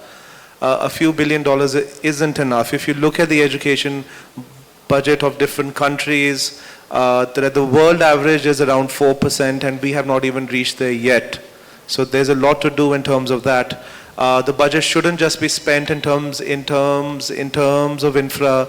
It should be spent in various spheres in terms of education as well. I think that's one major thing that I would, of course, do. The second thing is that I would, and I'm sure that a lot of us would support this thought as well. And if I do have a campaign, then do support me on this point at least, that I think we should privatize education much more than what we are doing. There's a stigma in terms of education in the private sector. Let's look at the facts. Out of 1.5 million schools in India, around 3 to 400,000 are private schools, but 49% of the students are studying in these schools, if I'm right. So privatize education. Let's declare education not only in terms of for-profit, of course, because that's not the major means of education, but at least in terms of making it easier to open a school. I think if you look at the regulatory framework, it's virtually impossible to run a school now. Like running a school is like running a jail, I feel. So if we can privatize education, I think that will be a major change, and I think that will solve a lot of the issues. So not three, but just two. But just 2 points. One is you said you will double up the investment, and second is privatization of education. Yeah. These are 2 takes that for you. Very nice. Chandrasekhar sir, what are your thoughts on it? Yeah, see, basically there's a lot of infrastructure that has to be developed. One. Second thing is, for the infrastructure to work well, we'll need teachers who need to be trained a lot. See, for every single teacher we recruit, we see at least 20 to 30 teachers who we reject. So the basic problem is in the fundamental way of learning in every place in India. Good that NEP is implemented, but it is not going to be enough. Probably if you can double the amount of budget, at least in the near past, that will help in training the teachers and also check if the NEP is implemented in the right way. If you can invest more on checking that implementation at the earliest, then I think India will be a better country. Superb. So one thing we all here believe, is that the teacher is the core of the education system, and all factors towards teacher development and the mental space and the teacher upskilling and reskilling is something that we need to focus on a very high, intensified manner. Apart from the teacher training, which is of course a need of the hour, if I were to be the education minister, the first thing I'll do is I'll ban the dummy schools. The dummy schools, I think, is taking away the childhood from the children, and we are going back to the old age, stone ages, where there were no schools, right? So I would definitely vouch for students to come back to school in the brick and mortar school and study the original way. Of course, digital can be a medium of enhancement, but digital can't be the only medium of enhancements, and I earnestly request the government to look at this particular factor in a much more serious matter. Great having you all panelists here. All the senior members of Education Fraternity are here. Can we have a loud round of applause for each and every one of us here? Thank you very much. Have been a great audience. Any specific questions for us? We'll be happy to take your questions.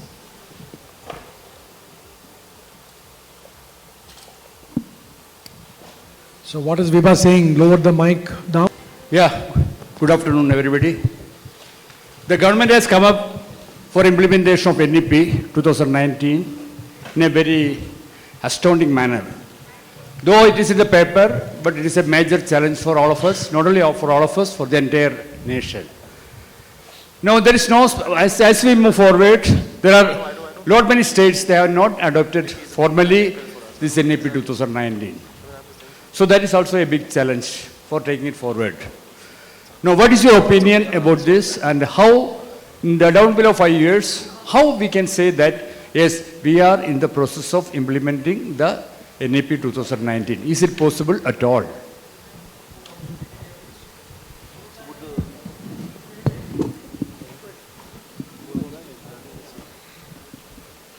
So, in the state of Karnataka, NEP has already been implemented.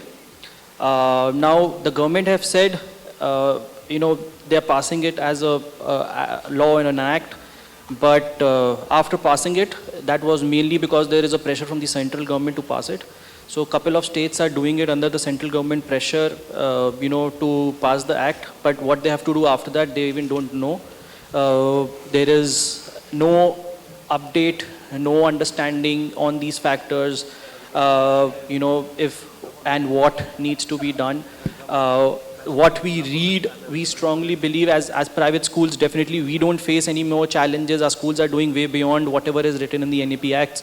But surely it's something which a lot of government schools and the surrounding areas which probably would have to work really hard to get those things implemented.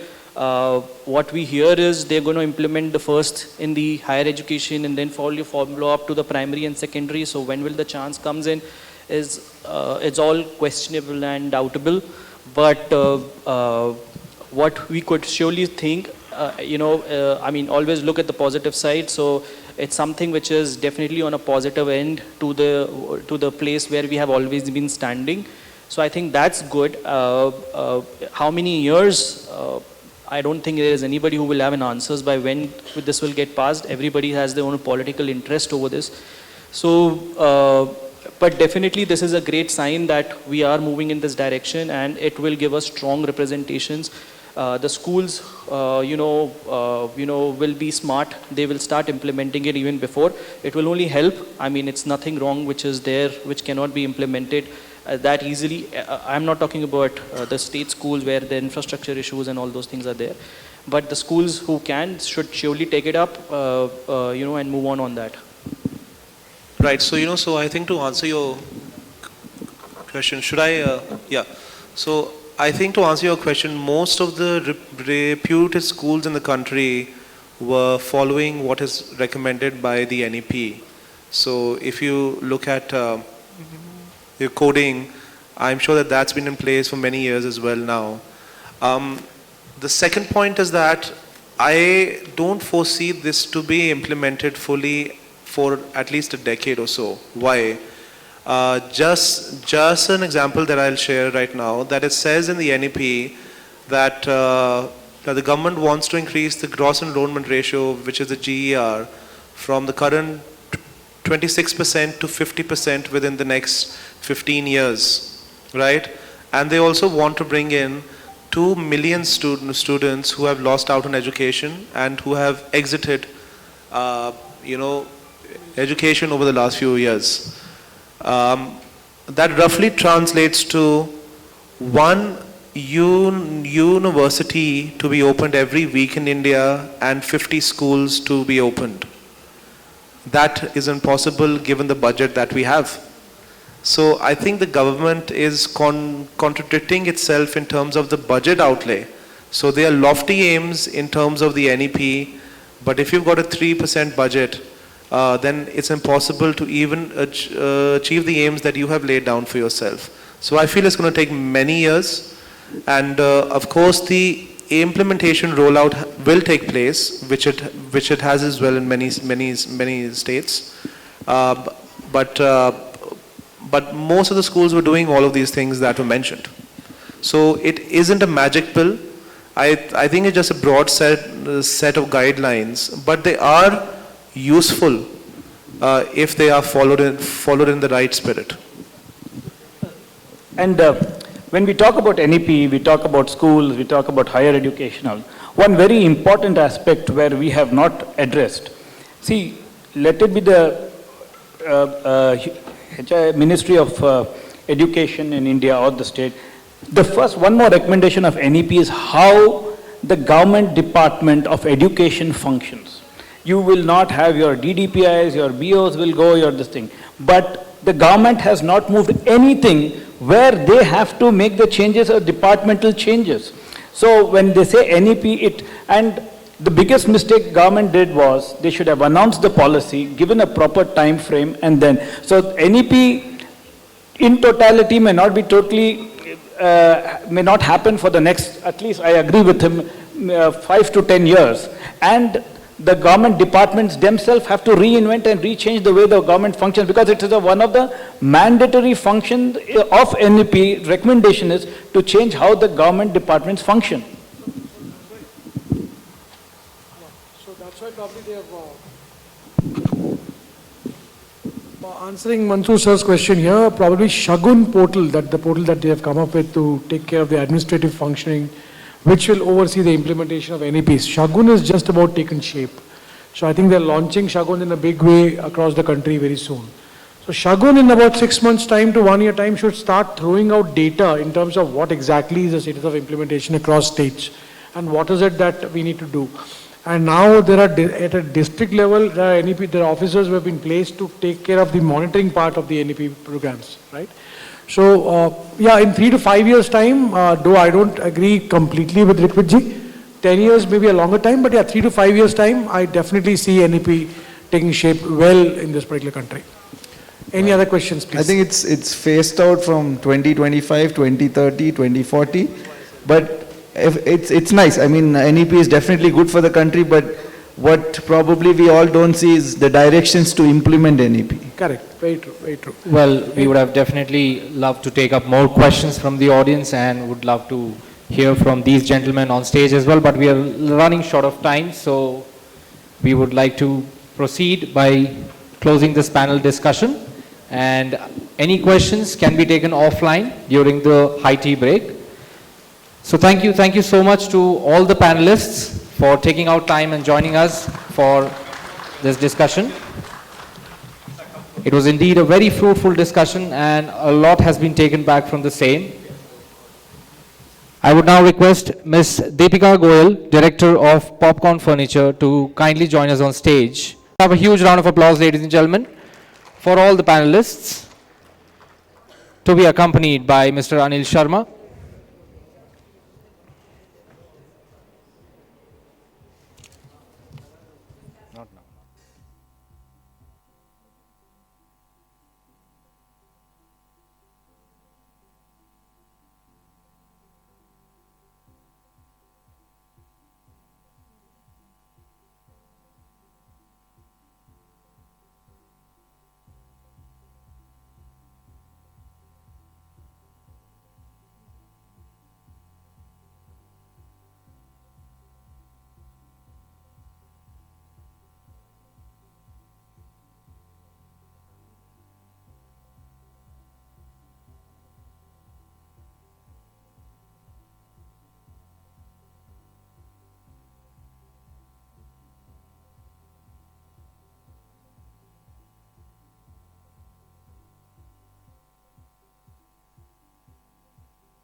Let's have a round of applause for all the panelists.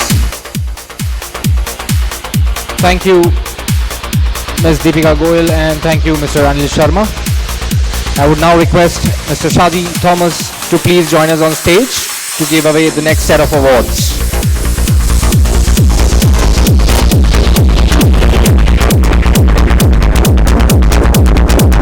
Rank number 1 in Haryana and rank. They also walk away with the award for the elite Indian schools. So let's have a round of applause, ladies and gentlemen.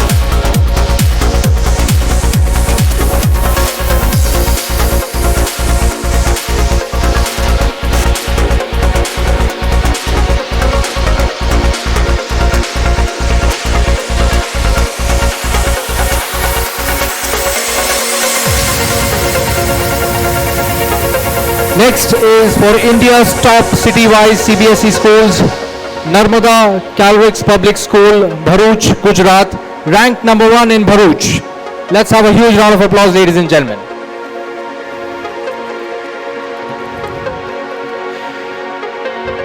Also, they win the number 1 in Mundra.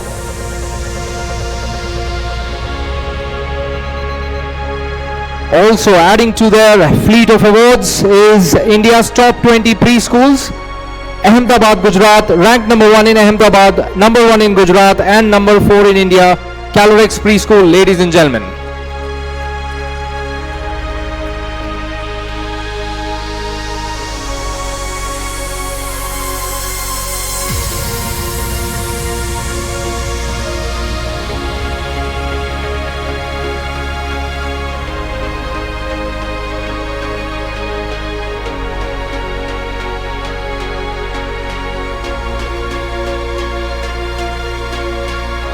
Next up in India's top 20 CBSE schools, Gurukul, the school, Ghaziabad, Uttar Pradesh, ranked number 1 in Ghaziabad, number 1 in Uttar Pradesh, and number 5 in India.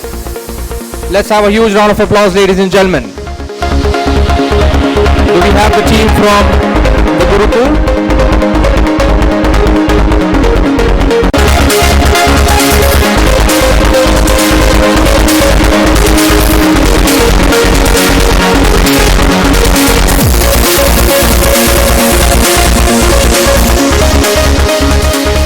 Day-Cum-Boarding Schools, ranked number 1 in Bengaluru, number 1 in Karnataka, and number 1 in India. Category International.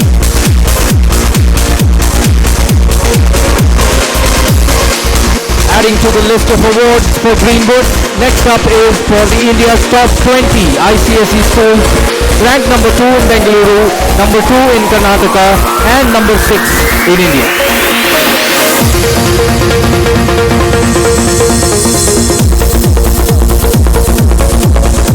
And the list goes on, ladies and gentlemen.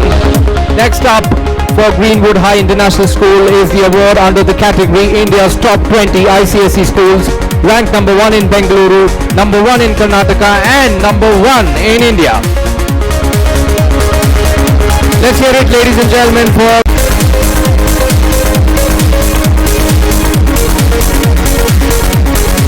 last but not the least is the Parents' Choice Awards 2022 for Greenwood High International School, Sarjapur Road.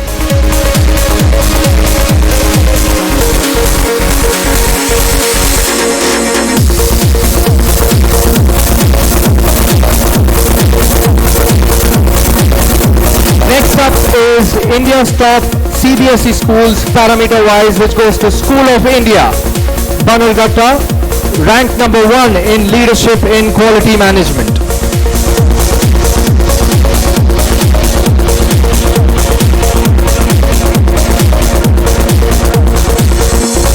Requesting Team School of India to please join on stage.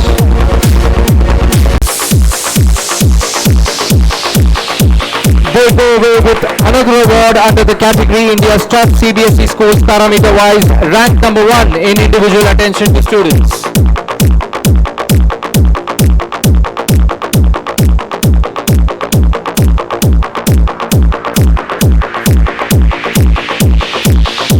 The next award is for India's top 20 CBSE schools, which goes to Delhi Public School, Bangalore East, ranked number 2 in Bangalore, Karnataka, and ranked number 6 in India. School Bangalore East comes out with flying colors, winning the award for quality leadership.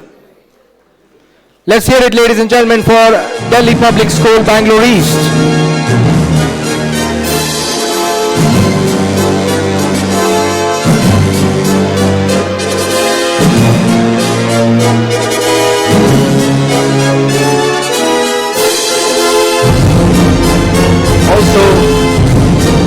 Thank you so much and congratulations to all the awardees. Thank you so much, Mr. Shaji Thomas.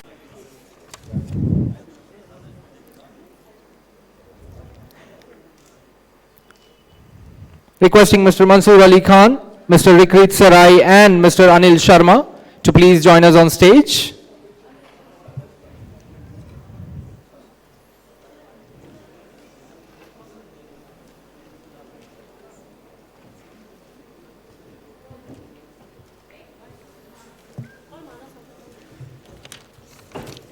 Also would request Mr. Manas Mehrotra, please join us on stage with all the other dignitaries. So we have a book launch which will shortly be taking place. So all the dignitaries on stage, requesting you to unveil the book to the audience.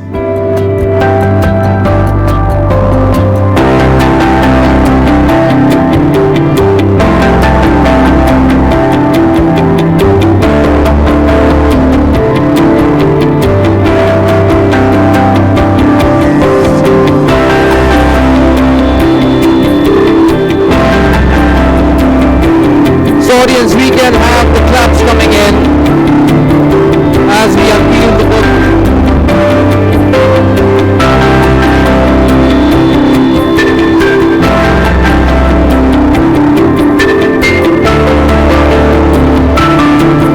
And we also have Dr. Anand and Dr. Vanchana on stage to join the other dignitaries.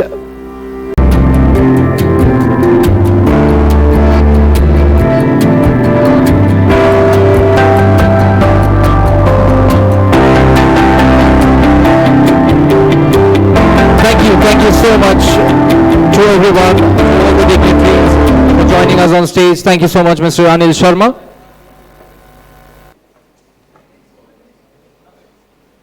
CEO of Address Health, Healthy Children, Happy Children to come to stage. Let's hear it for Dr. Anand Lakshman, ladies and gentlemen, as he joins us on stage for the presentation. Over to you, sir. Stage, this slide change. You have an introduction? Can you start? Okay. Good afternoon, everyone. Seema ma'am from Thane told us just before in the morning that the attention span for people is about 8 minutes. I have breaking news and new research coming in, which tells us that the attention span after lunch is about 4 minutes. And I am being a scientific person, I have added to that research. The attention span after if you have had 2 desserts like me is about 2.5 minutes. So if I have to complete what I have to say in 2.5 minutes, it's a bit challenging. But Vibha and Anil gave me 15 minutes, which I think is too long. So I'll try to keep it between 2.5 and 15 minutes. So I'm building a case for why schools should invest in health of its students. And I want to start from a story of a phone call. I got a phone call recently from a school principal, a reputed school, a very well-meaning, well-respected, somebody whose call when the phone rings and I see the name, my hand trembles. Because I'm worried, is she going to tell something, your address the doctor didn't do right or something like that. So I'm a bit worried. But I picked her call and said, ma'am, what's happening? And she said, doctor, I'm really concerned. We've got a lot of children with vape in their bags. We don't know what exactly to do right now. Can you help us? Can you come and tell us, can you talk to these children about these vapes that we've got in the bags? And I put my health education team together and I said, let's address this as an issue because knowledge is not the problem with children when it comes to vapes. Okay, what we did, we put a bunch of 20 things together, lipsticks, iPods, pens, stuff like that, mouse, and then a few vapes thrown in. And we went to school and we showed them these 20 things and told them, out of these 20 things, pick out which are vapes and which are just lipsticks, iPods, etc. 90% of children could pick out the vapes which look like lipsticks, which look like pens, which look like iPod or anything like that, right? 90% of children could pick it up and say, this is a vape, this is not a vape. So the schools are not to teach how to earn a living, but to teach how to live. When I was a student I come from a Kendriya Vidyalaya background, so I was told thought for the day, so I went on stage and said this many years ago, but it took me 20 years to think about it and think what I said that day. So I feel that we need to really focus on where this world is going in terms of what is the future of these children, and if they may be well educated, they may have the best of the academic education, but are they going to have fulfilling lives is a question that I have, which we want to address. So why are schools the right place to intervene for children's health? Well, simply spoken, children spend 1/3 of their life at their waking hours, half of their waking hours in school, more time than anywhere else.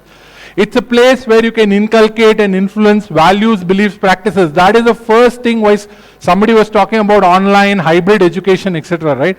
But it's values, beliefs and practices that we are trying to build at school. And if it's not health, values, beliefs and practices, then what are we going to do with the children who are then going to go into the society but not have those values, beliefs, practices which are going to make them, better contributors to society? Schools are also very organized and disciplined. Parents often come to school and say to teachers, you please discipline the child because you are much better at disciplining than, they basically abdicate their responsibility of disciplining to schools because schools are organized, disciplined. And schools also have an opportunity for group behavior practice. So it is important for us to be able to influence group behavior practice in schools. And it's an opportunity for us to reach a large number of children at one place. Many times I hear, many schools tell me, oh, but doctor, we are tied up with so-and-so corporate hospital and so-and-so, and the services are there, etc. So I have a small story to tell here. In the 1900s, even Nobel laureates had to stand in queue to access mainframe computers. Mainframe computers which were 3-4 stories tall, even to do small computing calculations, they had to stand in queue to get a chance. But the world moved from mainframe computers to mobile in matter of just 100 years. But healthcare is stuck, what we say, in the mainframe era. That is, hospitals are designed for sick people. Hospitals have vested interest in keeping people sick. It's very difficult to tell the DNA of a hospital to say, let's go out and build health values, belief practices in children. So that is where we need to work on group behaviors, etc. And lastly, schools offer an excellent opportunity to democratize access to service. All children are not born alike, all schools are not alike, and there is a chance to democratize access to services. So I look at the health disease continuum. I often tell schools, health is the shared responsibility of parent and school, but disease is the responsibility of parent and possibly government. So I look at the health disease continuum and say, if I start from health and go till the disease, then I am looking at things like school environment, I am looking at health education and screening as areas under health, which are well children who require better school environment, mental and physical. They have education, health education built into their curriculum, and they are talking about the values, beliefs, practices to become better, healthy citizens. And then we are doing screening, I'll come to that later, and then possibly a few interventions. Beyond that, when we come to the tip of this normal curve, we are talking about treatments of diseases which are largely in the domain of individual domain of parents, and therefore there is not much of a role for school. So I say these are the areas under which school and parents have role, and then we go into treatment. So this is the health disease continuum that we see across how we can build investments in healthcare. So what can schools do? First thing is schools can become health promoting schools. WHO has been talked about health promoting school for long, but what does it stand for in a private sector context? Promoting healthy and hygiene practices. Okay, I was just talking about one example here. Mental well-being, emotional well-being. So this is like, we start from building emotional vocabulary. We have to first do emotional literacy. We have to tell children how they can vocabularize their mental well-being concepts. Then we go into mental well-being concepts. Then we go into issues like empathy and sense of purpose. And then we come into the other end of the spectrum to see, are there children who can understand and deal with depression, anxiety, etc., etc. So the whole continuum of mental well-being. And then there is the area of adolescent health and sex education, which often, schools are very happy to outsource to address health, to be very frank. Because just like parents are doing some of this, schools sometimes tell us, you bring your doctors and you do it, we are happy to do it because we really don't want to address this. So these are areas where we need to engage with children, because children today, as somebody else was telling on the panel, it's nano-sized information. Nano-sized information comes from TikTok and YouTube. So we don't need information, we need education, we need engagement to tell what is right or wrong. And then nutrition education, we are seeing double burden of malnutrition. We are seeing overnutrition, undernutrition coexist in the same schools.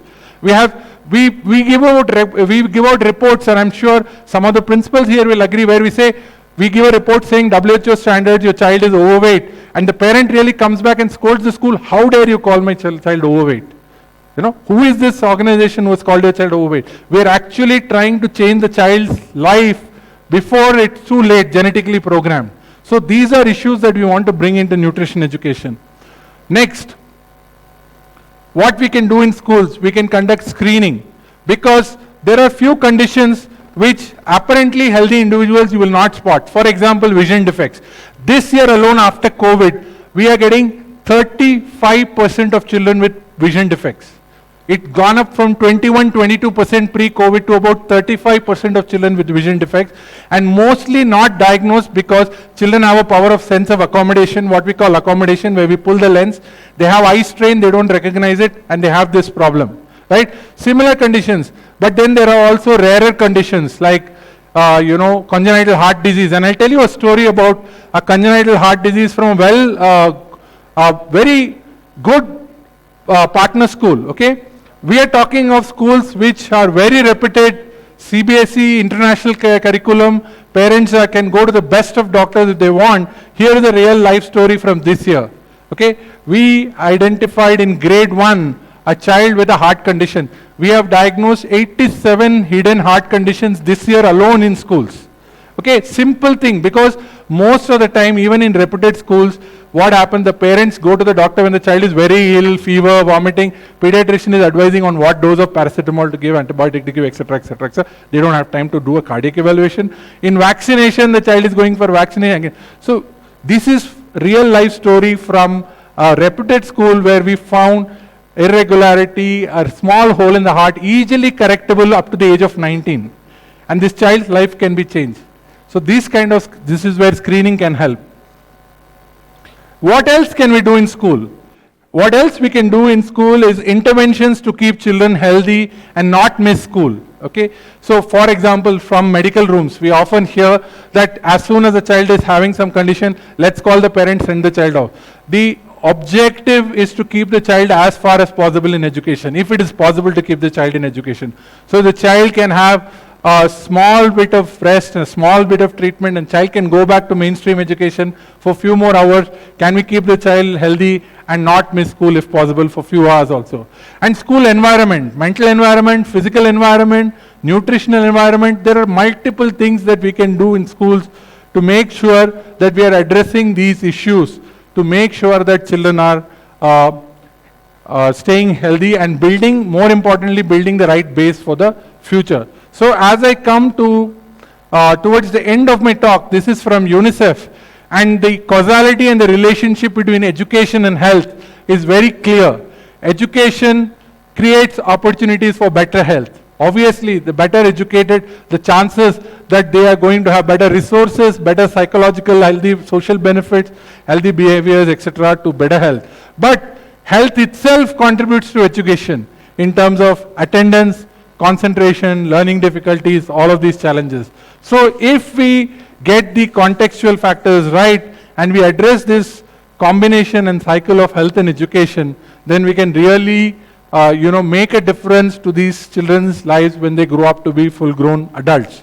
So as I come to the last part of what I have to say, because I promised I should keep it between 4.5 minutes and 12 to 15 minutes as promised to me that I could talk about, I just want to draw some conclusions.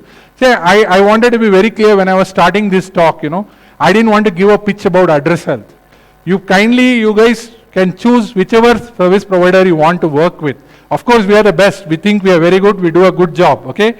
But invest in children's health. That's what is important. I feel that you should look at this holistic thing of all of this in terms of the context, in terms of mental health, in terms of education, health education, screening, and all of these things, keeping children in school, and what can we do. So my conclusions, which I offer to you, are from my observations of this. Health and education are seriously interlinked. There's no doubt about it, that ill health affects learning, but at the same time, education can seriously impact health behavior. So if you have the right education, you can impact behavior. For instance, in grade 8, we have 2 topics in health education that we conduct. One is about adverse effects of tobacco, where the research shows if you show graphic images of tobacco in grade 7, 8, children will not take up tobacco. But that is not enough. In the same grade, we teach refusal skills. Because we teach children, if your peer offers you a tobacco, how are you going to say no in a polite way but yet firm way? So we talk about refusal skills as well. Schools are very important to shape the health of the children. Parents alone will not be able to take this battle going forward. Health is school's shared responsibility, but disease is the responsibility of parents. So the health disease continuum that I talked about, health is a shared responsibility that schools can take up. And schools should invest in keeping children healthy and happy, and play a proactive role in shaping the health of the society of tomorrow. All of you are building the society of tomorrow. But if that is judged only by what grade somebody got, or whether they got into NEET or they got into IIT JEE, then we are not building the right foundation for the next year. Because I'm going to be very happy. I'm probably still going to be in practice at 70 and happily treating more hypertension and more diabetes in society. So that's not what we think we should be doing.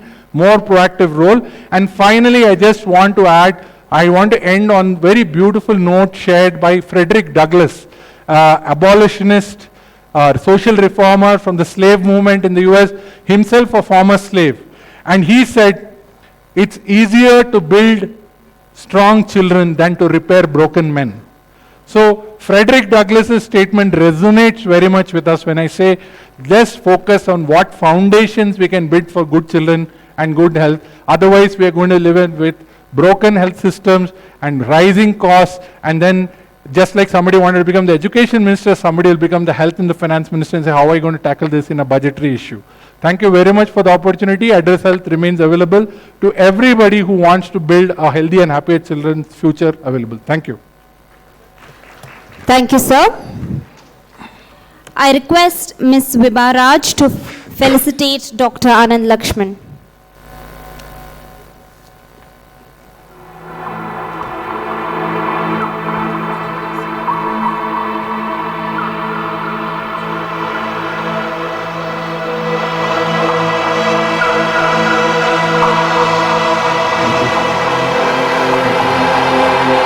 Let's hear it, ladies and gentlemen, for Dr. Anand Lakshman, founder and CEO for Address Health, Healthy Children, Happy Children. Thank you, ma'am. Thank you, sir. May I now request our next speaker, Mr. Anish Bangya, co-founder for Open Door, to come on stage. Presentation for the first time. So I'm going to talk about a very interesting program called Thinking Classroom.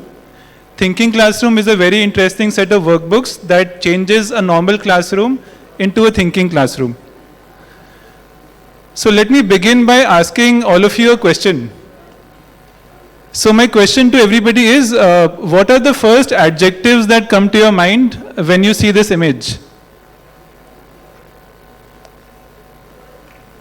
Beautiful, magnificent. Thank you, Anita ma'am. Sorry? Pure, magnificent, beautiful. Anything else? Symmetry, grand. So I've heard beautiful, magnificent, pure, symmetrical, and so on. I'll show you another image.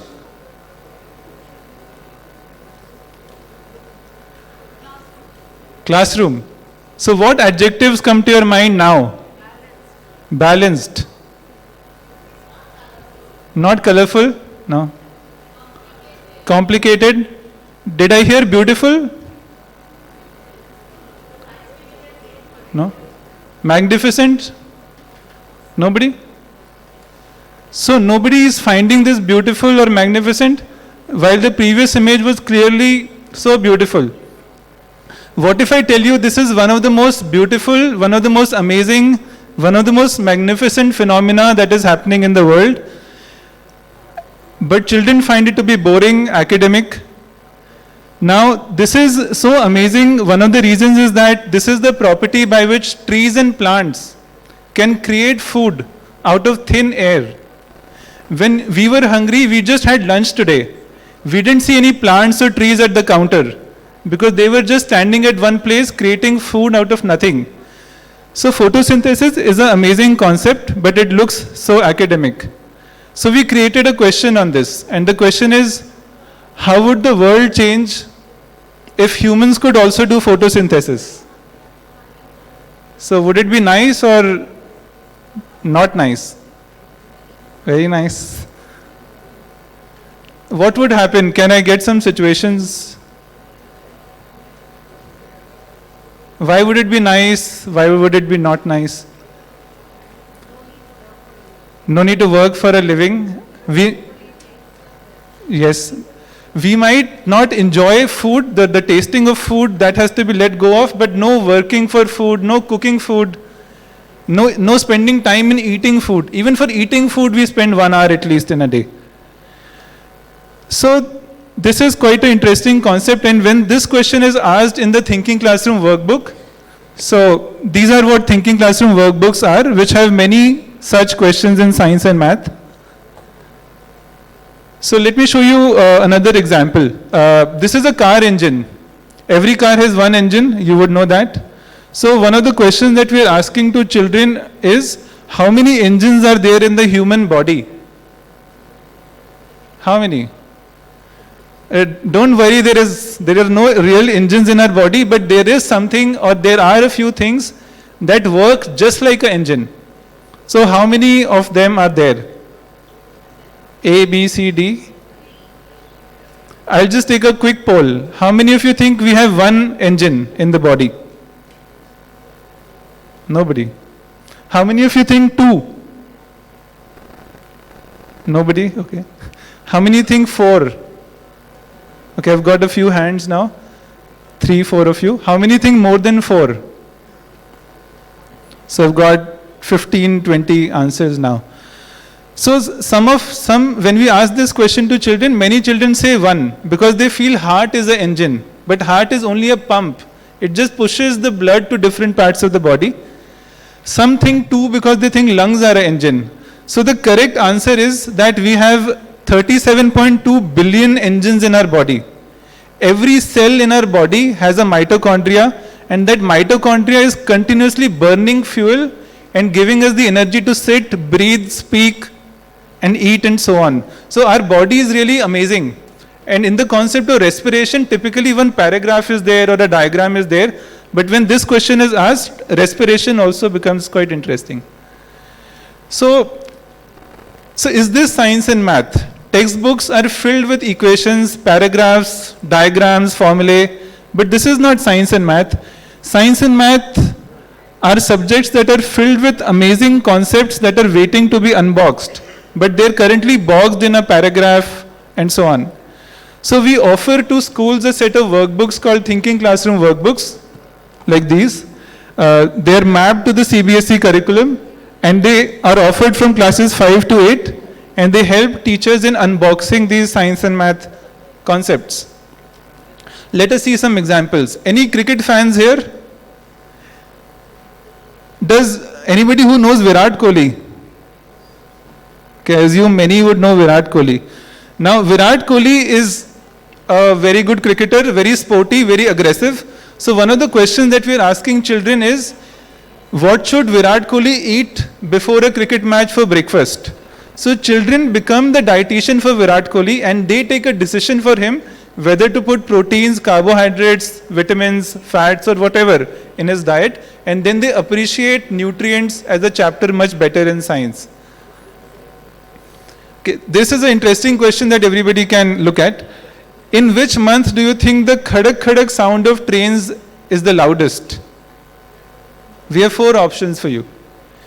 You've all heard the khadak khadak sound? Khadak khadak khadak khadak, maybe many years ago.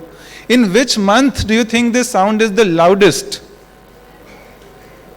Those who I have not asked this question before, they can answer. December. How many think A?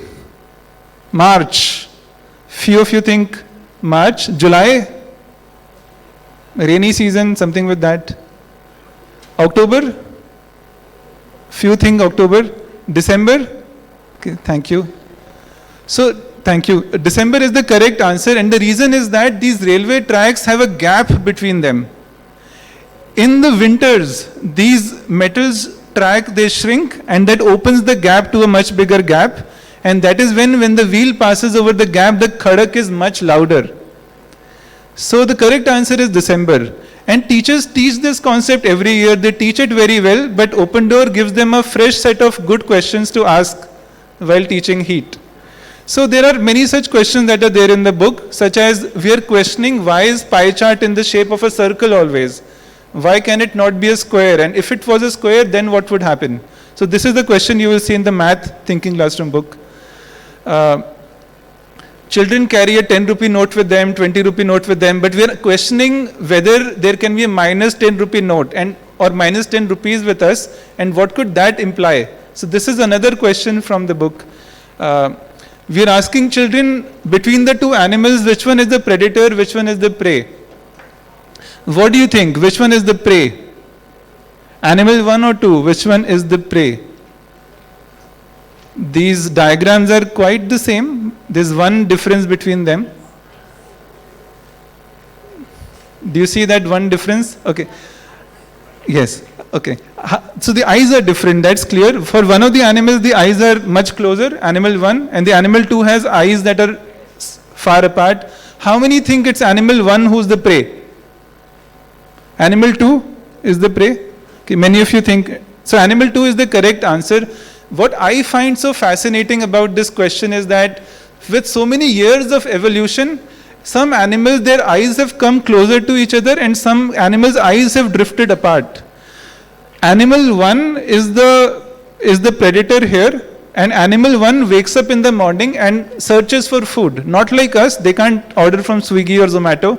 They don't have anybody cooking food for them. So they wake up in the morning, they have to hunt for food. If they don't get the food, they can't survive. So their eyes have come closer because they want to focus on a prey. Animal 2 wakes up in the morning and can become anybody's lunch next day.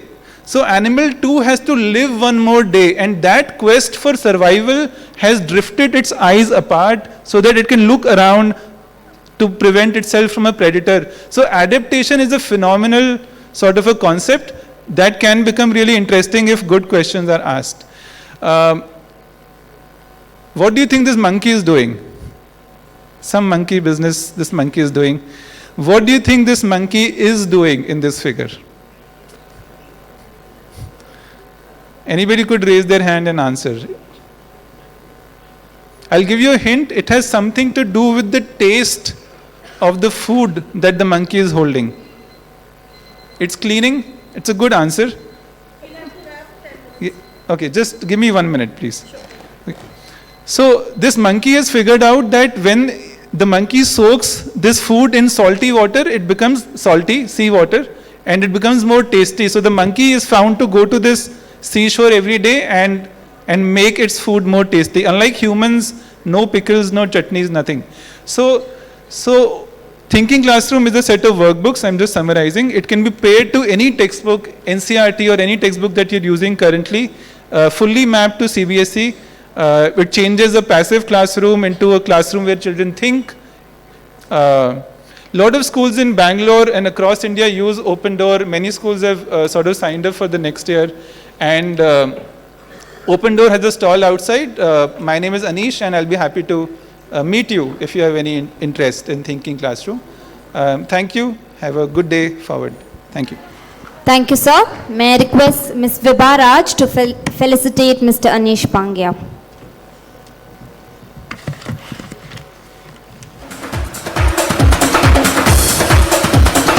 Put your hands together for Mr. Anish Bhangia, co-founder for Open Door.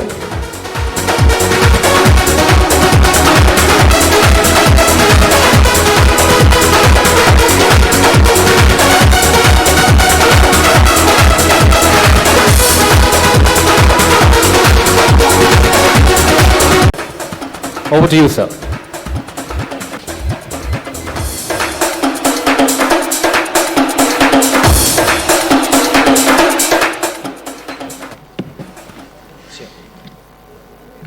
Check. Good afternoon, everyone. Wow, such an excited crowd. That's the kind of comment my principal used to make when I used to be in school. So if she didn't get the energy which she wanted from the class, she would make everyone feel that, no, I'm not happy with that energy, so I'm going to try one more time with all of you. Good afternoon, everyone. मुस्कुराइए ना. Absolutely, आप इतनी सारी दूसरी जगहें से आए हैं आप, right? So let's start with a little bit of something different, so that kind of gets things in place, right? All of you close your eyes, just for a few seconds. I'll tell you what to do, right? So many amazing things happen in our day. Nidhi, I'm watching you. Close your eyes, yeah. And Rohan Bhai as well. Great. Just think of two people that you're very grateful for today, just for today, because of whom today's day is good for you. Closing your eyes will actually help because you're able to visualize that person. It's a more thankful experience, right? Wonderful. Okay, open your eyes. How many of you thought of a mother? Okay. How many of you thought of a woman? Okay. How many of you thought of a helper? How many of you thought of your partner? Either a lot of you guys are not married or there are some serious issues in this crowd. कहा जाता है, have you heard the word grihini? Griha Lakshmi Grihini. Do you know why they call as grihini? जिसका पूरा घर ऋणी हो उसको गृहिणी कहते हैं. The whole house, the person who the whole house is indebted to is called as grihini. And that's the culture which all of us come from, that it starts with appreciation and gratitude. How many of you believe that's very important in life? And how many of you think it's even more important to teach that in life? To learn and practice that in life? That is probably the shortest introduction to the work my organization does. Values, life skills, social emotional learning with the simple objective of building stronger and healthier character. The person before me mentioned something very interesting, that Mayank, the speaker, is going to be coming, but actually there are two speakers today. One guest speaker along with me whom I've brought, but you'll get to listen to her a little later. But just to kind of give you a quick idea, how many of you kind of have this habit of walking? Long walks. Anyone likes long walks over here? Very few. Interesting. Okay. So you have this watch which kind of, checks the number of steps. So roughly about on an average day, you walk about 8,000 steps, right? You see that number over there? 42,000 steps is roughly about 30 kilometers. And the reason why I'm sharing this, because it's one of my experiences where I walked from Bangalore to Tirupati, which is about 250 kilometers. It took me about 8.5 days to do that. I did it with my lovely wife, so made it more possible. In that 8.5 days, I got to see 17 sunrise and sunsets. How many of you feel that that is a therapy in itself? Seeing the sunrise and seeing the sunset, right? And also what I learned during this way is the wonderful culture. I went through city, village, town, highway, forest, and then of course the main space. And learning our culture, the challenges, how it changes from place to place was probably one of the most कहते हैं ना, it brings you to your ground. चिड़िया कितना भी उड़ जाए हवा में, दाना उसे खेत में ही मिलता है, दाना उसे धरती पर ही मिलता है. So it was like a very nice experience of bringing myself down to that space. And I believe this is something which you will also resonate with. That no matter what we talk about, coding, nanotech, X, Y, Z, unless and until our children are able to do conflict resolution, stress management, emotion handling, do you think that first stuff is going to matter? And this is something which I believe we need to invest on. And that's our organization's name, Valid Initiative, with a simple mission of bringing righteousness to our children, empowerment to our children. Good words, right? How many of you believe that, how many of you, when you were young, when you started off your careers, you started off your career saying that, मैं कुछ भी करूं, मैं collector बनाऊं, engineer बनाऊं, doctor बनाऊं, but सबसे पहले अच्छा नर बनाऊं. Achhi Nari banao. Was that the vision which you started off with as well? And our work is in those lines as well. But we do something very differently. It's always about innovation, right? What is new? What is fresh, right? So I'm going to show you something very interesting. Can you imagine infrastructure that inspires, which influences emotion, that influences mindset and behavior? Remember I mentioned a while back that there are two speakers? I would like to introduce my second speaker. For that, I'm going to request the wonderful team to play a video. And I think a lot of you will connect with my second speaker. It gives me a great pleasure to come to the school. Because normally we get a lot of invitation. Our foundation gets 5,000 to 6,000 invitations in a year. But I choose the school. Where something is new, I would like to come and visit. And it really appealed to me. For a teaching family, a new idea, a good school means a lot. And this kind of a labs are needed in every school, I say, in Karnataka. Every school. And of course, I will talk about it irrespective of the government. I will talk to the Department of Education. This is a good lab. Come and see. Come and see such kind of lab, even in government. Values are taught by every single teacher over here. Values is taught by every single parent over here. But when there's a dedicated spaces for it, it goes in better. This is not an isolated place to teach values. It's a dedicated place to teach values. It's called the Catalyst Lab. To me, it's very timely. Mental health issues and erosion of values. Both are happening simultaneously. So take advantage of it. It's absolutely wonderful as a concept idea, including the growth mindset concept that is being brought to you, including the concept of gratitude that's being brought to you. Your product has reached up to that level that anyone can say, okay, Nirmala School or, Aishwarya School. Okay, just in the interest of time around that, right? Did you identify the first speaker, everyone? Sudha Murthy ji, right? So we had the great knowledge, great honor of having her participate in this space with us. Can you put the PPT back, please, right? So imagine if in your school, and I'm going to show you some images around that, right? A lot of you have heard me so many times, so you know the kind of passion and interest I come along with. But imagine if in your schools you had a place which could help children practice forgiveness, a pond of forgiveness. What if our schools had areas of giving called Seva Corners? What if in your school you had mental de-stress areas when you mix art therapy and that together? What if in our schools we had gratitude and appreciation stations? I'll give an example. This space which you see, we took 26 alphabets and we asked children to put whatever they are grateful which starts from that letter. It could be a photo, it could be a name, it could be a person, a thing, whatever it is. By seeing gratitude, you feel like expressing gratitude. Even our restrooms can be converted into places of upliftment. When a child is sad, they go to the washroom itself, don't they? What if we had meditation huts? What if our teachers had one box each and any child, any parent, any teacher could communicate them through that? And all of us have student boards of success. What if you had failures board in your staff rooms? What if we celebrated the failures of our teachers and said that it's a stepping stone? We remove the taboo and the shame around that. And taking that one step ahead, what if you had a lab dedicated to it? You have science labs, you have computer labs. What if you had a life lab? And what if it looked like that? One classroom is converted into a dedicated place where children can visit and learn and reflect and leave that positive energy for others to learn as well. Multiple themes which you can learn from.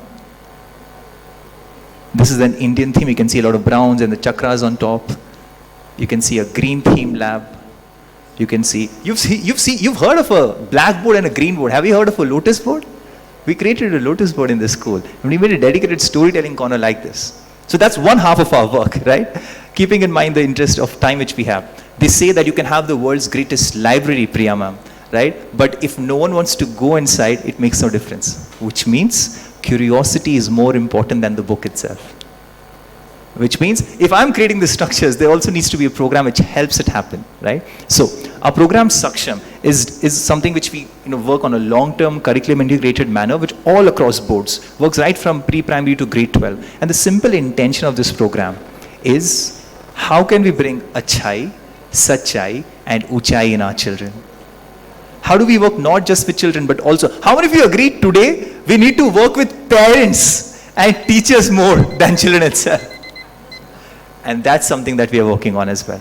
What if when we are designing our curriculums, we looked into NEP, we looked into what UNESCO is talking about, and we designed the whole process. Last 1 minute, Vibha, right? What if we took Panchatantra, Jataka, and we took modern science and we merged it together? What if our teachers worked through project-based learning and our children had an experiential way of learning things? What if we had clubs and events with our parents this way? This parent is not sitting with her child, but her children's friends. And we had dedicated events for them, right? This is an event which we did with India and Pakistan students together. So, if you want to know more about what we are doing, I'm sure you must have piqued your interest and curiosity, right? I'll be right over here, and we also have a stall outside by the name Valid, right? There are a few young people with this kind of a t-shirt, and I would love to speak to you and see how we can work together on that, right? Kinari is waving from there. Right, there are forms which are being distributed on all of your tables, probably they're already there. If you would like us to reach out to you, please fill it up and we'll come up as well, right? Thank you so much. Thanks, Mayank. Thank you, sir. May I request Mr. Anil Sharma, Ms. Vibaraj to felicitate Mr. Mayank Solanki.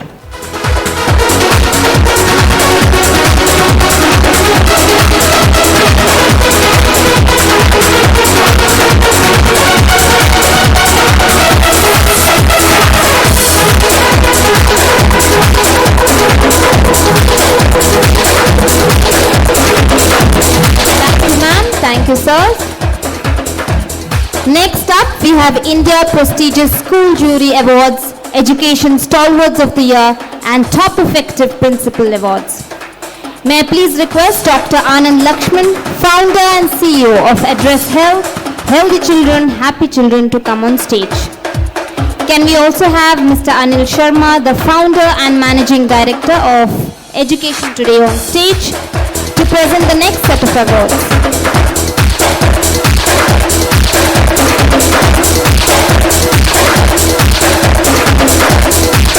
So starting off, the award goes for the Certificate of Achievement presented to PS Senior Secondary School, Chennai, Tamil Nadu for Best Curriculum Design Adaptation. So can we have Sri PS Prabhakaran, the correspondent for PS Senior Secondary School, to join us on stage?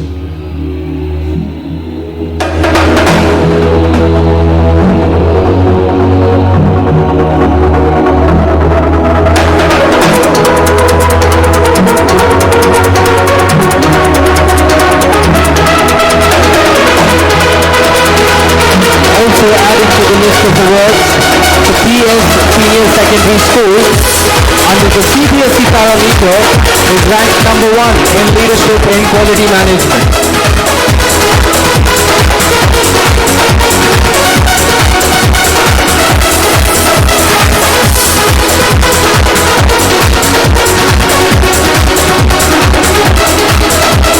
Senior Secondary School, Chennai.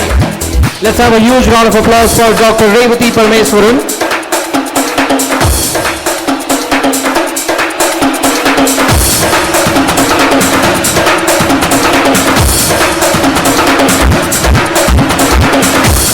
All right, thank you so much. Next up.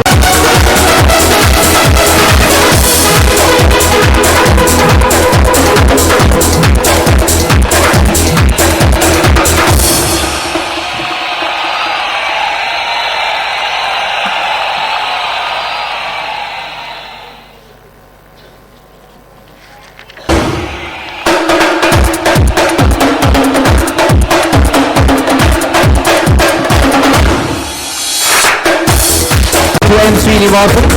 Let's hear it, ladies and gentlemen, for Dr. M. Srinivasan, founder and chairman of Yale Foundation.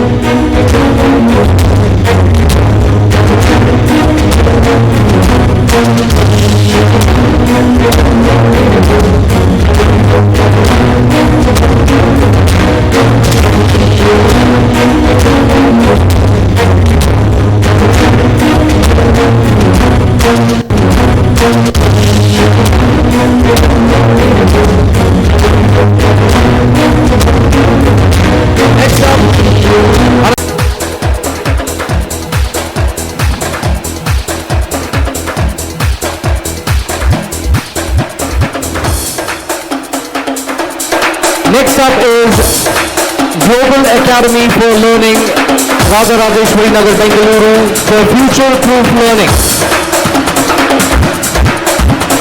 Can we have Madhusudana and Raja Rajeshwari Sridhar on stage to receive the award for Global Academy for Learning?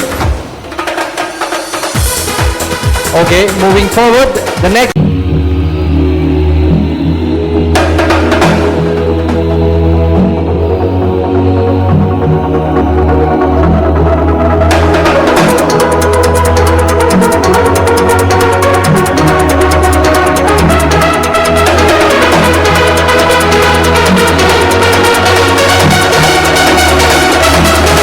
Next up, I would like to call upon stage Roman Akbar, Director, Sophia Group of Institutions, Bengaluru, founding principal.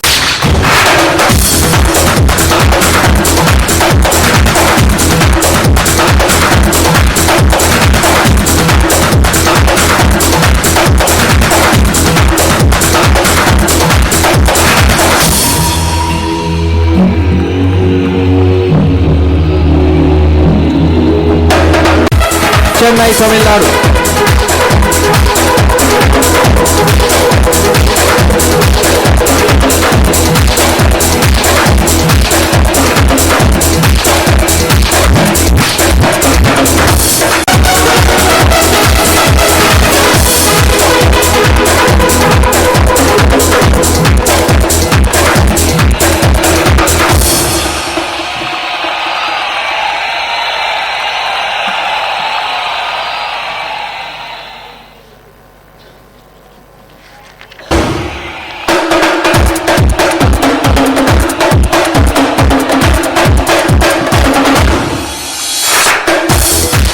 M. Srinivasan. Let's hear it, ladies and gentlemen, for Dr. M. Srinivasan, founder and chairman of Yale Foundation.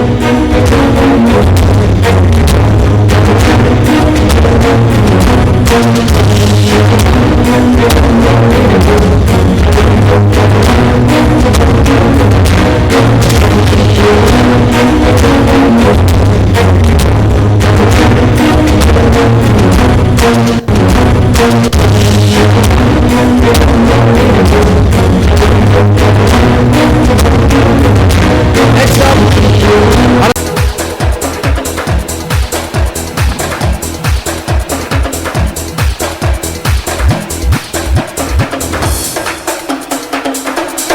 next up is Global Academy for Learning, Raja Rajeshwari Nagar, Bengaluru, for future-proof learning. Can we have Madhusudana and Raja Rajeshwari Sridhar on stage to receive the award for Global Academy for Learning? Okay, moving forward, the next.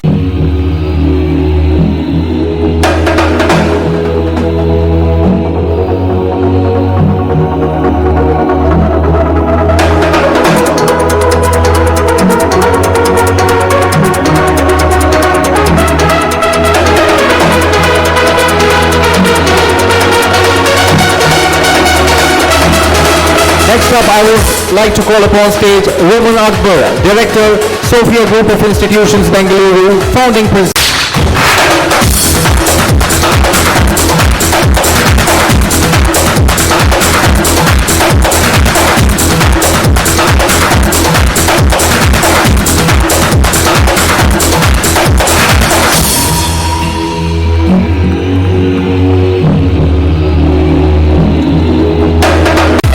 Chennai, Tamil Nadu.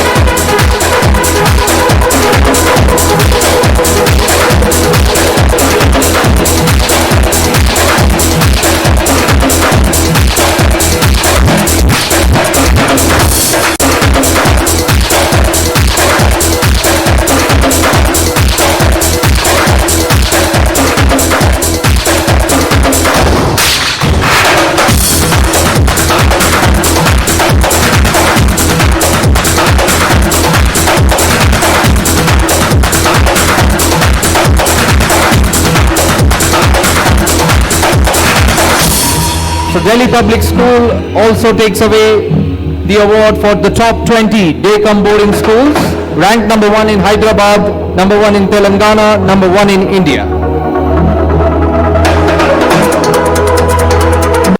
Managing Director, Sai Grace Academy International.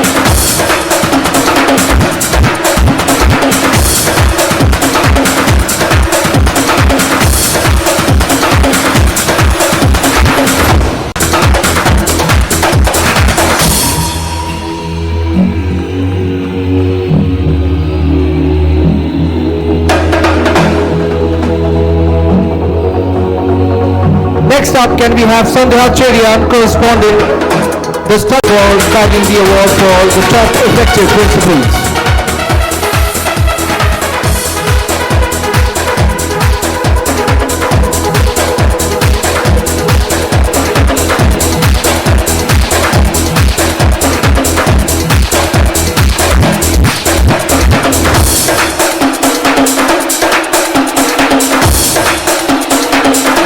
Can we have now T. Padma Jyoti, Principal, Delhi Public School, Nagargul.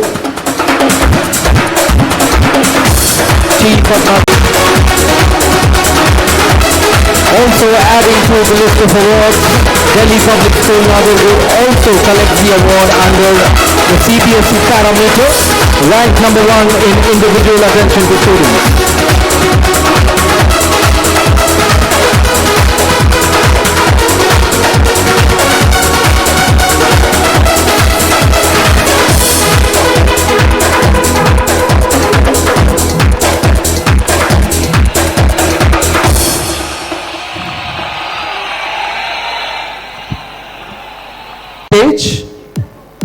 Director, Popcorn Furniture, Ms. Deepika Goyal.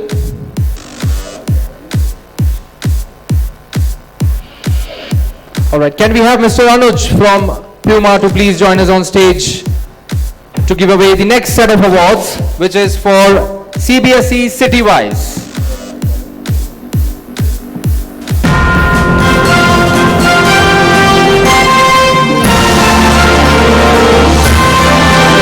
Before that, I would request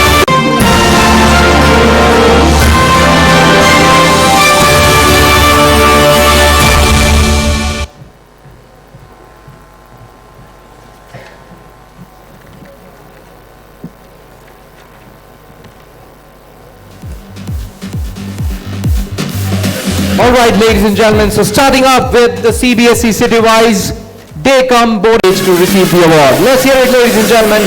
A round of applause for Sharda Public School. They also bagged the award under the India's prestigious Jury Awards as Most Effective Learning Management System.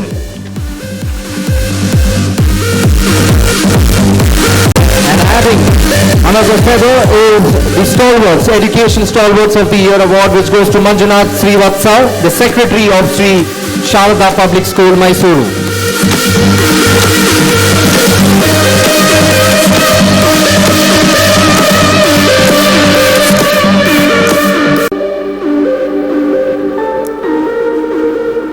So right now we are in the CBSE City-wise Awards, wherein we've had Sharda Public School on stage, who've taken 3 awards to their name. Next up, would request the team of IB Public School, GT Road, Panipat, Haryana, to join us on stage. They've been ranked number 1 in Panipat. Do we have someone from IB Public School here?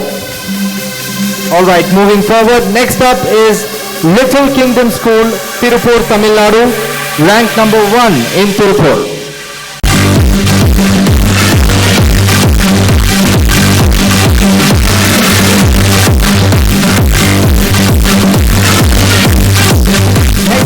Is LK Singhania Public School, Chittorgarh, Rajasthan, ranked number 1 in Chittorgarh. Can we have Riya Sharma on stage to receive the award?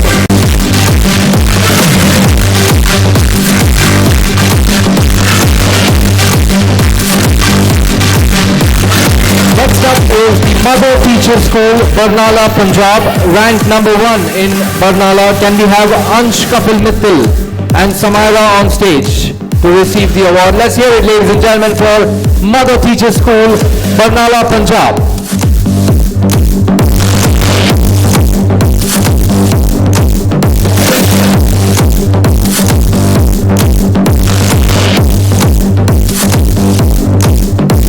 is Mount Literacy School, Karnal, Haryana. Ranked number 1 in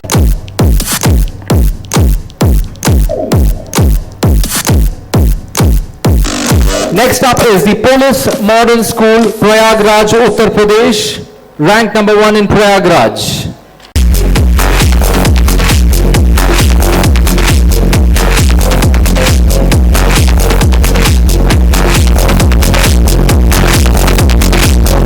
Next up is Sri Satya Sai Vidya Vihar, Indore, Madhya Pradesh, ranked number 1 in Indore. Can we have Dr. Anju?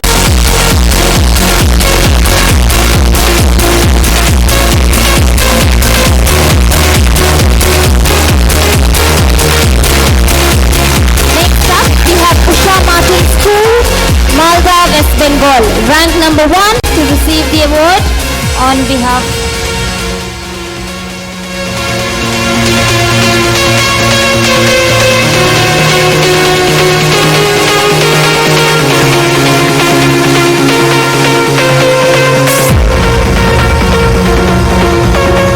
Congratulations. Next up we have GRD International Schools.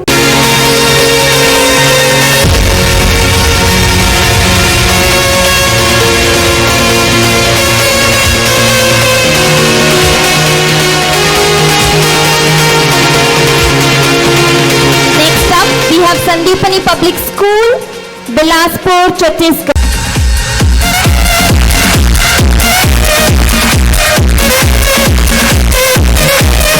That is Sandipani Public School.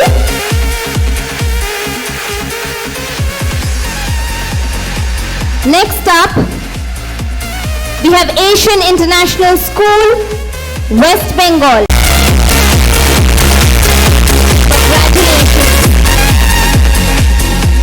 Next up is Delhi International School, Shimoga, Karnataka.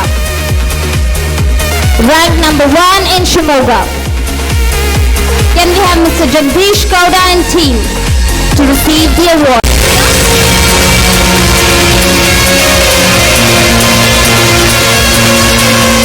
Next up is Delhi Public School, Jamnagar, Gujarat. Ranked 1 in Jamnagar.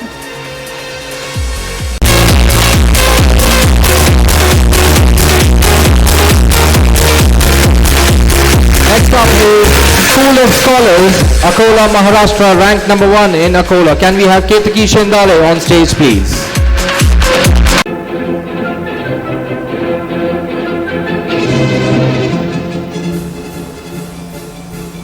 Next up is Delhi Public School, Kanpur, Uttar Pradesh, ranked number 1 in Kanpur. Can we have Dr.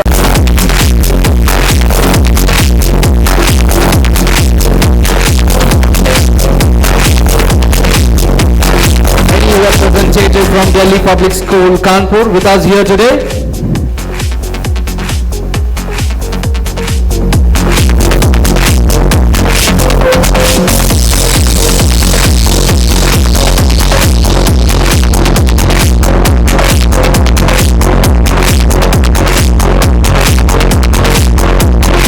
Next up, ladies and gentlemen, is MD International School, Bijnor, Uttar Pradesh, ranked number 1. Will also collect the award for Ritu Kocher for the Principal Award for MD International School. Gentlemen, for MD International School. Moving on, next up is Delhi World Public School, Ajmer, Rajasthan, ranked number 1 in Ajmer. Can we have Sonal Chauhan?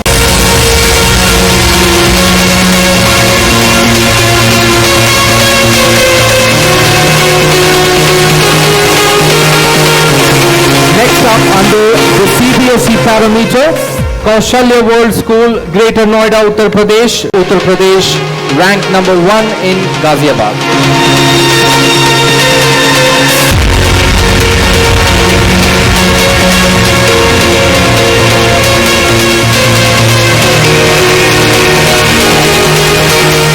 The next award in ICSE City-wise goes to Scholars Home, Lucknow, Uttar Pradesh, ranked number 1 in Lucknow. Can we have Ms. Priyanka Bhardwaj, the principal, on stage to receive the award?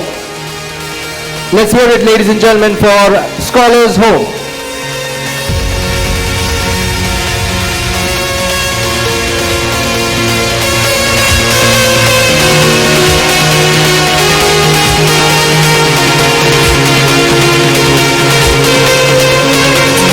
Next up in the ICSE city-wise is 7th Day Adventist School, Ahmedabad, Gujarat, ranked number 1 in Ahmedabad. Do we have someone from RLV, Ramesh, the principal, on stage to receive the award? Let's hear it, ladies and gentlemen, for Next Gen International School.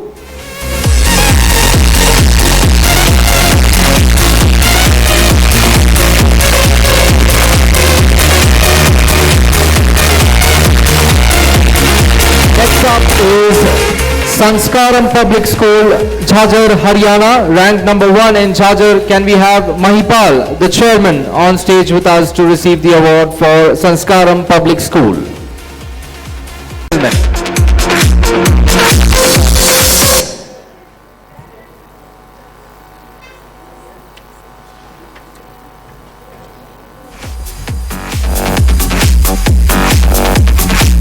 Next up is Tundlod Public School, Jhunjhunu, Rajasthan, ranked number 1 in Jhunjhunu.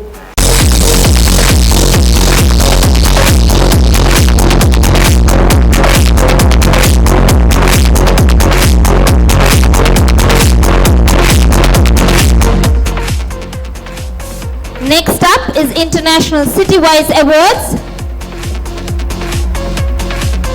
And we have DPSG International, Ghaziabad, Uttar Pradesh, ranked number 1 in Ghaziabad. Can we have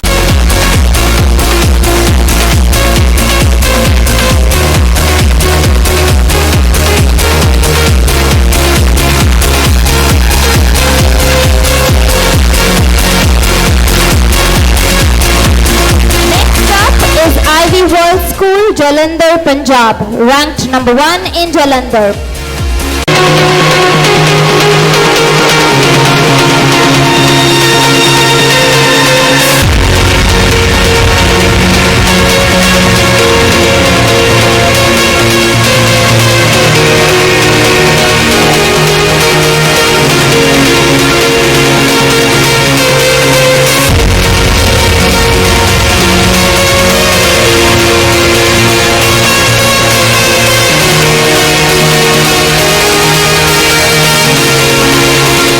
Alright, next up is the City-Wise State Board School, starting off with Muni Public School, Varanasi. Next up is Srijan, the Gurukul, Dehradun, Uttarakhand, ranked number 1 in Dehradun. Can we have Chandir Pratap Singh on stage to receive the award?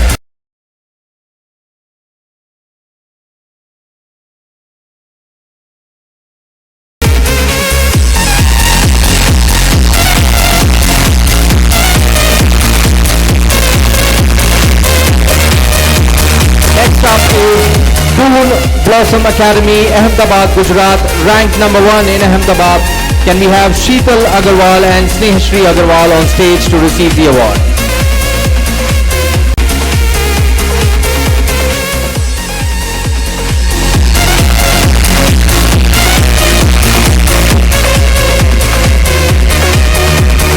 Next up is National Public High School, Lucknow, Uttar Pradesh.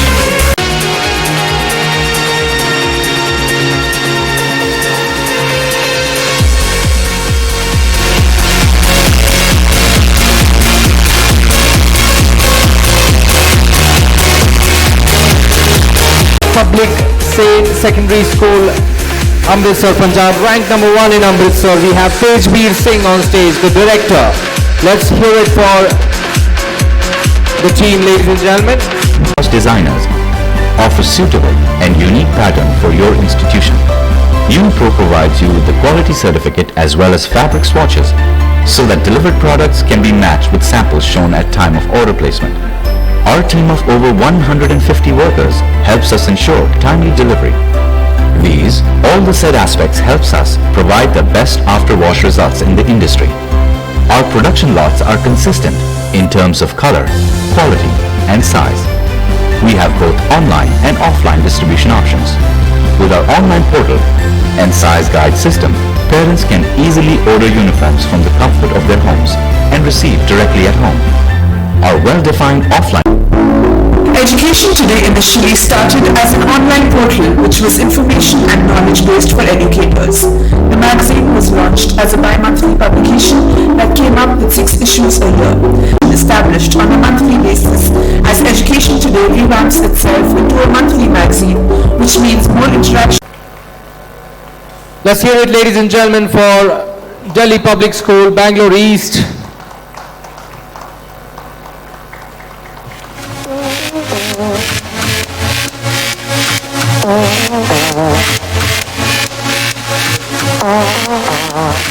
That's DPS International Bangalore East. Warm welcome. We have Miss Hamsa Venugopal. So we have next up the second panelist, Miss Priya Anand from Mount Litera, to join us on stage. Can we have a round of applause, ladies and gentlemen, for Priya Anand as she joins us on stage for the panel discussion. Next up, joining the panelists is Mr. Sanjeev Kumar Sinha from Jain International Residential School. Let's hear it, ladies and gentlemen, for Mr. Sanjeev Kumar Sinha. On the panel, we also have Dr. Vidya Saraswati. Dr. Vidya Saraswati is an alumni of Osmania University with a MA, MPhil and PhD. Her school education was in St. George's Grammar School, where her mother, Mrs. Vijayam, was the principal. Her father, Professor Vijayam, was a professor in geology in Osmania University. The desire to pursue her career in the field of education came to her naturally, and she put in her best effort to fulfill this dream right from her student years. Dr. Saraswati was a president, guide, and an NSS worker, as well as a student leader throughout her student years. Dr. Saraswati started her teaching career at Little Flower Boys Junior College and thereafter moved on to St. Francis College for Women, one of the premium institutions in Hyderabad, Telangana. She was granted a UGC fellowship and pursued her dream of achieving doctorate in English literature. So let's, with a huge round of applause, welcome on stage Dr. Vidya Sravanti. Right. Moving on, last but not the least, we have Dr. D. Usha Reddy, CEO of Meridian Group of Schools. So she is a renowned educationist in Hyderabad, an alumnus of Rishi Valley School, Jiddu Krishnamurthy Foundation. Her perspective on education focuses on inner transformation. Endowed with exceptional leadership qualities, she was the chairperson of Hyderabad Sahodaya Schools Complex, a conglomerate of 200 CBSE schools. As a CBSE master trainer, she has mentored over 800 educators, encouraging collaboration and exchange of best practices. She promotes holistic development through academic excellence and students' participation in sports, science, art, and literary events where students have won accolades. So let's welcome Dr. Usha Reddy with a huge round of applause, ladies and gentlemen.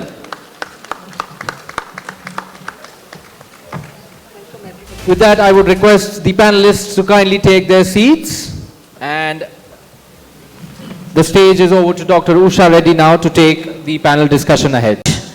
And I assure the audience that we're going to make this a nano session because we're delayed, and we also have one of our panelists who has to catch a flight. So we'll make sure that it is crisp, and I hope there are going to be some great takeaways.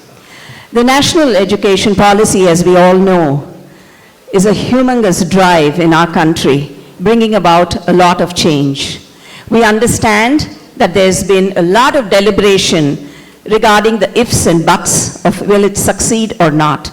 But I think right here, as educators, we all know what we ought to do, what we must do, and we have to bring about this change. So the topic that they've given us is to see, are the changes actually happening in our schools? So I'll begin with this question to each of the panelists to see what are the changes that they've brought about in their institutions that are driving change to ensure that NEP 2020 is a success and will slowly but surely make drastic changes in the future of education in India. So I would like to begin with Mr. Rohan, who will give his views on this topic first. Good evening, everybody. I know it's been a long day, so like ma'am said, we'll try to keep it as crisp. So I have a question for the audience, or not really a question. So I want to state a problem statement. I think the biggest problem that the whole world is talking about right now, in my opinion, is three things. One is climate change, one is rising costs, and the third is employability. I think after reading the NEP document, what we are able to definitely see is that the government, directly or indirectly, is working towards at least solving these problems which the world is seeing, everywhere. To pick up on a few things from the document, something like vocational training, which has been introduced in the NEP document. We had in the existing system of education, you have standardized examinations for standardized subjects that students take through the year, and then you have examination on that. Instead, with the vocational training now coming in, children at a young age can start picking up certain professions which they feel that they're good at, or even if to try their hands at something, and if it, is something that they can make a career out of. Indians have always been good at having certain skill sets, but what we have not been able to do well, which the world over has been able to do, is to show the utility of that skill sets. So this vocational training, in my opinion, will definitely help to make sure Indians are able to, showcase their talents and use that, as a tool for being employed in the near future. Then you look at environmental concerns. If you look at the broader picture, it's all about sustainability. NEP document now is starting to talk about how we can use or how we can create curriculum which can help for the younger generation to understand how the world needs to be sustainable, how we need to be more understanding of the people living in our society. And that is something that the NEP document will also help us to do. The last point that I did want to touch upon was with regard to the entire holistic development of the child. We genuinely feel that gone are the days where, we can produce doctors, engineers in bulk, and they will be available for large corporate organizations to absorb them. I don't think that is going to be the way forward. People will have to find different skill sets, and they have to learn to develop their skill sets. And the easiest and the most simplest way to do that is through, things like interdisciplinary learning. Since ma'am mentioned, I would just like to take a minute to explain, something uniquely that we're doing at Redbridge International Academy is that we are promoting children to learn for every year a different skill set, and every student in the school sort of takes part in that. This year, something that we're doing is we're encouraging children to take up art, and to showcase that art can be used as a career. We're actually doing a gallery show, over the weekend in a gallery, and we're trying to show that children can, make pieces of art and then use it, and you sell that, and then use that to, progress their career. So that's just one of the examples that we are doing at Redbridge, ma'am. Wonderful. I think it's very important that, the kind of education that we are delivering, not just in schools but at university level, ensures that, they are employable. And I think once that skill is there, I think, India will have a great future. Having concern for the environment again, it's a value system now that, all of us must embed into our school system and into our children. So I think, thank you for those inputs. So, Ms. Vidya, I'd like you to share your views on the topic, and what is it that you're doing different in your schools that you weren't doing earlier, but because of NEP you've changed subtly, and you feel it's going to impact the future. Yes, good evening to everyone present here, and yes, Usha, today I think it's been a long wait for us, and NEP has brought in a new thought a new focus into the entire education sector. Children are speaking about it, teachers, the management, parents, everyone's, much, I think, excited about NEP. This is a kind of a framework, as we know, which is going to bring great transformation into the education sector, which is much awaited. Also, it is going to inspire many youngsters to do something different. It's a way forward plan that the country has given us, and I'm sure every educator, every parent is interested to see that. We look forward to that in the next few years. Well, having said that, let me say that in many of the schools in the cities especially and in the urban areas, we do understand how to implement NEP into our current processes. And I think many international schools already have established certain ways and methods of, implementing this kind of, including experiential learning, activity-based learning for the little ones, more of creating knowledge. And as we very well know, because of the digital platforms that are now available, the societies have become more knowledge-based. And it's not just information, but how to use the information is now the focus. So the entire education system is moving away from not just the content, but how to, take it forward, and skill-based learning, as we very well know.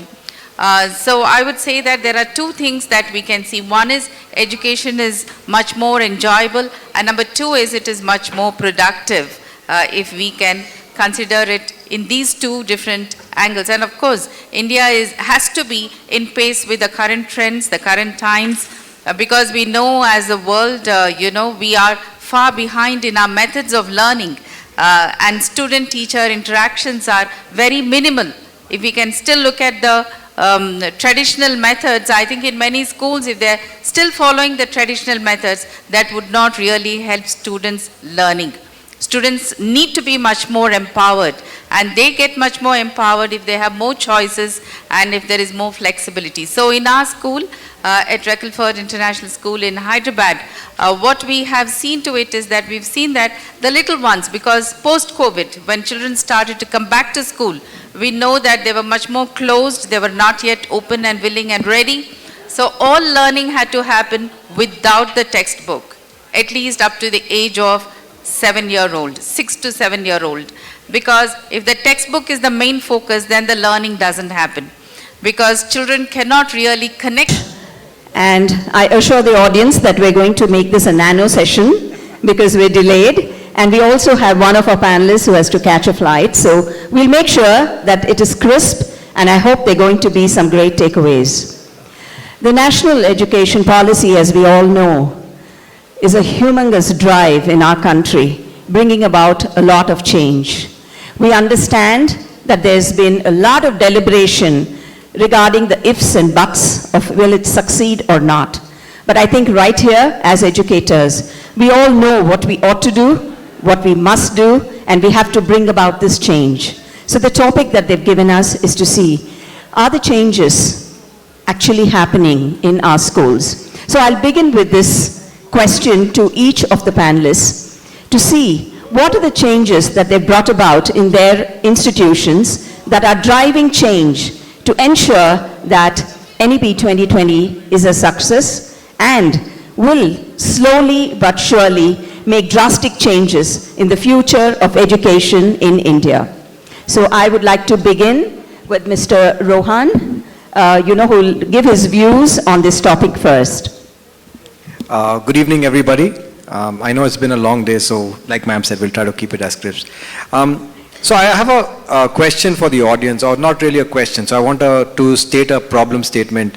I think the biggest problem that the whole world is talking about right now, in my opinion, is three things. One is climate change, one is rising costs, and the third is employability. I think after reading the NEP document, what we are able to definitely see is that the government, directly or indirectly, is working towards at least solving these problems which the world is seeing, everywhere.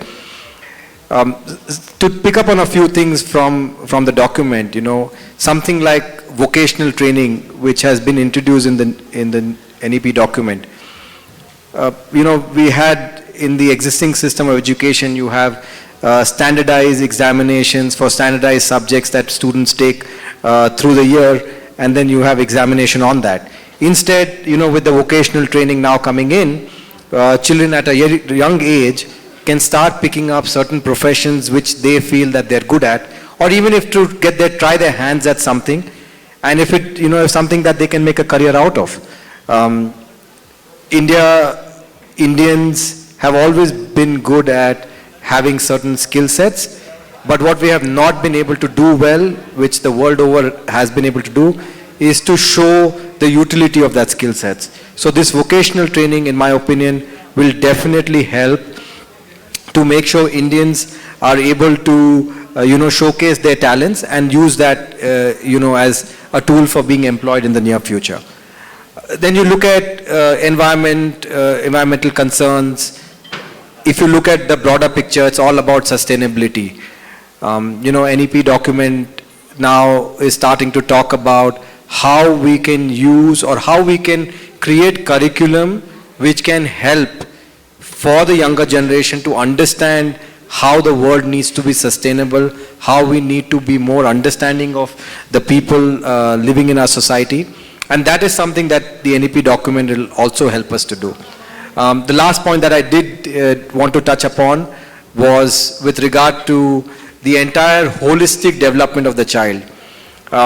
We genuinely feel that gone are the days where, we can produce doctors, engineers in bulk, and they will be available for large corporate organizations to absorb them. I don't think that is going to be the way forward. People will have to find different skill sets, and they have to learn to develop their skill sets. And the easiest and the most simplest way to do that is through, things like interdisciplinary learning. Since ma'am mentioned, I would just like to take a minute to explain, something uniquely that we're doing at Redbridge International Academy is that we are promoting children to learn for every year a different skill set, and every student in the school sort of takes part in that. This year, something that we're doing is we're encouraging children to take up art, and to showcase that art can be used as a career. We're actually doing a gallery show, over the weekend in a gallery, and we're trying to show that children can, make pieces of art and then use it and you sell that and then use that to, progress their career. So that's just one of the examples that we are doing at Redbridge, ma'am. Wonderful. I think it's very important that, the kind of education that we are delivering, not just in schools but at university level, ensures that, they are employable. And I think once that skill is there, I think, India will have a great future.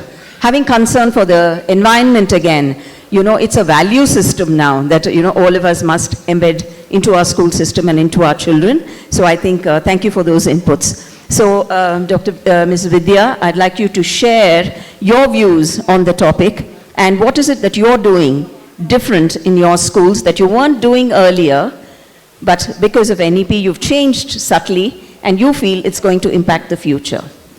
Yes, good evening to everyone present here, and yes, Usha, today I think it's been a long wait for us, and NEP has brought in a new thought, a new focus into the entire education sector.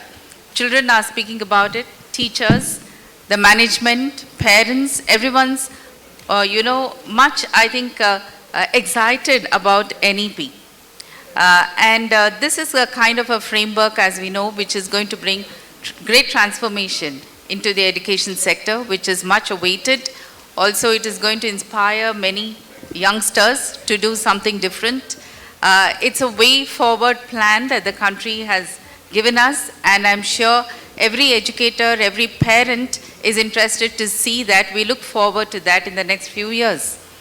Well, having said that, let me say that in many of the schools in the cities especially and in the urban areas, we do understand how to implement NEP into our current processes. And I think many international schools already have established certain ways and methods of, implementing this kind of, including experiential learning, activity-based learning for the little ones, more of creating knowledge And as we very well know, because of the digital platforms that are now available, the societies have become more knowledge-based.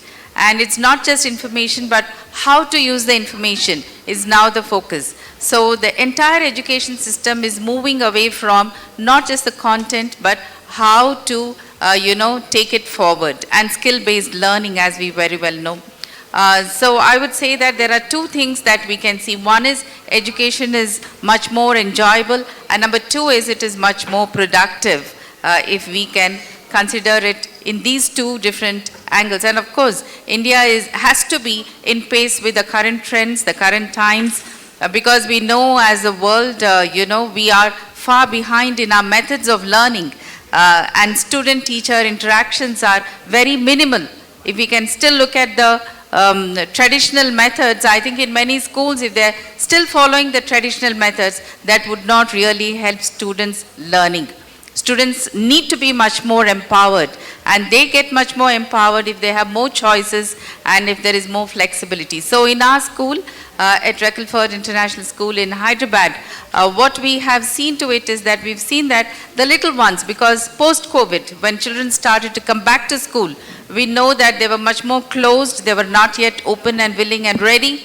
So all learning had to happen without the textbook, at least up to the age of 7-year-old, 6 to 7-year-old. Because if the textbook is the main focus, then the learning doesn't happen. Because children cannot really connect with the textbook. I think post-COVID it was a much more challenging time, because students, many of them had forgotten to read a textbook, read a book as such. Maybe they are used to only seeing images, seeing videos in their cell phones or on the TV screen or a computer screen. So the way and the approach of learning to engage them was a big challenge. So we have seen to it that the textbook is not the focus, and coming to the middle and the high school level too, engaging children in more and more, practical methods of learning.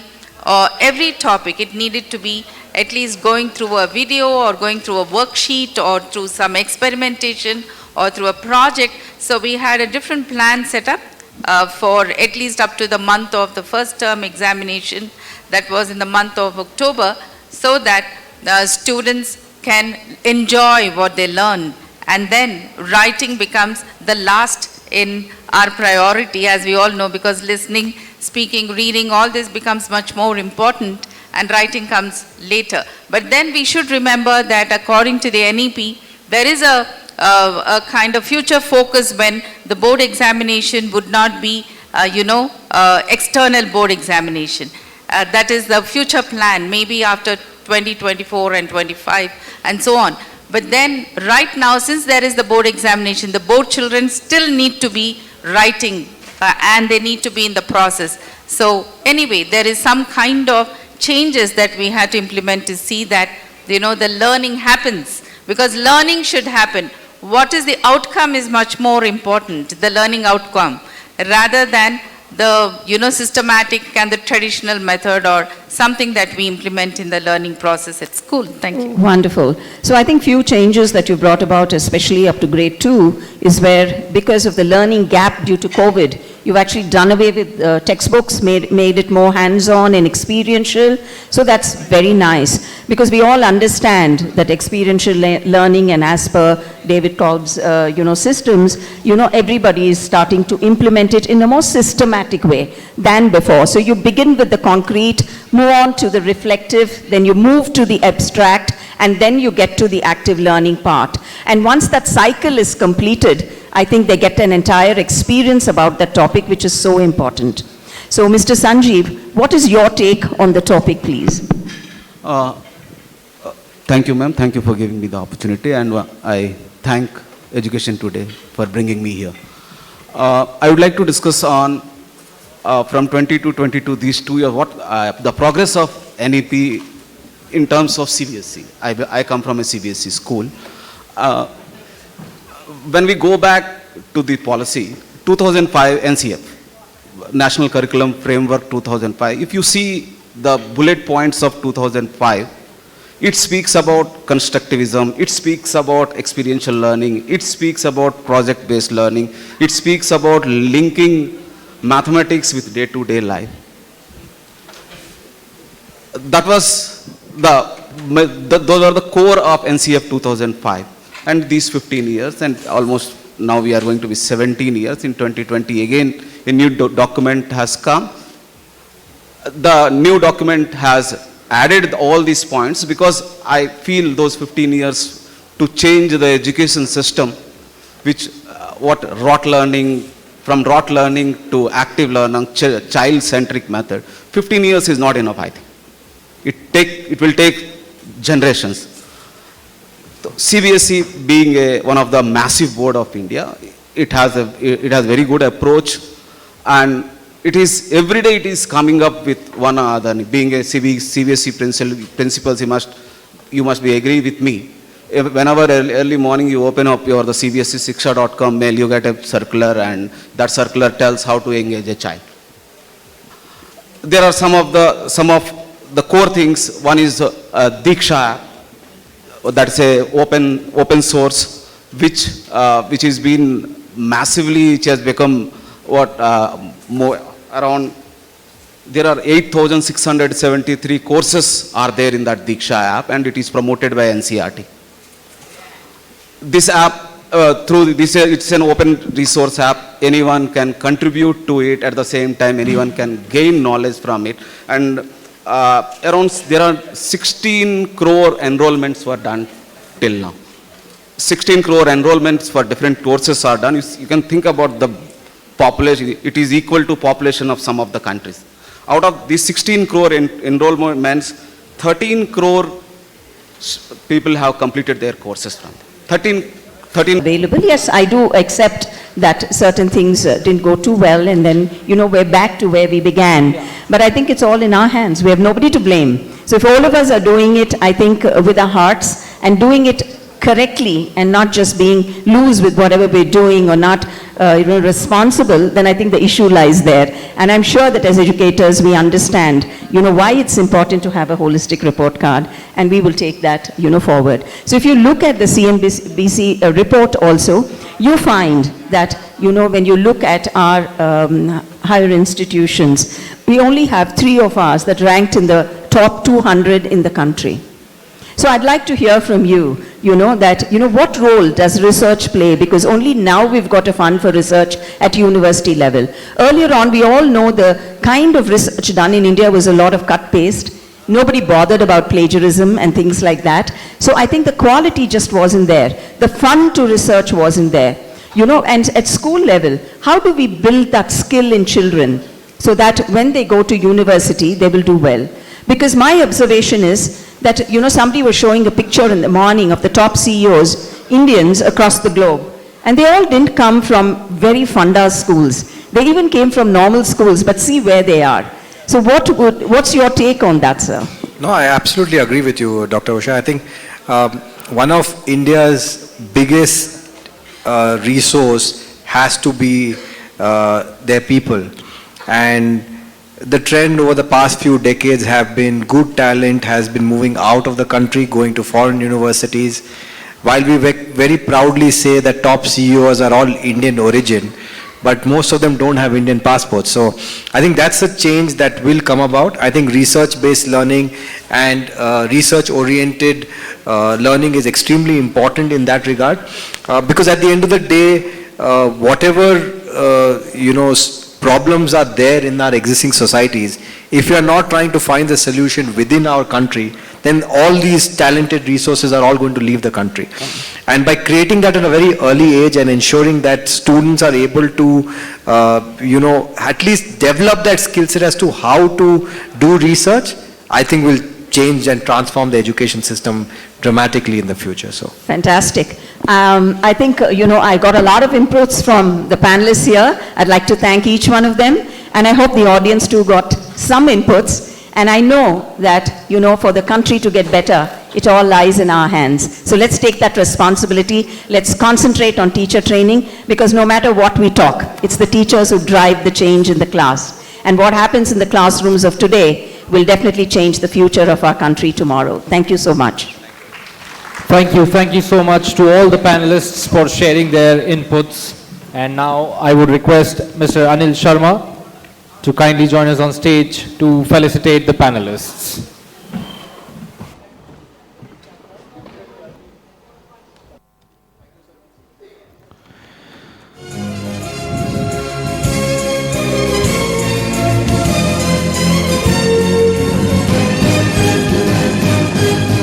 So ladies and gentlemen, that was the third and the final panel discussion for today's conference, which revolved around the NEP policies and how are they successfully changing the dynamics of academics in India. And we did hear some valuable inputs and feedbacks from our panelists, and also appreciate the audience for patiently sticking together with us. And next up, after this, we will be moving ahead with the next set of awards.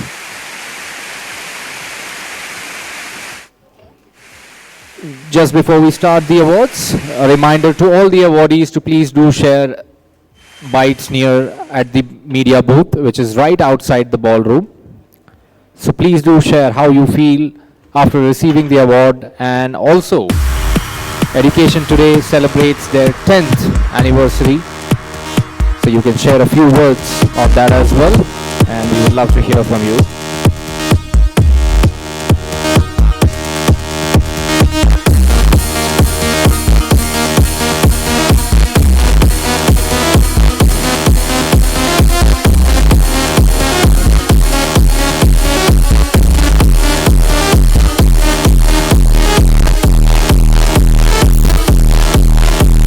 Thank you so much to all the panelists, and thank you Mr. Anil Sharma for joining us on stage to felicitating them.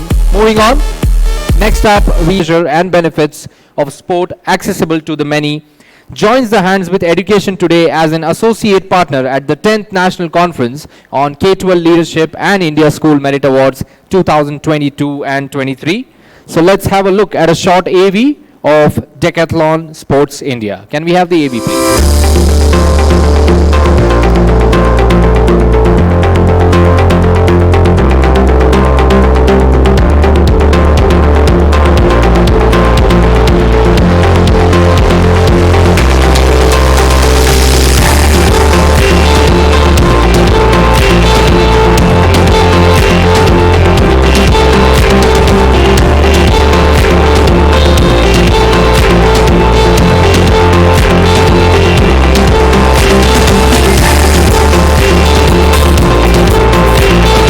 And before we move on to the next set of awards, before that we would like to award Redford International School under the category India's top 10 Day-Cum-Boarding Schools, for which I would request Mr. Anil Sharma to join us on stage. So they have been ranked number 1 in Hyderabad, number 1 in Telangana, and number 5 in India.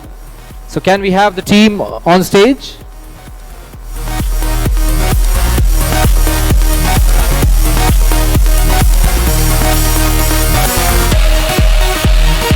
So they also walk away with a couple of more awards. That is for the most inspirational secondary school and as well as unique classroom engagement initiatives.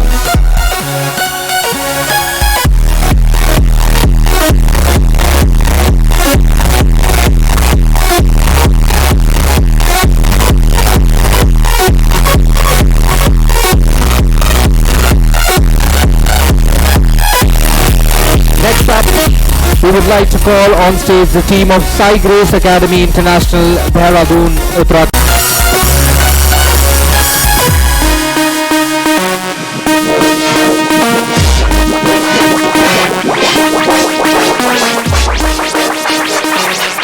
Applause, ladies and gentlemen.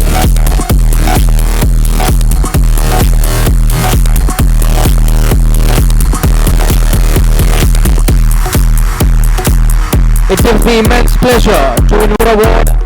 They've been ranked number 1 in integrated learning, ladies and gentlemen.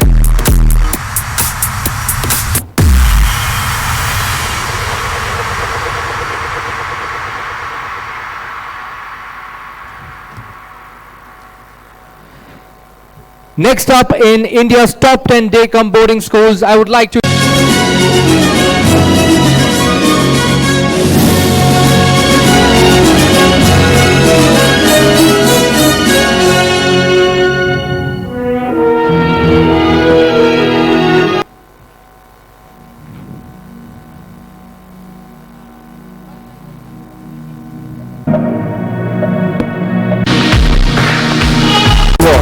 hear it, ladies and gentlemen, from Meridian School.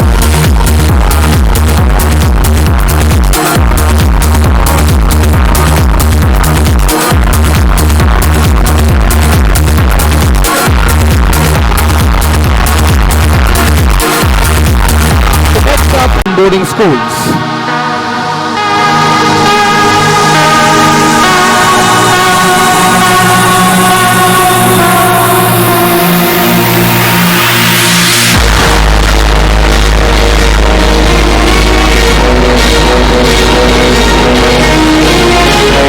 Another Lifetime Achievement Award. So may I request Ms. Deepika Goyal to do the honors for us.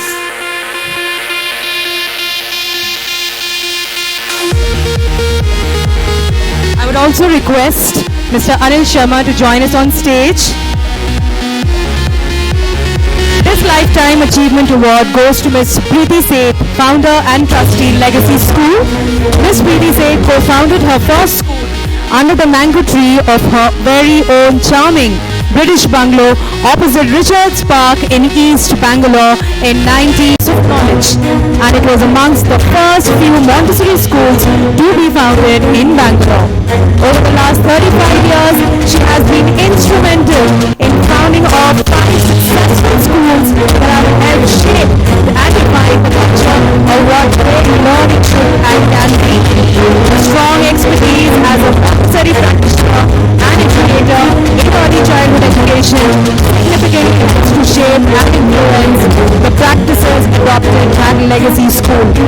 Ladies and gentlemen, Ms. Preeti Seth, founder and trustee, Legacy School, Lifetime Achievement Award.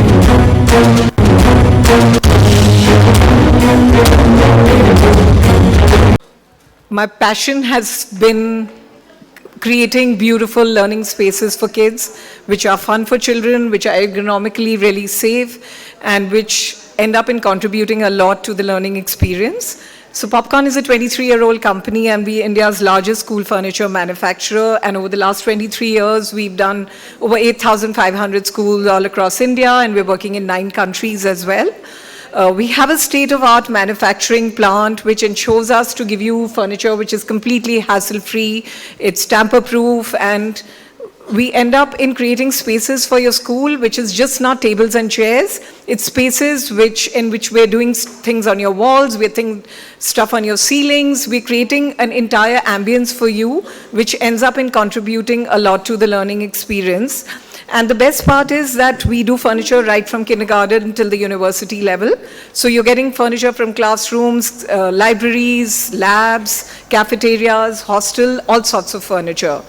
And all furniture is designed in-house by my own design team. So if any of you are looking to refurbish a school or coming up with a new school, do get in touch with us, because we have furniture across all price points and all areas of a school. So we have a short video here, and we also, by the way, have an office in Bangalore. So any of you who are interested, my team can help you with that. So we have a short corporate video. If we could have the video, please.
So in the last 23 years in the education furniture industry, I've seen such a huge change in the furniture that's being used. It's all about collaboration, it's all about flexibility, it's all about using every space of your school as a learning environment.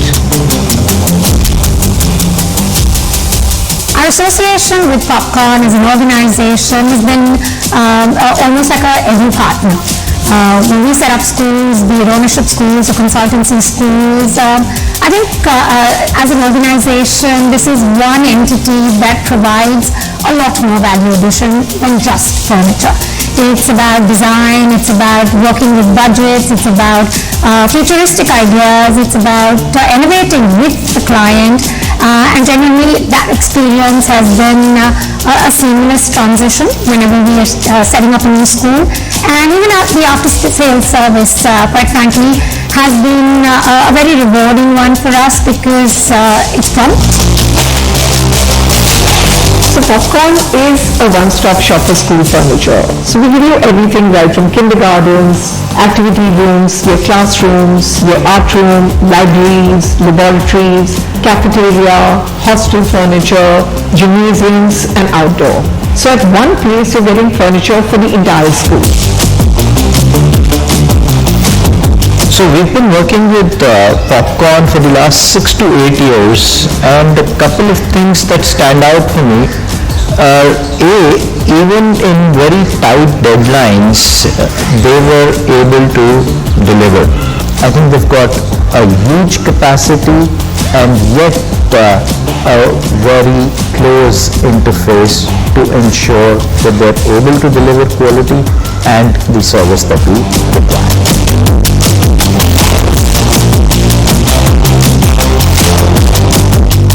So we've been using Popcorn for almost 10 years in both our campuses in Safdarjung as well as Gurgaon. And there is a vast variety that is available, be it for pre-primary, be it for the senior classes, labs, activity area, outdoors, and we have all of it.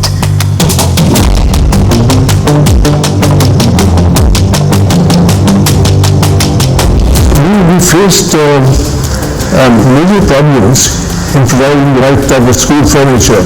As time went by, I was very happy to learn that Popcorn, they started their own huge workshops. They had a research center. They went abroad, but a lot of new ideas home. And gradually, they became the top suppliers of furniture. And whichever schools we came up with, we recommended Popcorn. So over 8,500 schools all across India and 9 countries are a part of the Popcorn family today. And it's a constant endeavor to produce new products, to do a lot of innovation, and produce collaborative, interesting learning spaces, which has ended up in getting us here.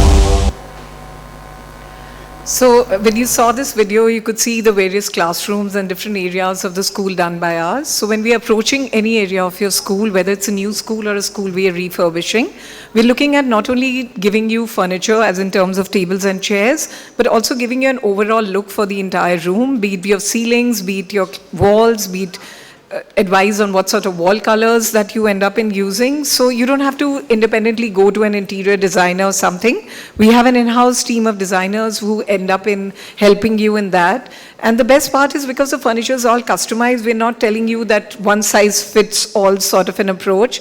Also because we're working with top schools all over the country and we're working internationally, we've also had a lot of exposure to a lot of good consultants and we've ended up in learning a lot with that. So we try to create a space which is customized to your learning style. If you're looking for a flexible classroom or you're looking even for a flexible lab, any of those sort of things. So we have solutions for all of that. And meaning Popcorn is really tried to see to it that we make, good seating, ergonomic seating at absolutely good prices so that we cover all price points because we understand it's school furniture and every school has a certain, feet structure that you people have. So we have different price points of furniture. And the best part is that I think almost 80% of our customers are repeat customers and a lot of you are sitting here in the audience, so I don't need to say more because your schools right from grade kindergarten to 12 are done by us. So Vibha's waving her hands, so thanks a lot.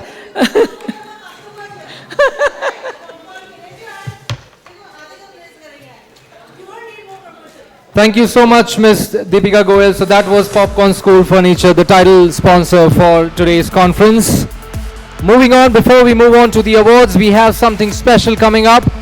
So for which I would request Ms. Nafisa Ahmed from Presidency and Dr. Ujjwala Nagaraja Rao Jagdale from Marigold International School to join us in the center alongside Mr. Anil Sharma and Ms. Vibha Raj from Education Today.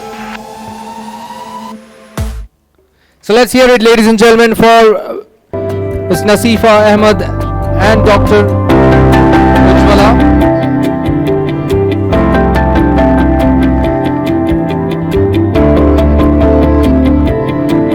Can we have Mr. Tanveer Ahmed also on stage, please? Tanveer sir, can we have you also on stage to join us? No, we have people to click pictures. Let's hear it, ladies and gentlemen, for the dignitaries. So it's now time for the coffee table book launch. Shortly, the dignitaries will unveil the book, the coffee table book, presented to you by Education Today.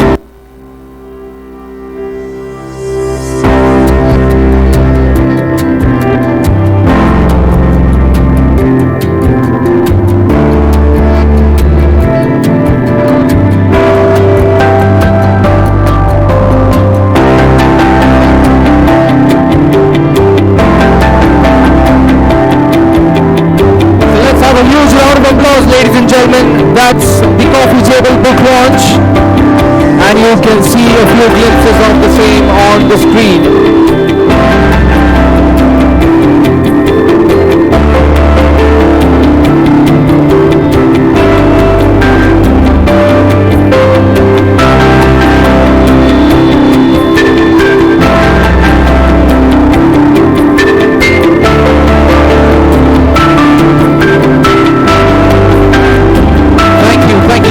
Everyone for the kind gesture. And now let's move on to the next set of awards. Ms. Tanuja Gomes, co-founder and co-CEO of Taj School of Music, along with Mr. Anil Sharma, the founder and managing director of Education Today, to present the set of awards. All right, so let's start giving away the awards, and first up we would like to call on stage School of India, Bengaluru, Karnataka. So I believe they've received their awards. No, we still do have. Yeah, we can have Dr. Manila Carvalho receiving on their behalf. School of India, Bengaluru, Karnataka, ladies and gentlemen, a big round of applause.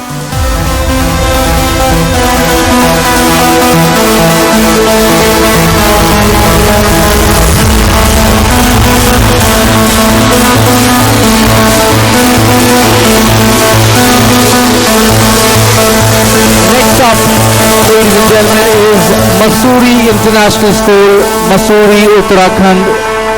Do we have Meeta Sharma, the principal? Yes, we do. Let's hear it for Mussoorie International School, as we have Meeta Sharma, the principal, joining us on stage to receive the award, not only under the category of the Elite Indian School, but Mussoorie International School also takes away the award under the category Top 3 Girls Boarding Schools. It is ranked number 1 in Mussoorie, number 1 in Uttarakhand, and number 1 in India. Also ranked number 1 in Individual Attention to Students and Parents' Choice Award. So let's have a huge round of applause for Mussoorie International School.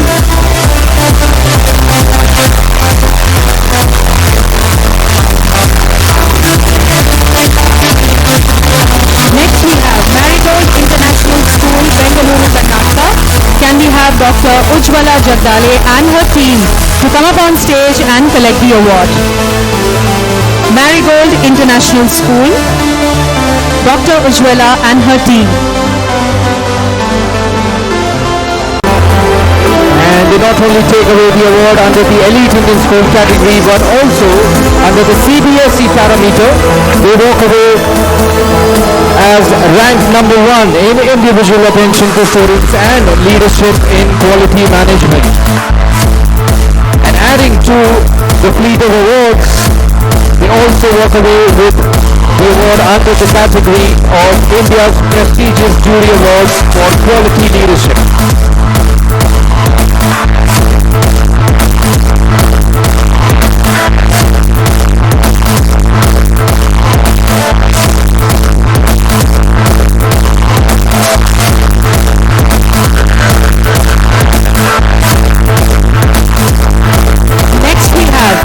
Taj Bangalore School, New Delhi. Can we have the team on stage to receive the prestigious award? Paul George Global School, New Delhi.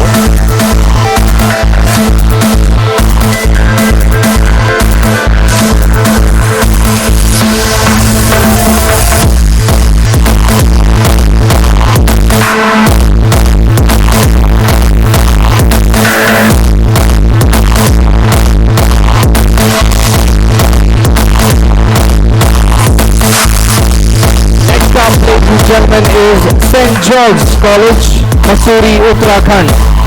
Can we have Brother Joseph M. Joseph, the principal, join us on stage to receive the award under the Elite India School category.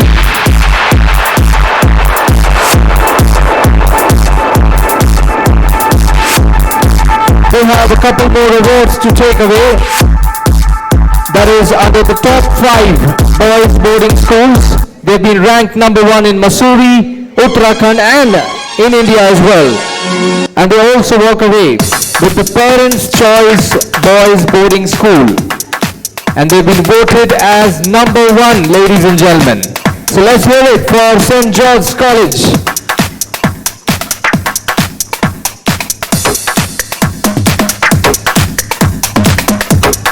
And I would request Brother Joseph M. Joseph to also take away the award for St. Joseph's Academy under the top 20 ICSE Schools category. Ladies and gentlemen, so I think the applause should continue.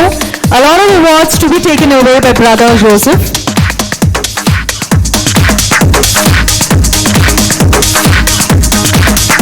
Next we have Alpha Group of Institutions, Chennai, Tamil Nadu.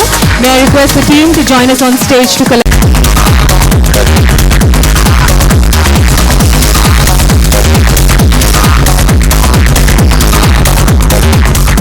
Campion School, Mumbai, Maharashtra, Ms. Dorothy Dice and Ms. Jennifer Fernandez. Parent Choice Category Award, wherein they have been voted as number 1, ladies and gentlemen.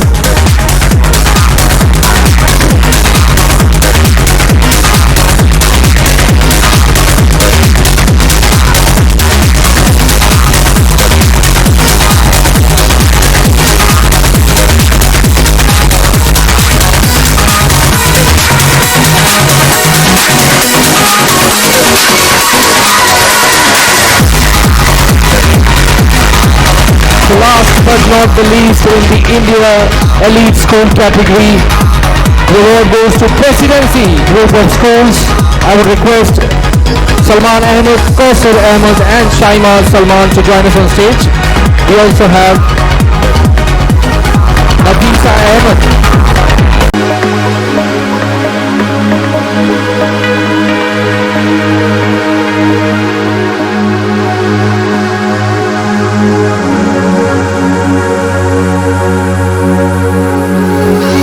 Let's have a round of applause, ladies and gentlemen, for Presidency Group of Schools. And before we move on to the next set of awards, we have an award to be given away in the Education Stalwarts, which goes to Dr. R. Varadarajan, Founder Principal of NES International School, Mumbai. Let's have a huge round of applause, ladies and gentlemen.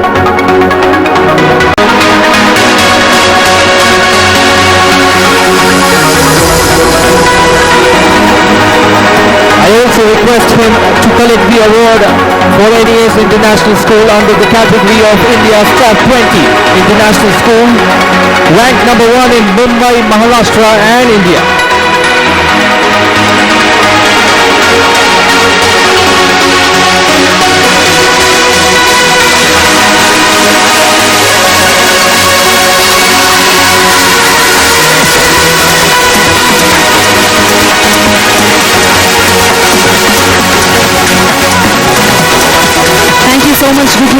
for doing the honors.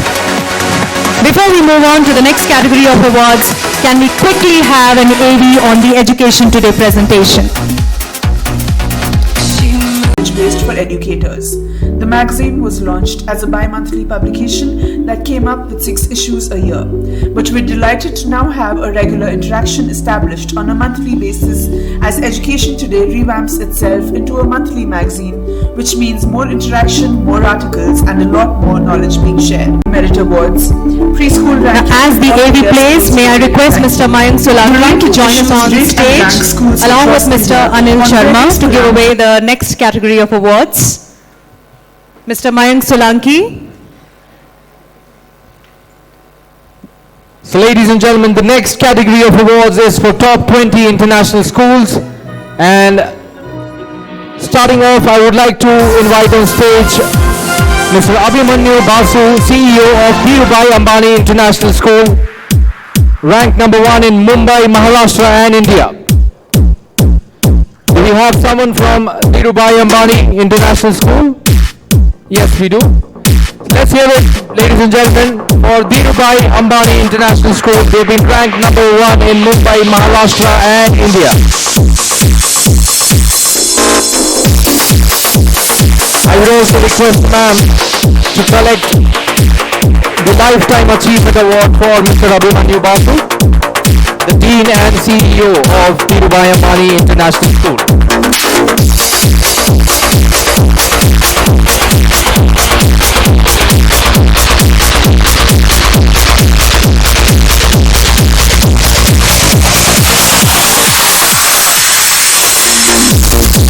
Next up, ladies and gentlemen, is Pathway School, Gurugram, Haryana, ranked number 1 in Gurugram, number 1 in Haryana, and number 2 in India.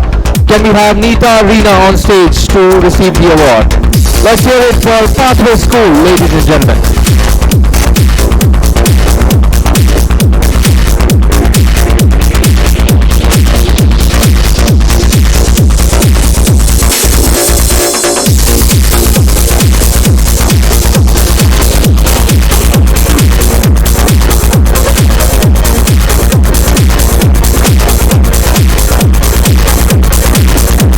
Next up is Scottish High International School, Gurugram, Haryana, ranked number 1 in Gurugram, number 1 in Haryana.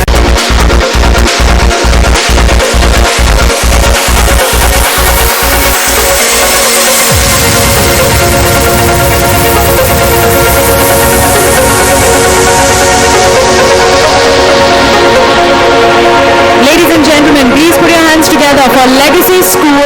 Can we have Ms. Preeti Seth and her team on stage to collect the next set of awards? They have been ranked number 1 in Bangalore, number 1 in Karnataka, number 3 in India. They have also bagged the Parents' Choice Top International Place with vote number 1. Can we have Ms. Preeti Seth and team on stage, please?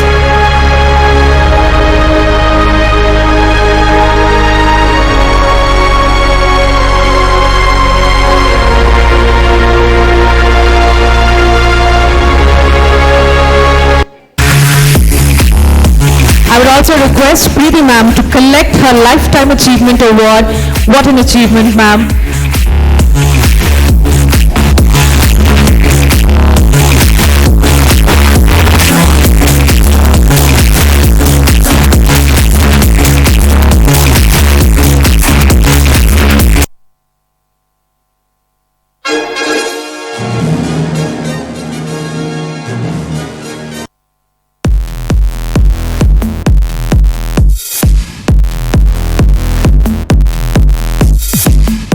We have JBCN International School with us on stage again, Ms. Kavita and Ms. Sharana, for collecting the award for being ranked number 1 in integrated learning and being ranked number 1 in holistic education. Ladies and gentlemen, JBCN International School, Borivali and Chembur respectively.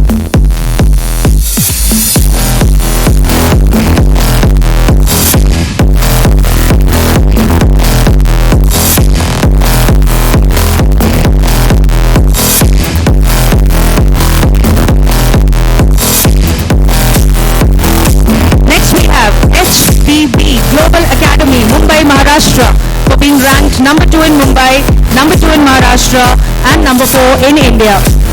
Can we have the team of HBB Global Academy with us here?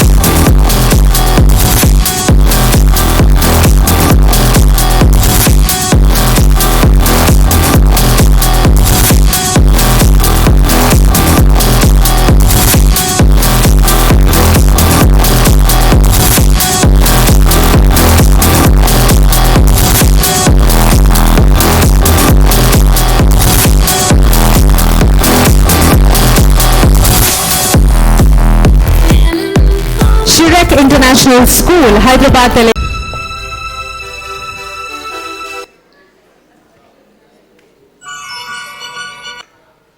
Ladies and gentlemen, please put your hands together for Shirek International School. Next up is Aditya Birla World Academy, ranked number 3 in Mumbai, number 3 in Maharashtra, and number 5 in India. I would request Ms. Sandhya Chander, Aditya Birla Education Trust, from the Aditya Birla Education Trust, to join us on stage to correct the award.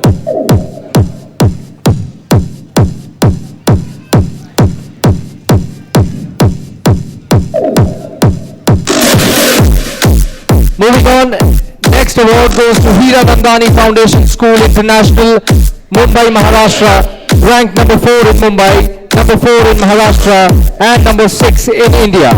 I would request Mr. Kumar Jason to join us on stage to receive the award.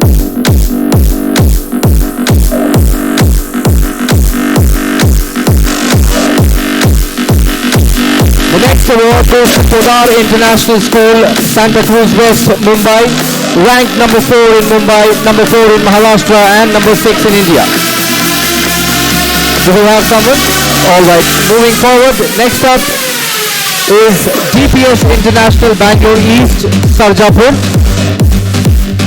They've already received their award. So next up is Geetanjali Senior School, Hyderabad, Telangana. Number 2 in Hyderabad, number 2 in Telangana, and number 8 in India. We have Ms. Kiran from the Cambridge Coordinator joining us on stage to receive the award. And also adding to the fleet of awards which Geetanjali Senior School wins is the India's prestigious Jury School Award for Best Curriculum Design, Adaptation and Quality Leadership. And also the award for the upcoming school under the ICSE category. So let's hear it for Geetanjali Senior School and Geetanjali Vedika School.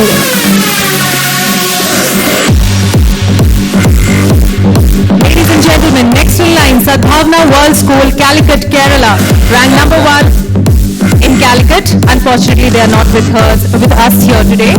We move on to New Tulip International School, Ahmedabad, Gujarat. The next in line is Alpha International School, Chennai, Tamil Nadu. Can we have the team with us here? Please put your hands together for Don Bosco International School, Mumbai, Maharashtra. Ranked number 5 in Mumbai, number 5 in Maharashtra, and number 12 in India. Can we have Ms. Meena Saldana, the principal, to collect the award?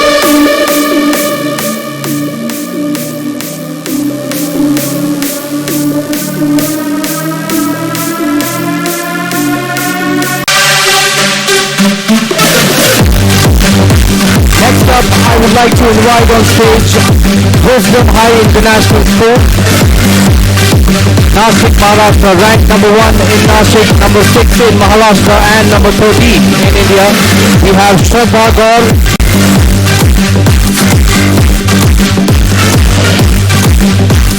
Next up is again JDCL International School, Parel, Mumbai, ranked number 6 in Mumbai, number 7 in Maharashtra, and number 14 in India.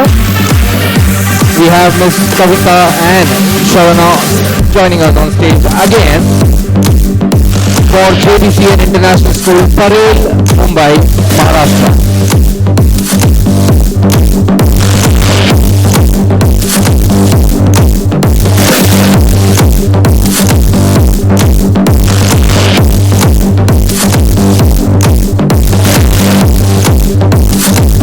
Ladies and gentlemen, put your hands together for Rockwell International School, Hyderabad, Telangana. Ranked number 3 in Hyderabad, number 3 in Telangana, and number 15 in India. Can we have Mr. Naveen Yadav and his team to collect the award?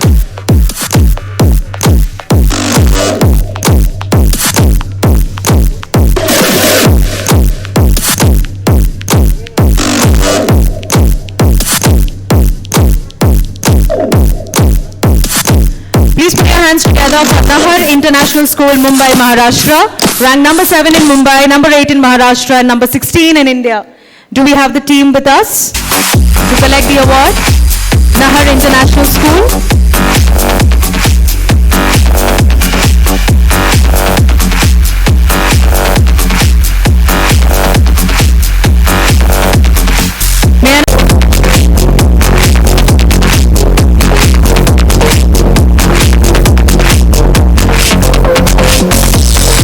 Next up, with immense pleasure, I would like to call on stage Archana Goenka, trustee of CP Goenka International School, to receive the award. So CP Goenka International School has been awarded and ranked number 1 in Mumbai, number 9 in Maharashtra, and number 18 in India.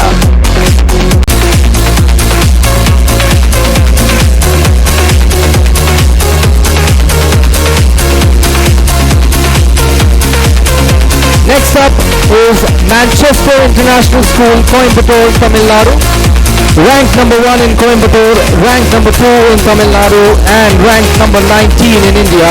Can we have Mr. Rajesh Vasudevan?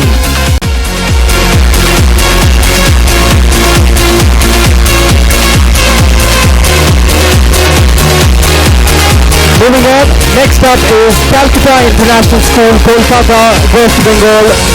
Ranked number 1 in Kolkata, ranked number 1 in West Bengal, and ranked number 20 in India. Can we have a representative on stage to receive the award? Let's have a round of applause, ladies and gentlemen, for all the winners.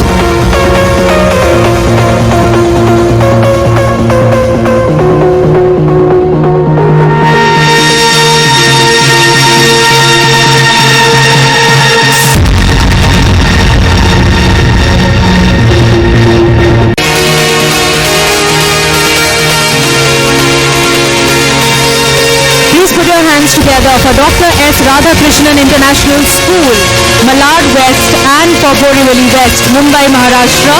They have been ranked number 2 in Mumbai.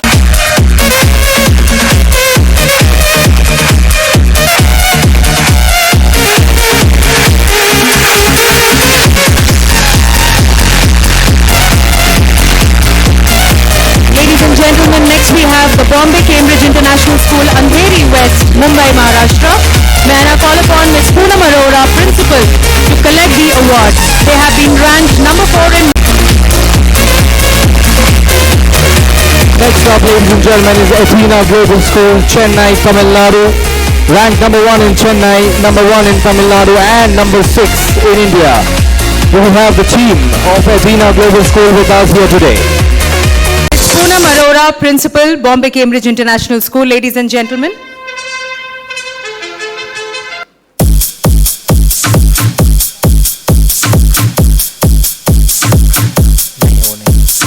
Next up, ladies and gentlemen, is Crimson Anisha Global School, Pune, Maharashtra. Ranked number...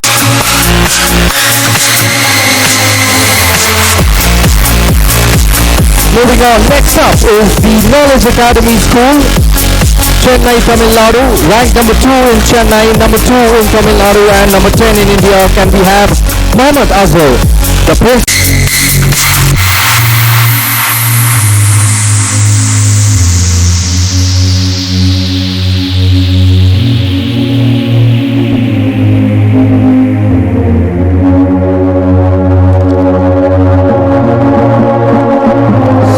That was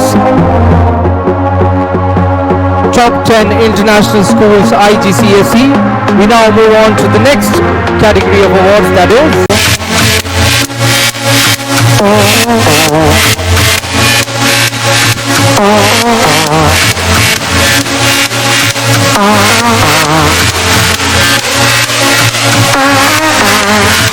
Thank you so much, Mr. Mayank Solanki, for doing the honors. Can I invite Mr. Shaji Thomas to give away the next set of awards? So next up, ladies and gentlemen of Sanjay Godawat International School, to join us on stage to receive the award.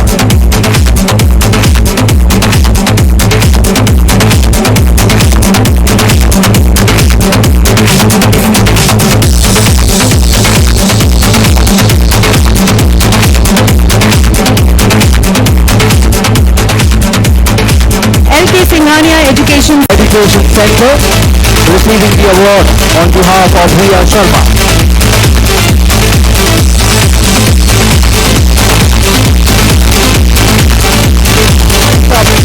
Next up, ladies and gentlemen, is CPT Global Academy, Mainpuri, Uttar Pradesh, ranked number 1 in Mainpuri, number 1 in Uttar Pradesh, and number 6 in India.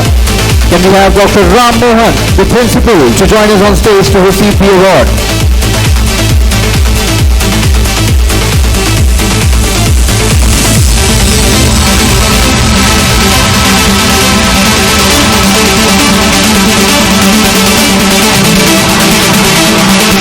Also, we would now like to award CP Goenka International School under the India's Top 10 International Schools category. Can we...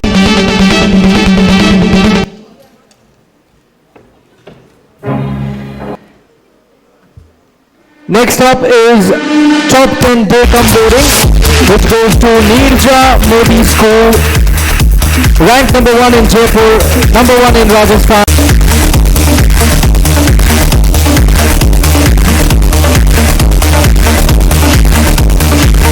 Moving forward, next is Jain Heritage School, Taj Bangalore, Karnataka.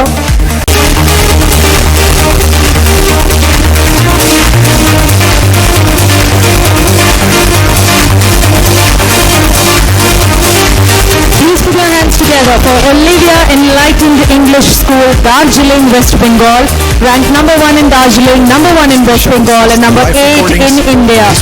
Can we have Ms. Satapa Nandi, Executive Director, to collect the award? Versus Thrill Seekers track. Still. Olivia Enlightened English. Nalanda Gurukul International Public School, Mysuru, Karnataka. Number 1 in Mysuru, number 3 in Karnataka, and number 12 in India. Can I call upon Dr. C. Anthony Raj, Principal, to collect the award? Dhaka International School, New Delhi, ranked number 2 in New Delhi, number 12 in India. May I request Colonel Ashok Kaul, Director of Schools, to collect the award?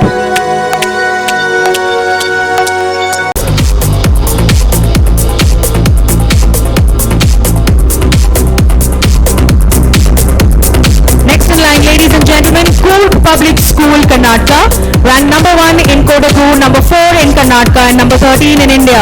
Can we have the team on stage to receive the award?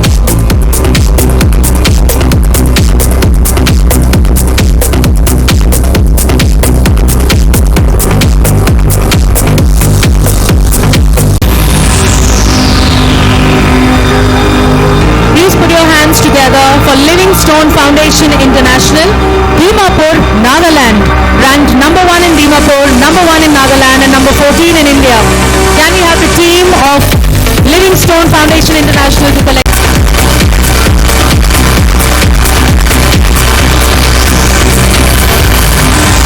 Next up is Bhandari Public School, Khandwa, Madhya Pradesh. Number 1 in Khandwa, number 2 in Madhya Pradesh, and number 17 in India. Do we have Mr. Neeraj Bhandari, the Managing Director?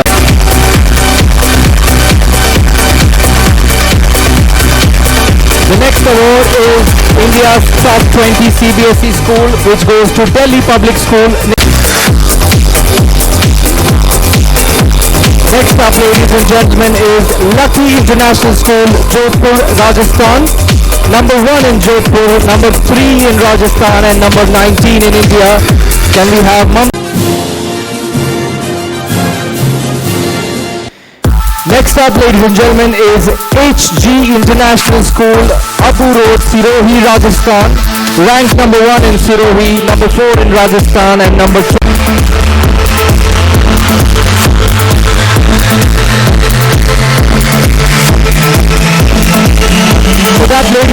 gentlemen, brings us to the end of the awards for the top 20 Day-Cum-Boarding Schools National Curriculum.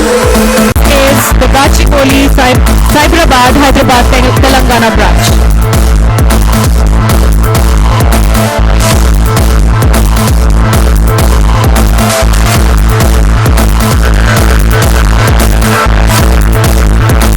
Next we have Canberra International School, Bengaluru, Karnataka, ranked number 2 in Bengaluru.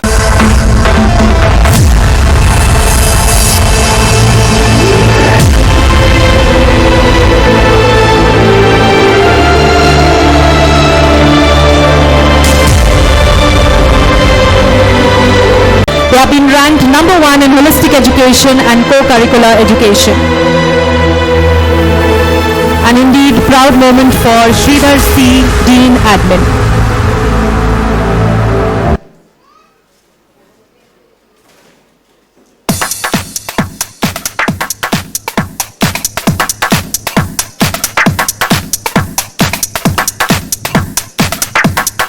Ladies and gentlemen, put your hands together for Sharanya Narayani International School. GD Goenka World School, Gurugram, Haryana, ranked number 1 in Gurugram, number 1 in Haryana, and number 6 in India. May I call upon Dr. Neeta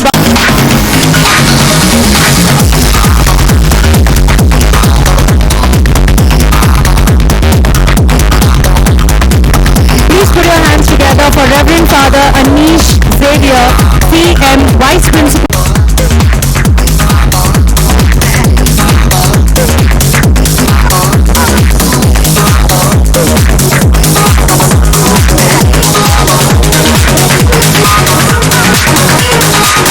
Next up, ladies and gentlemen, is CPS Global School, Ramchandranagar, Tamil Nadu, ranked number 1 in Chennai,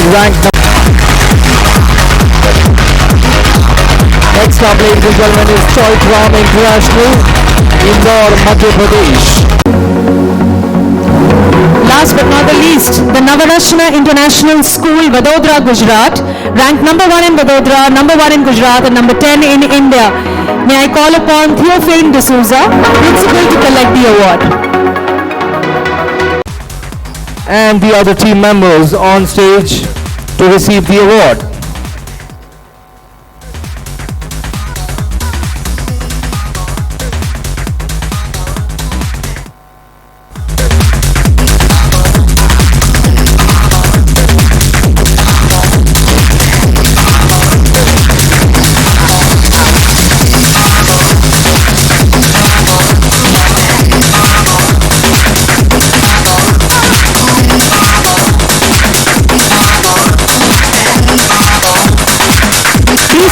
Together for Windberg Allen School, Mussoorie, Uttarakhand, ranked number 1 in Mussoorie, number 1 in Uttarakhand, and number 1 in India. May I call upon Leslie Mark Tyndale and Pradip Radcliffe to come on stage and receive the award. Walks away with the Parents' Choice Boarding Award with vote number 1.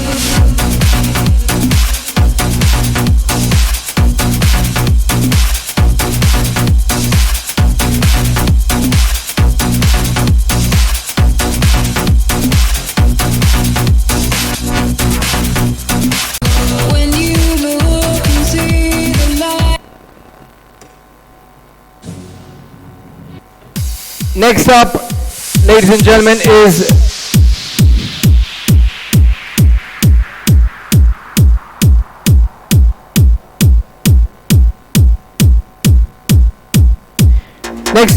St. Michael's School, Siliguri in West Bengal, and number 3 in India. Ladies and gentlemen, put your hands together for the Punjab Public School, number 1 in Nabha, number 1 in Punjab, and number 4 in India. Cool.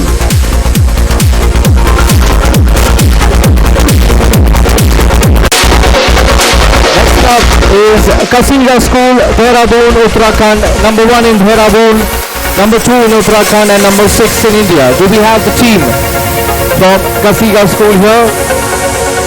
Seems like we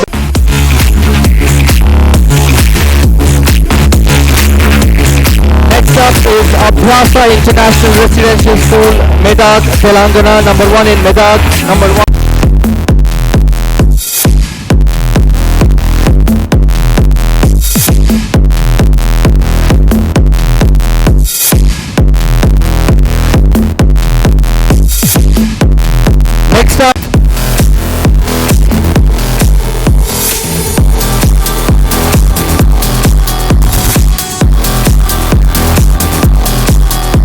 Next up, ladies and gentlemen, is Pilimoria High School, Satara, Maharashtra, number 1 in Panchgani, number 2 in Maharashtra, and number 10 in India.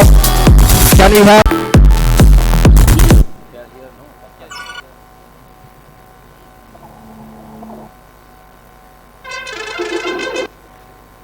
Next up, in India's top CBSE schools, parameter-wise, can we have the team of Mount St. Mary School?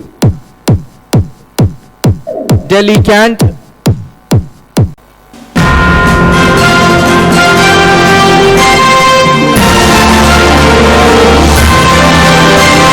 High School, Kolkata, West Bengal.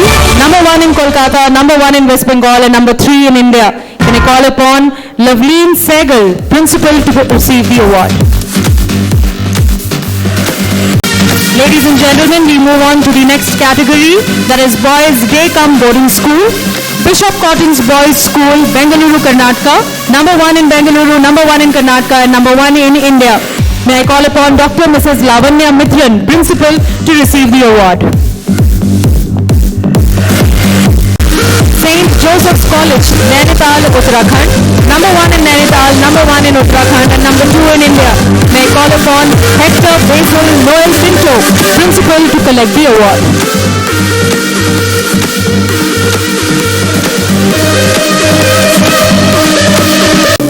Next we have the Baldwin Boys High School, Bengaluru, Karnataka.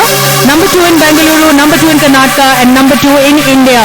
May I call upon Leena Daniel, Principal, to receive the award.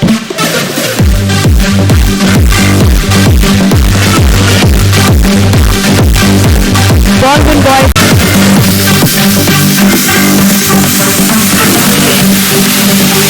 La Martine for Boys, Kolkata, West Bengal. Number 1 in Kolkata, number 1 in West Bengal, and number 3 in India. Can we have the team of La Martine with us to collect this award?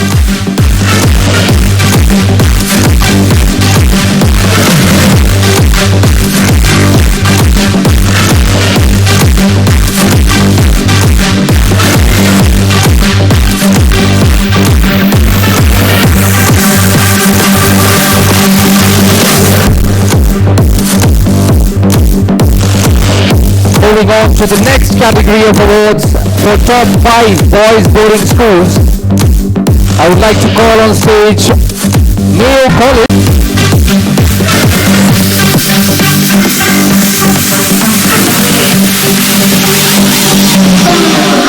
Next up is St. Peter's School, Satara, Maharashtra. Who really did a lot for all of us. He's such a dynamic person. Whatever he did, each and every step, whatever he took till date for improving the quality of the education, he is really a wonderful personality. I do appreciate all the staff members of BKBC, the entire team, for being a role model for our students and raising a thought-provoking future students. Thank you so much once again. Thank you. Thank you so much, Ms. Shalini Sharma, for those kind words. Moving on, next up is St. Peter's School, Satara, Maharashtra. Number 1 in Satara.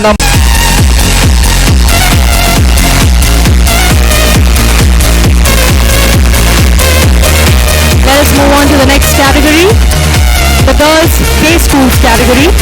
Villa Theresa High School, Mumbai, Maharashtra. Ranked number 1 in Mumbai, number 1 in Maharashtra, and number 1 in India. May I call upon Prafulla Turkey and Silly 1 in Meerut, number 1 in Uttar Pradesh, and number 2 in India.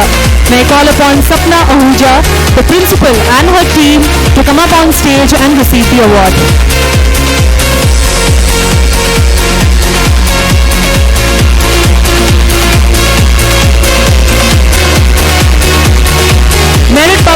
ladies and gentlemen, also walks away with the Girls' Day School Parameter-Wise Category Award, wherein they are ranked number 1 in co-curricular education.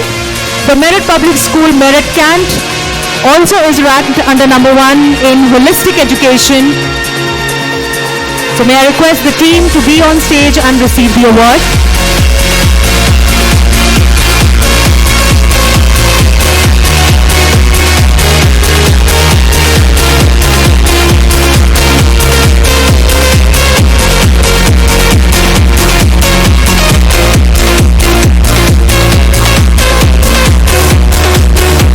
We also have Praveen Roy with us on stage.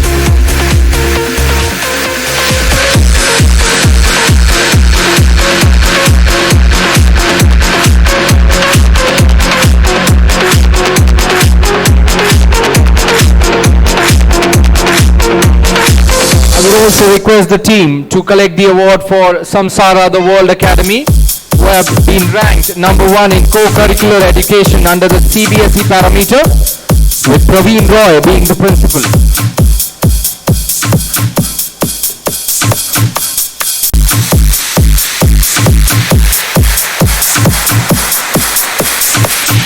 Ladies and gentlemen, Loreto Day School, Kolkata, West Bengal, number 1 in Kolkata, number 1 in West Bengal, and number 3 in India. May I have the team on stage to receive the award?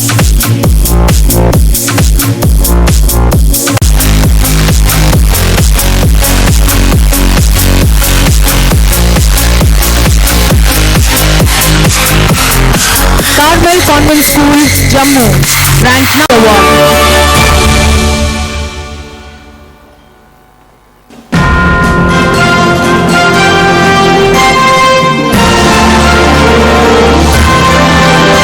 Rajmata Krishna Kumari Girls Public School, Jodhpur, Rajasthan. Number 1 in Jodhpur, number 1 in Rajasthan, number 2 in India. May I call upon Sapna Gupta. Next we have the Baldwin Girls High School, Bengaluru, Karnataka. Number 2 in Bengaluru, number 2 in Karnataka, and number 3 in India. May I request Miss Asha M. Das, Principal, to come and collect the award.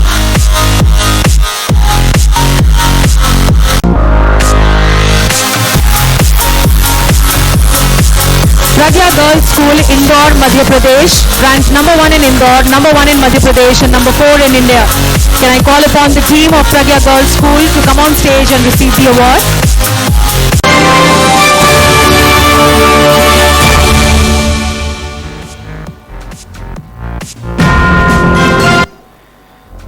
Next up is Vidya Devi Jindal School, Hisar, Haryana, number 1 in Hisar.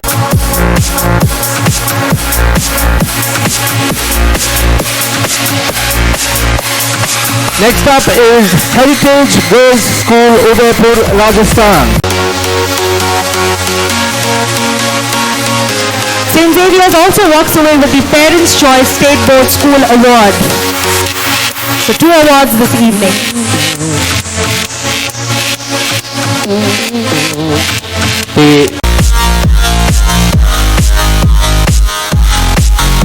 Little Flower Matriculation Higher Secondary School, Chennai, Tamil Nadu.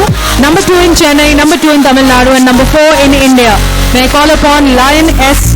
John Xavier Thangaraj, Principal of Little Flower, to join us on stage.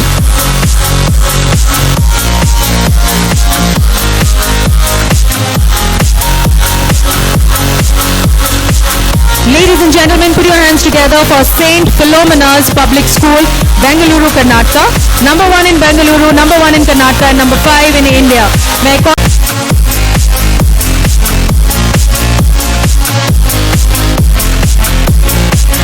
Next up, ladies and gentlemen, is Vidya Matriculation Higher Secondary School, Chennai, Tamil Nadu. Number 3 in Chennai, number 3 in Tamil Nadu, and number 6 in India. Can we have...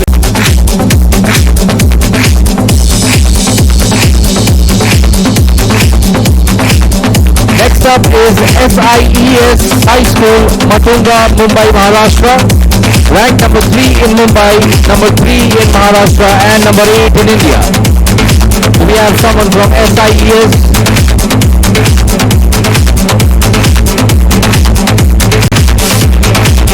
The principal on stage. Take the award.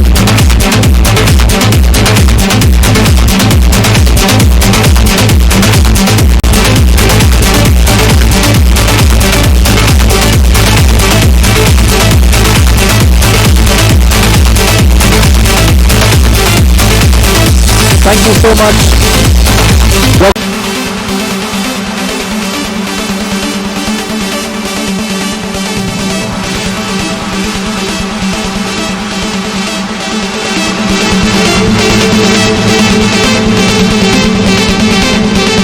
Ladies and gentlemen, let's move on to the next category in today's evening. International Emerging School category. May I call upon Mr. Praveen Agarwal, Director, to come up on stage and collect the award.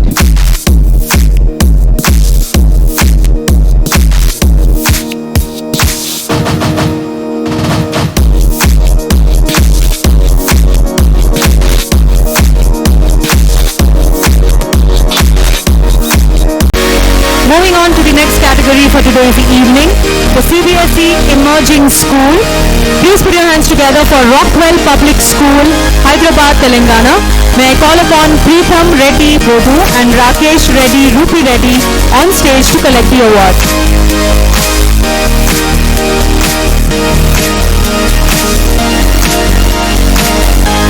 Please put your hands together for PGS International Academy of School, Bengaluru, Karnataka.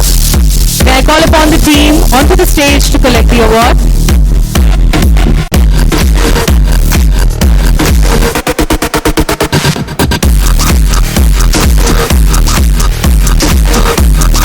Ladies and gentlemen, please put your hands together for Dr. Ram Prasad Gatipati and Suryavati A.N. for receiving the CBSE Emerging School Award for their school Harvest International.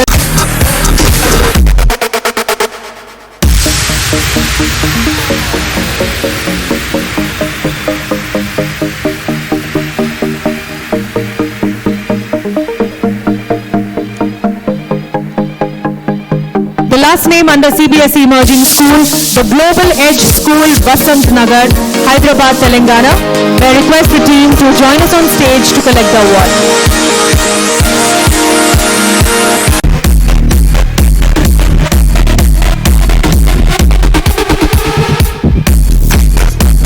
Next up is the Inventure Academy, Bangalore, Karnataka. I would request Humaira Nureen, the coordinator.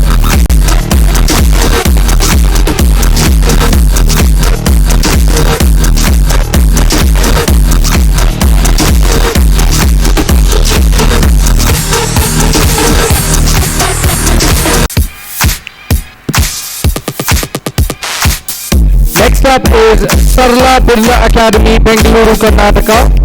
Can I request Santanu Das, the principal, to join us on stage?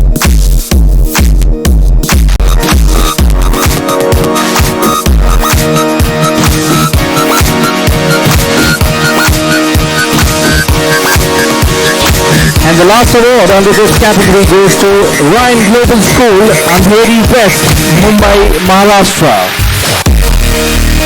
Let's move on to the next category of today's evening, the Dynamic Schools. Lalaji Memorial Omega International School, Chennai, Tamil Nadu. May I request the team to join us on stage.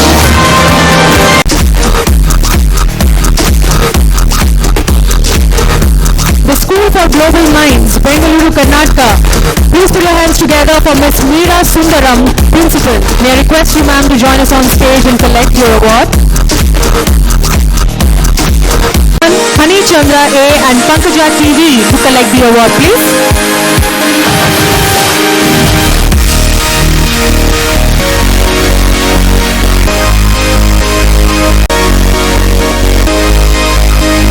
Cambridge English High School, Bengaluru, Karnataka. May I call upon Seher Khan and Mohammad Salman to join us on stage to collect the award.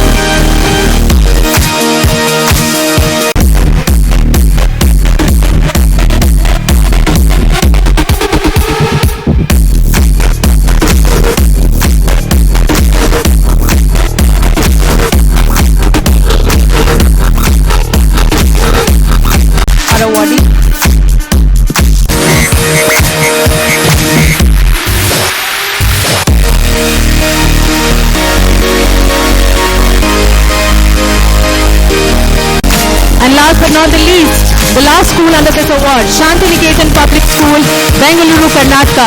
May I request the team to join us on stage.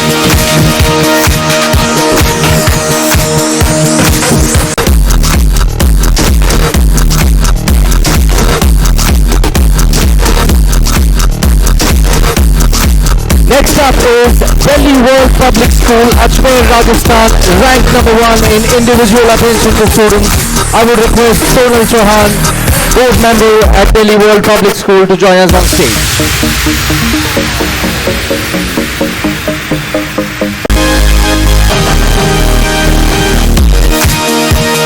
Next up is Birla Open Minds International School, Hyderabad, ranked number 1 in individual attention to students. Next up is Green Fingers Global School, Navi Mumbai, Maharashtra, ranked number 1 in holistic education. We have Anju Vedi, principal of Green Fingers.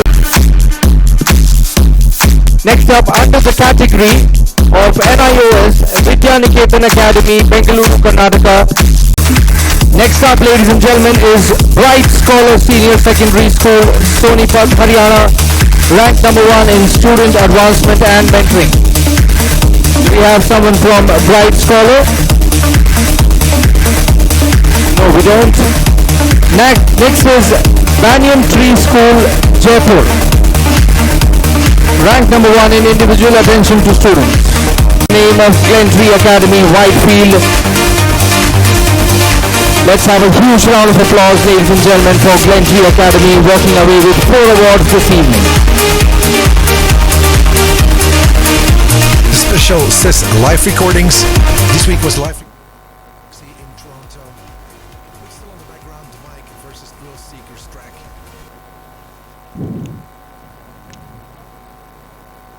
Next up is the Global Ed School, Hyderabad, Telangana, ranked number 1 in individual attention to students.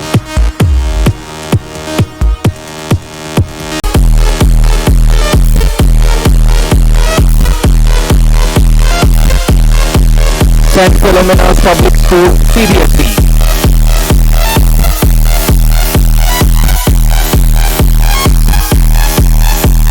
Can we have the backdrop of St. Philomena's Public School, CBSE?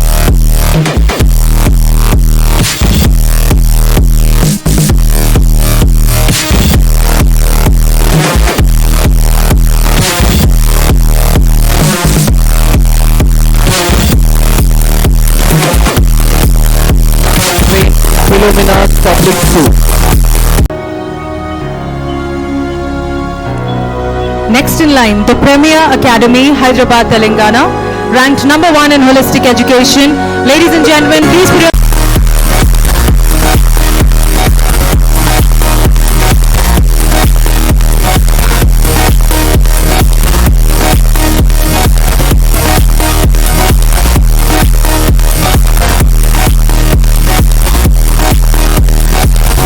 put your hands together for Lalit Castle International School, Bengaluru, Karnataka.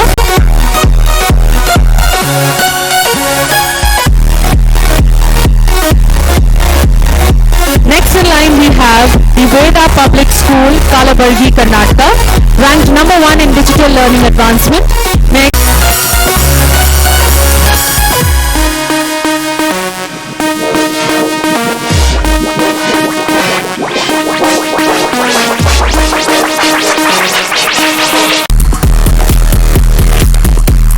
May I also call upon Ms. Anju Gaur, Principal of JKG International School, Sector 9, Ghaziabad, Uttar Pradesh, for having been ranked.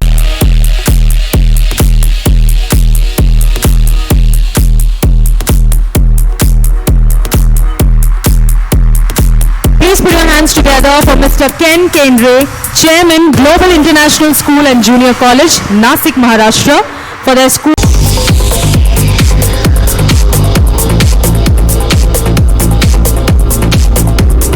May I now call upon Prestige International School, Mangaluru, Karnataka, for having been ranked number 1 in co-curricular. May I now call upon Emerald International School, Bengaluru, Karnataka. Mr. Mahipal and Mr. Pramod Pillai are requested to join us on.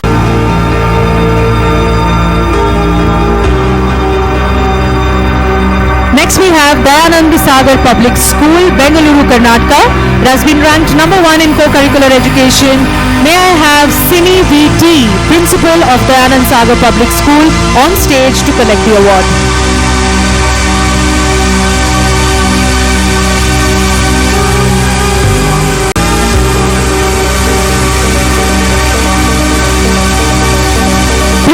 hands together for Presidency School, Bangalore South, Bengaluru, Karnataka. They've been ranked number 1 in individual attention to students. May I call upon Ms. J. Bhuvneshwari.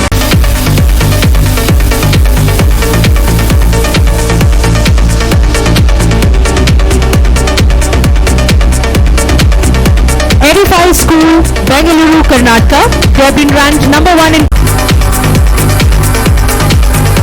Next we have the True Shepherd Public School, Mysore, Karnataka, ranked number 1 in Mamta Modern Senior Secondary School, New Delhi, ranked number 1 in co-curricular education. May I call upon Ms. Mridula Sethia to join us on stage.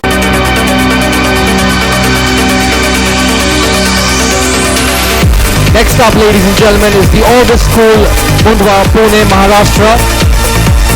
I would request the chairman to join us on stage to receive the award if he's with us this evening. Yes, he is. And also walking away with the award for being ranked number 1 in holistic education.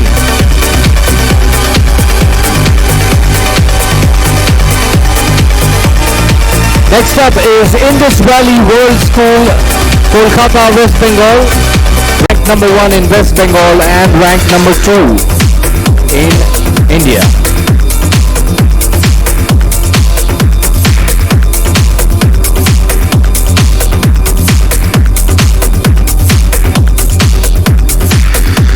Next up is New Delhi. Moving on, next up is Delhi Public School, Bangalore South, ranked number 1 in co-curricular.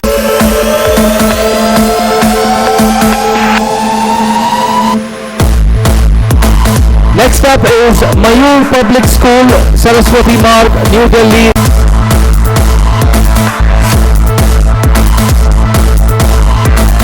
Next up is School of Scholars, Nagpur, Maharaziabad, Uttar Pradesh, ranked number 1 in co-curricular education. I would request Anju Sharma, the principal, to join us on stage to receive the award.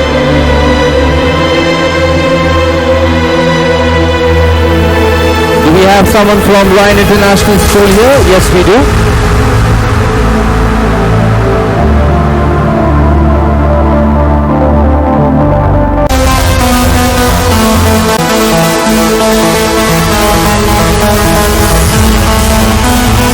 Next up is Mount St. Mary School, Delhi Cant, New Delhi, ranked number 1 in leadership in quality management. I would request Brother Tommy Varghese. The principal. Next up is St. George School, Alaknanda, New Delhi, ranked number 1 in academic reputation. I would request Brother Joseph M. Joseph.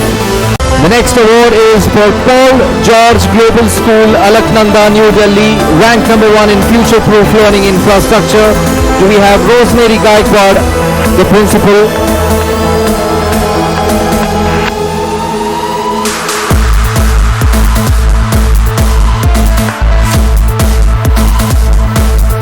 Okay, so Brother Joseph will collect the award on behalf of Paul George Global School as well. So next up is Bal Bharati Public School, Rohini, New Delhi, ranked number 1 in value for money. Do we have Ms. Jay Lakshmi here with us? Yes, we do. That's Bal Bharati Public School, Rohini.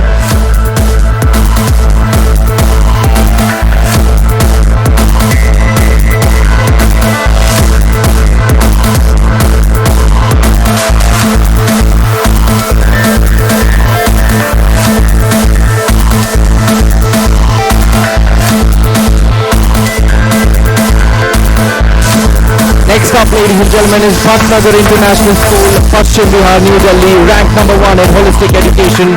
Can we have Beena Sharma and Ketika Chuk to please join us on stage to receive the award.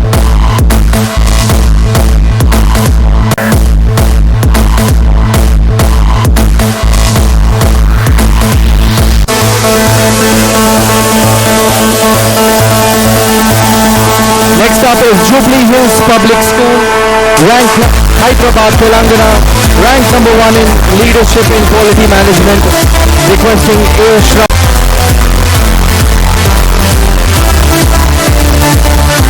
Next up is Doon Public School, Panchkula, Haryana, ranked number 1 in co-curricular education.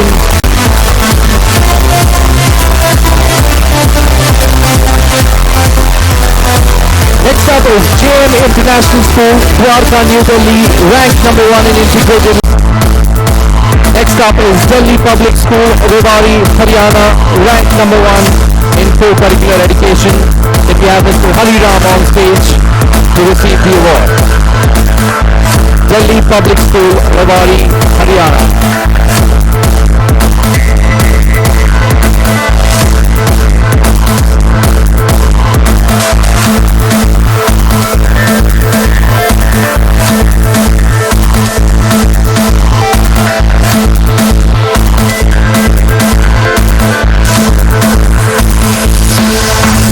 Next up, ladies and gentlemen, is Euro School, Bengaluru, Karnataka, ranked number 1 in co-curricular education.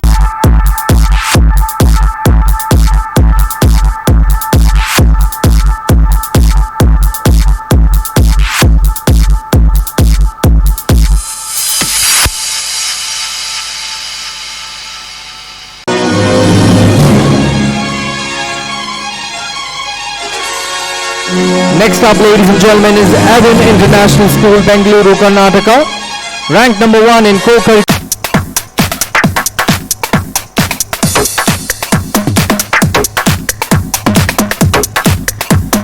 Next up, ladies and gentlemen, is Sadhana Infinity International School, RR District, Telangana.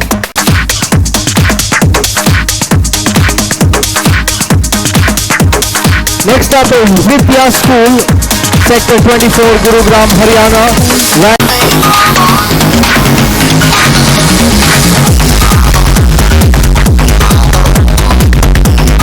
Next up is the Polaris International School, Bangalore, Rural, Karnataka, ranked number 1 in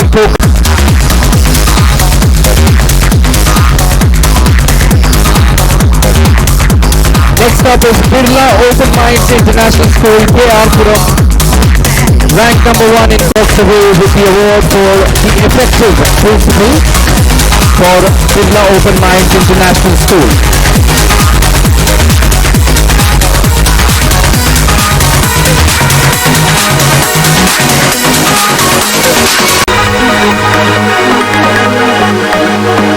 Next up is Presidency School, Bangalore East, Bengaluru, Karnataka, ranked number 1 in digital learning.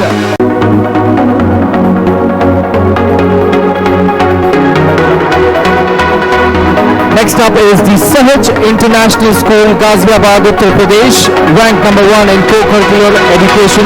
We have Mr. Ashish Rana, the director. Maharashtra, ladies and gentlemen.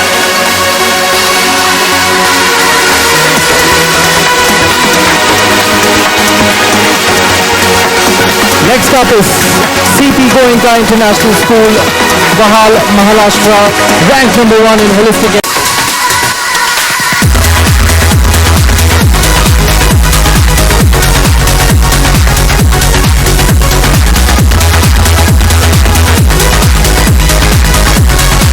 Next up, ladies and gentlemen, is Zen International.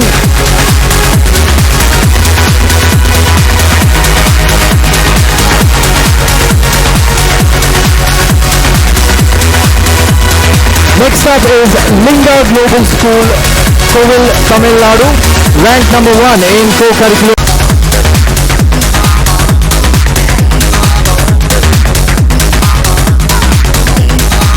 Next up is Chandra.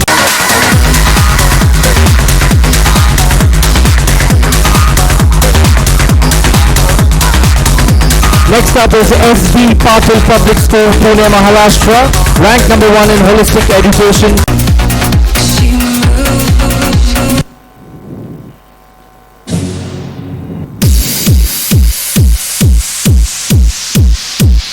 Next up is St. John's School, Greater Noida West, Uttar Pradesh, ranked number 1 in co-curricular education. Can we have Rija Ninan, the principal?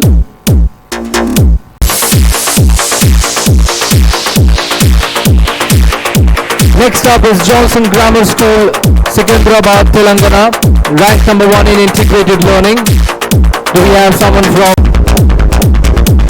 St. Montfort School also walks away with the Parents' Choice Award under the CBSE category with parents count 3,230. They've been voted at the number 3 spot.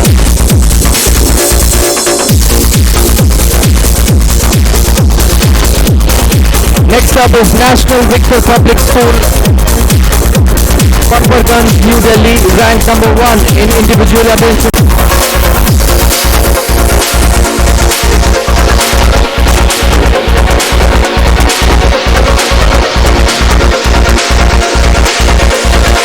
Next up, ladies and gentlemen, is Ambience Public School, Safdarganj Enclave, New Delhi, ranked number 1 in holistic education. Do we have Sangeeta Chadha with us?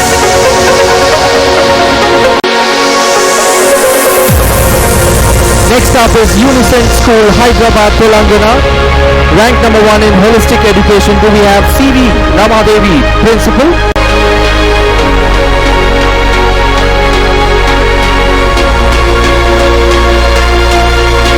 Next up is Harvest International School, Bengaluru, Karnataka, ranked number 1.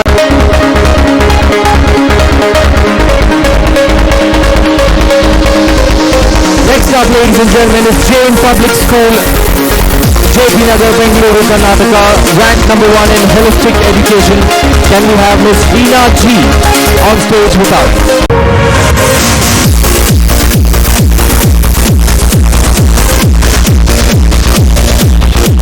Next up is the Orchids.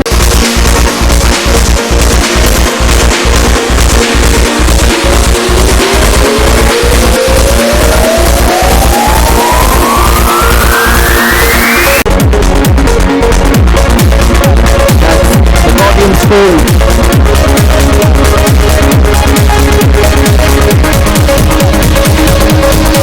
Next up is the Jain International School, Bengal.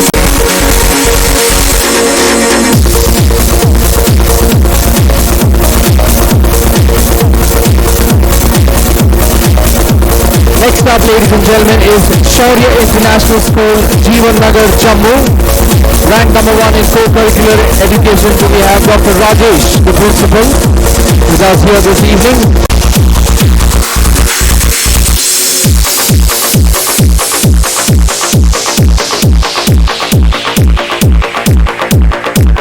Next up is Euro School, Banarghatta Main Road, ranked number 1 in co-curricular education.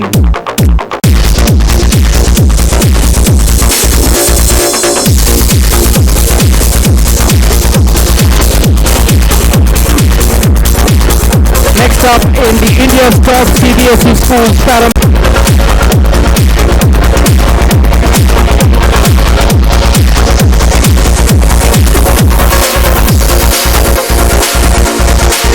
Next up.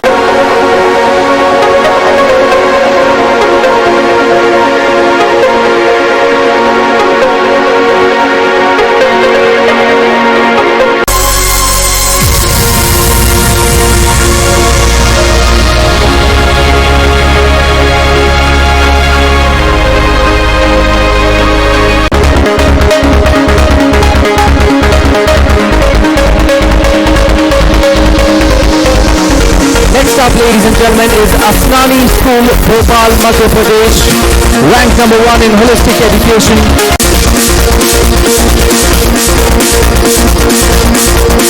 Next up is the International Delhi Public School, Sainik Colony, Jammu, ranked number 1 in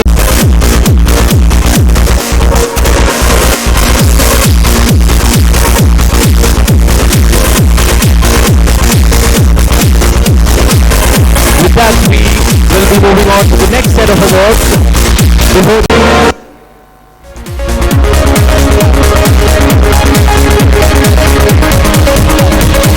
Next up is Eduform International School, Pune, Maharashtra, ranked number 1 in holistic education, requesting Nikhil Bhatt, the chairman, to join us on stage to receive the award.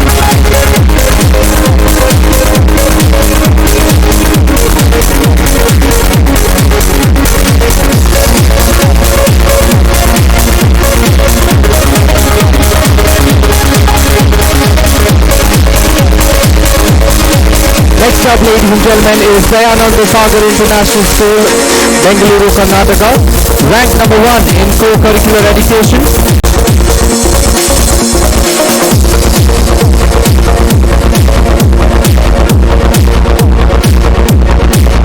Next up is Seshadripuram Public School, Yelahanka, New Town, ranked number 1 in individual attention.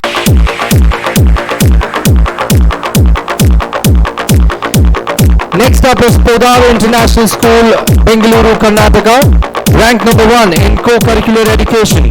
Can we have Indumati S and Prakash Sheram on stage to receive the award?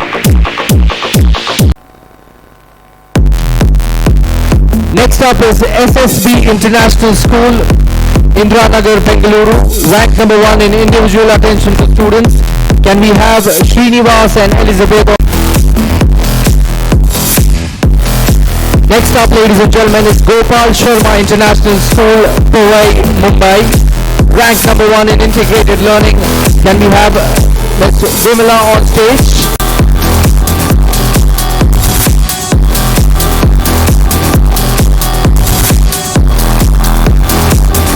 Next up, ladies and gentlemen, is Akash International School, Devanhalli, Bengaluru, ranked number 1 in co-curricular education. Can we have Chetan Jaiswal and team? Do we have someone from... Next up is Kohinoor International School, Kurla Vidya Vihar West, Mumbai, Maharashtra, ranked number 1 in psychological well-being of students. Do we have some... Next up, ladies and gentlemen, is St. Joseph's Public School, Hyderabad, Telangana, ranked number 1 in holistic education. Can we have...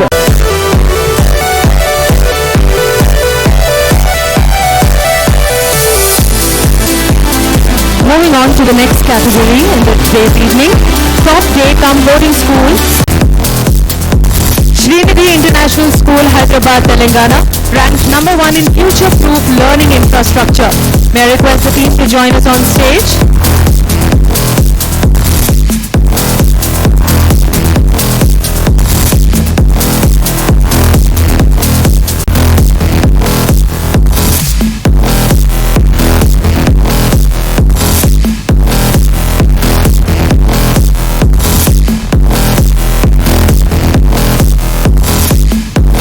Please put your hands together for Rani B. Sebastian.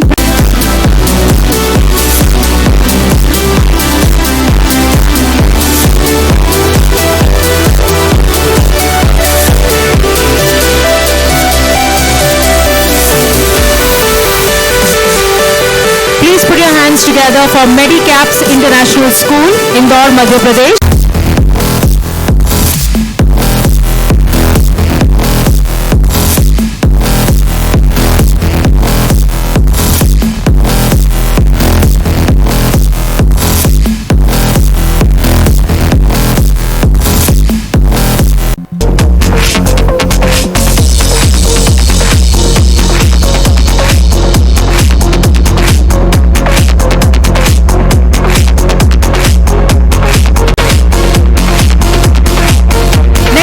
We have Veer Bhagat Singh International School, Mumbai, Maharashtra.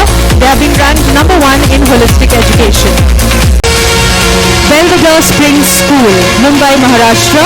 Please put your hands together for Ms. Yasmin Pirzada, Trustee Founder Principal. They have been ranked number 1 in co-curricular education.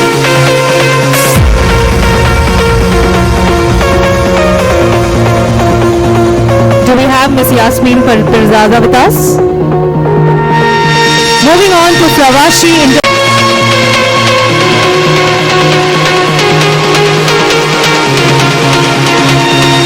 MET Rishikul Vidyalaya, Mumbai, Maharashtra. Please put...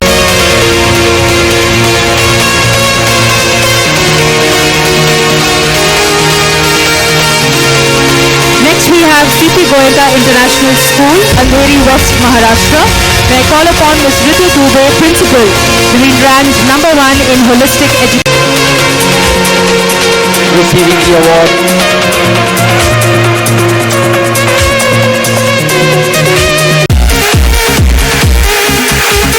May I now call upon IPJA School under India's top CBSE schools. ranked number 1 in holistic.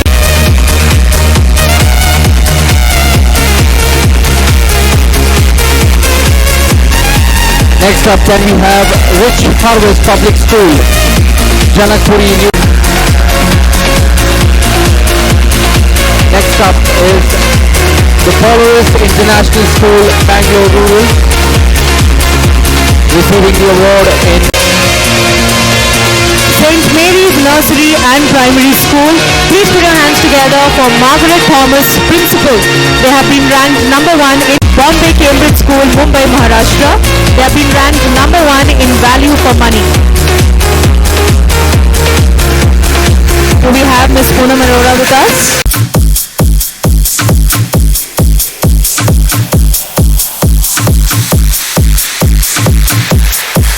So Ms. Archana Goenka receiving the award on behalf of Amrita Verma from Swami Vivekanand International School.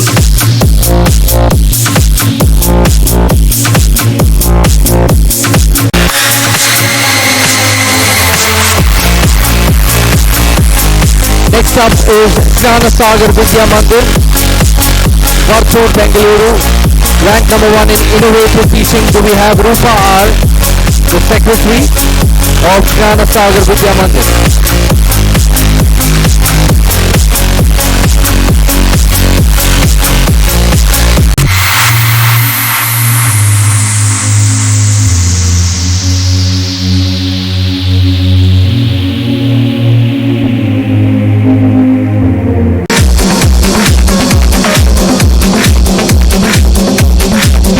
Next up is Newton Public School, Bengaluru, Karnataka, ranked.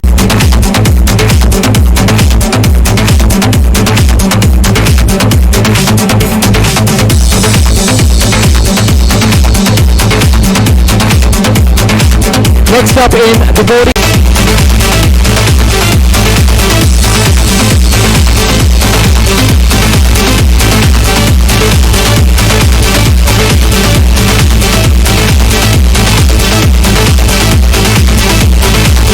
And the final award for the evening, ladies and gentlemen, under the category of NIOS Emerging School.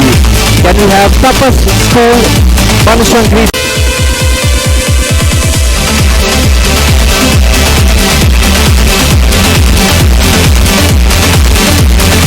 Best private universities.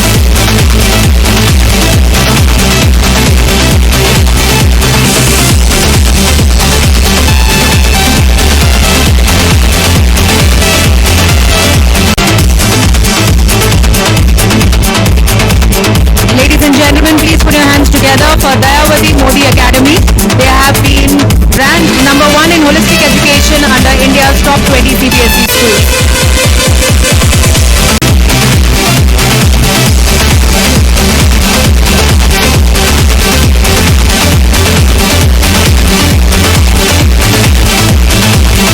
Ladies and gentlemen, in India's top CBSE schools, parameter-wise, I would like to call on stage the team of True Shepherd Public School, Mysore, Karnataka, ranked number 1 in co-curricular education.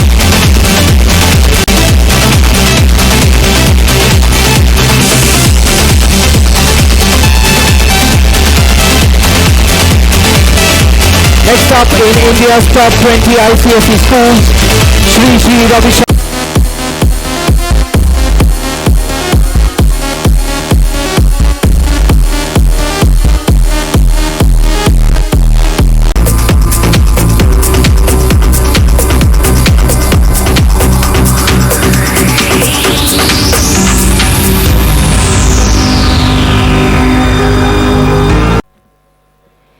May I now call upon Vasishta School of Excellence.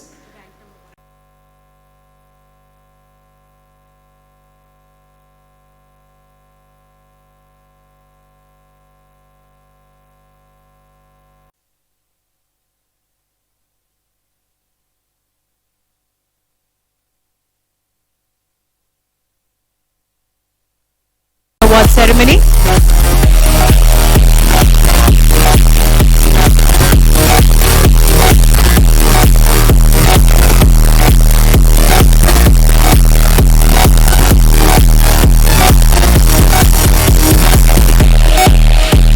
have Mr. Rohit Mittal from Unipro to join us on stage to receive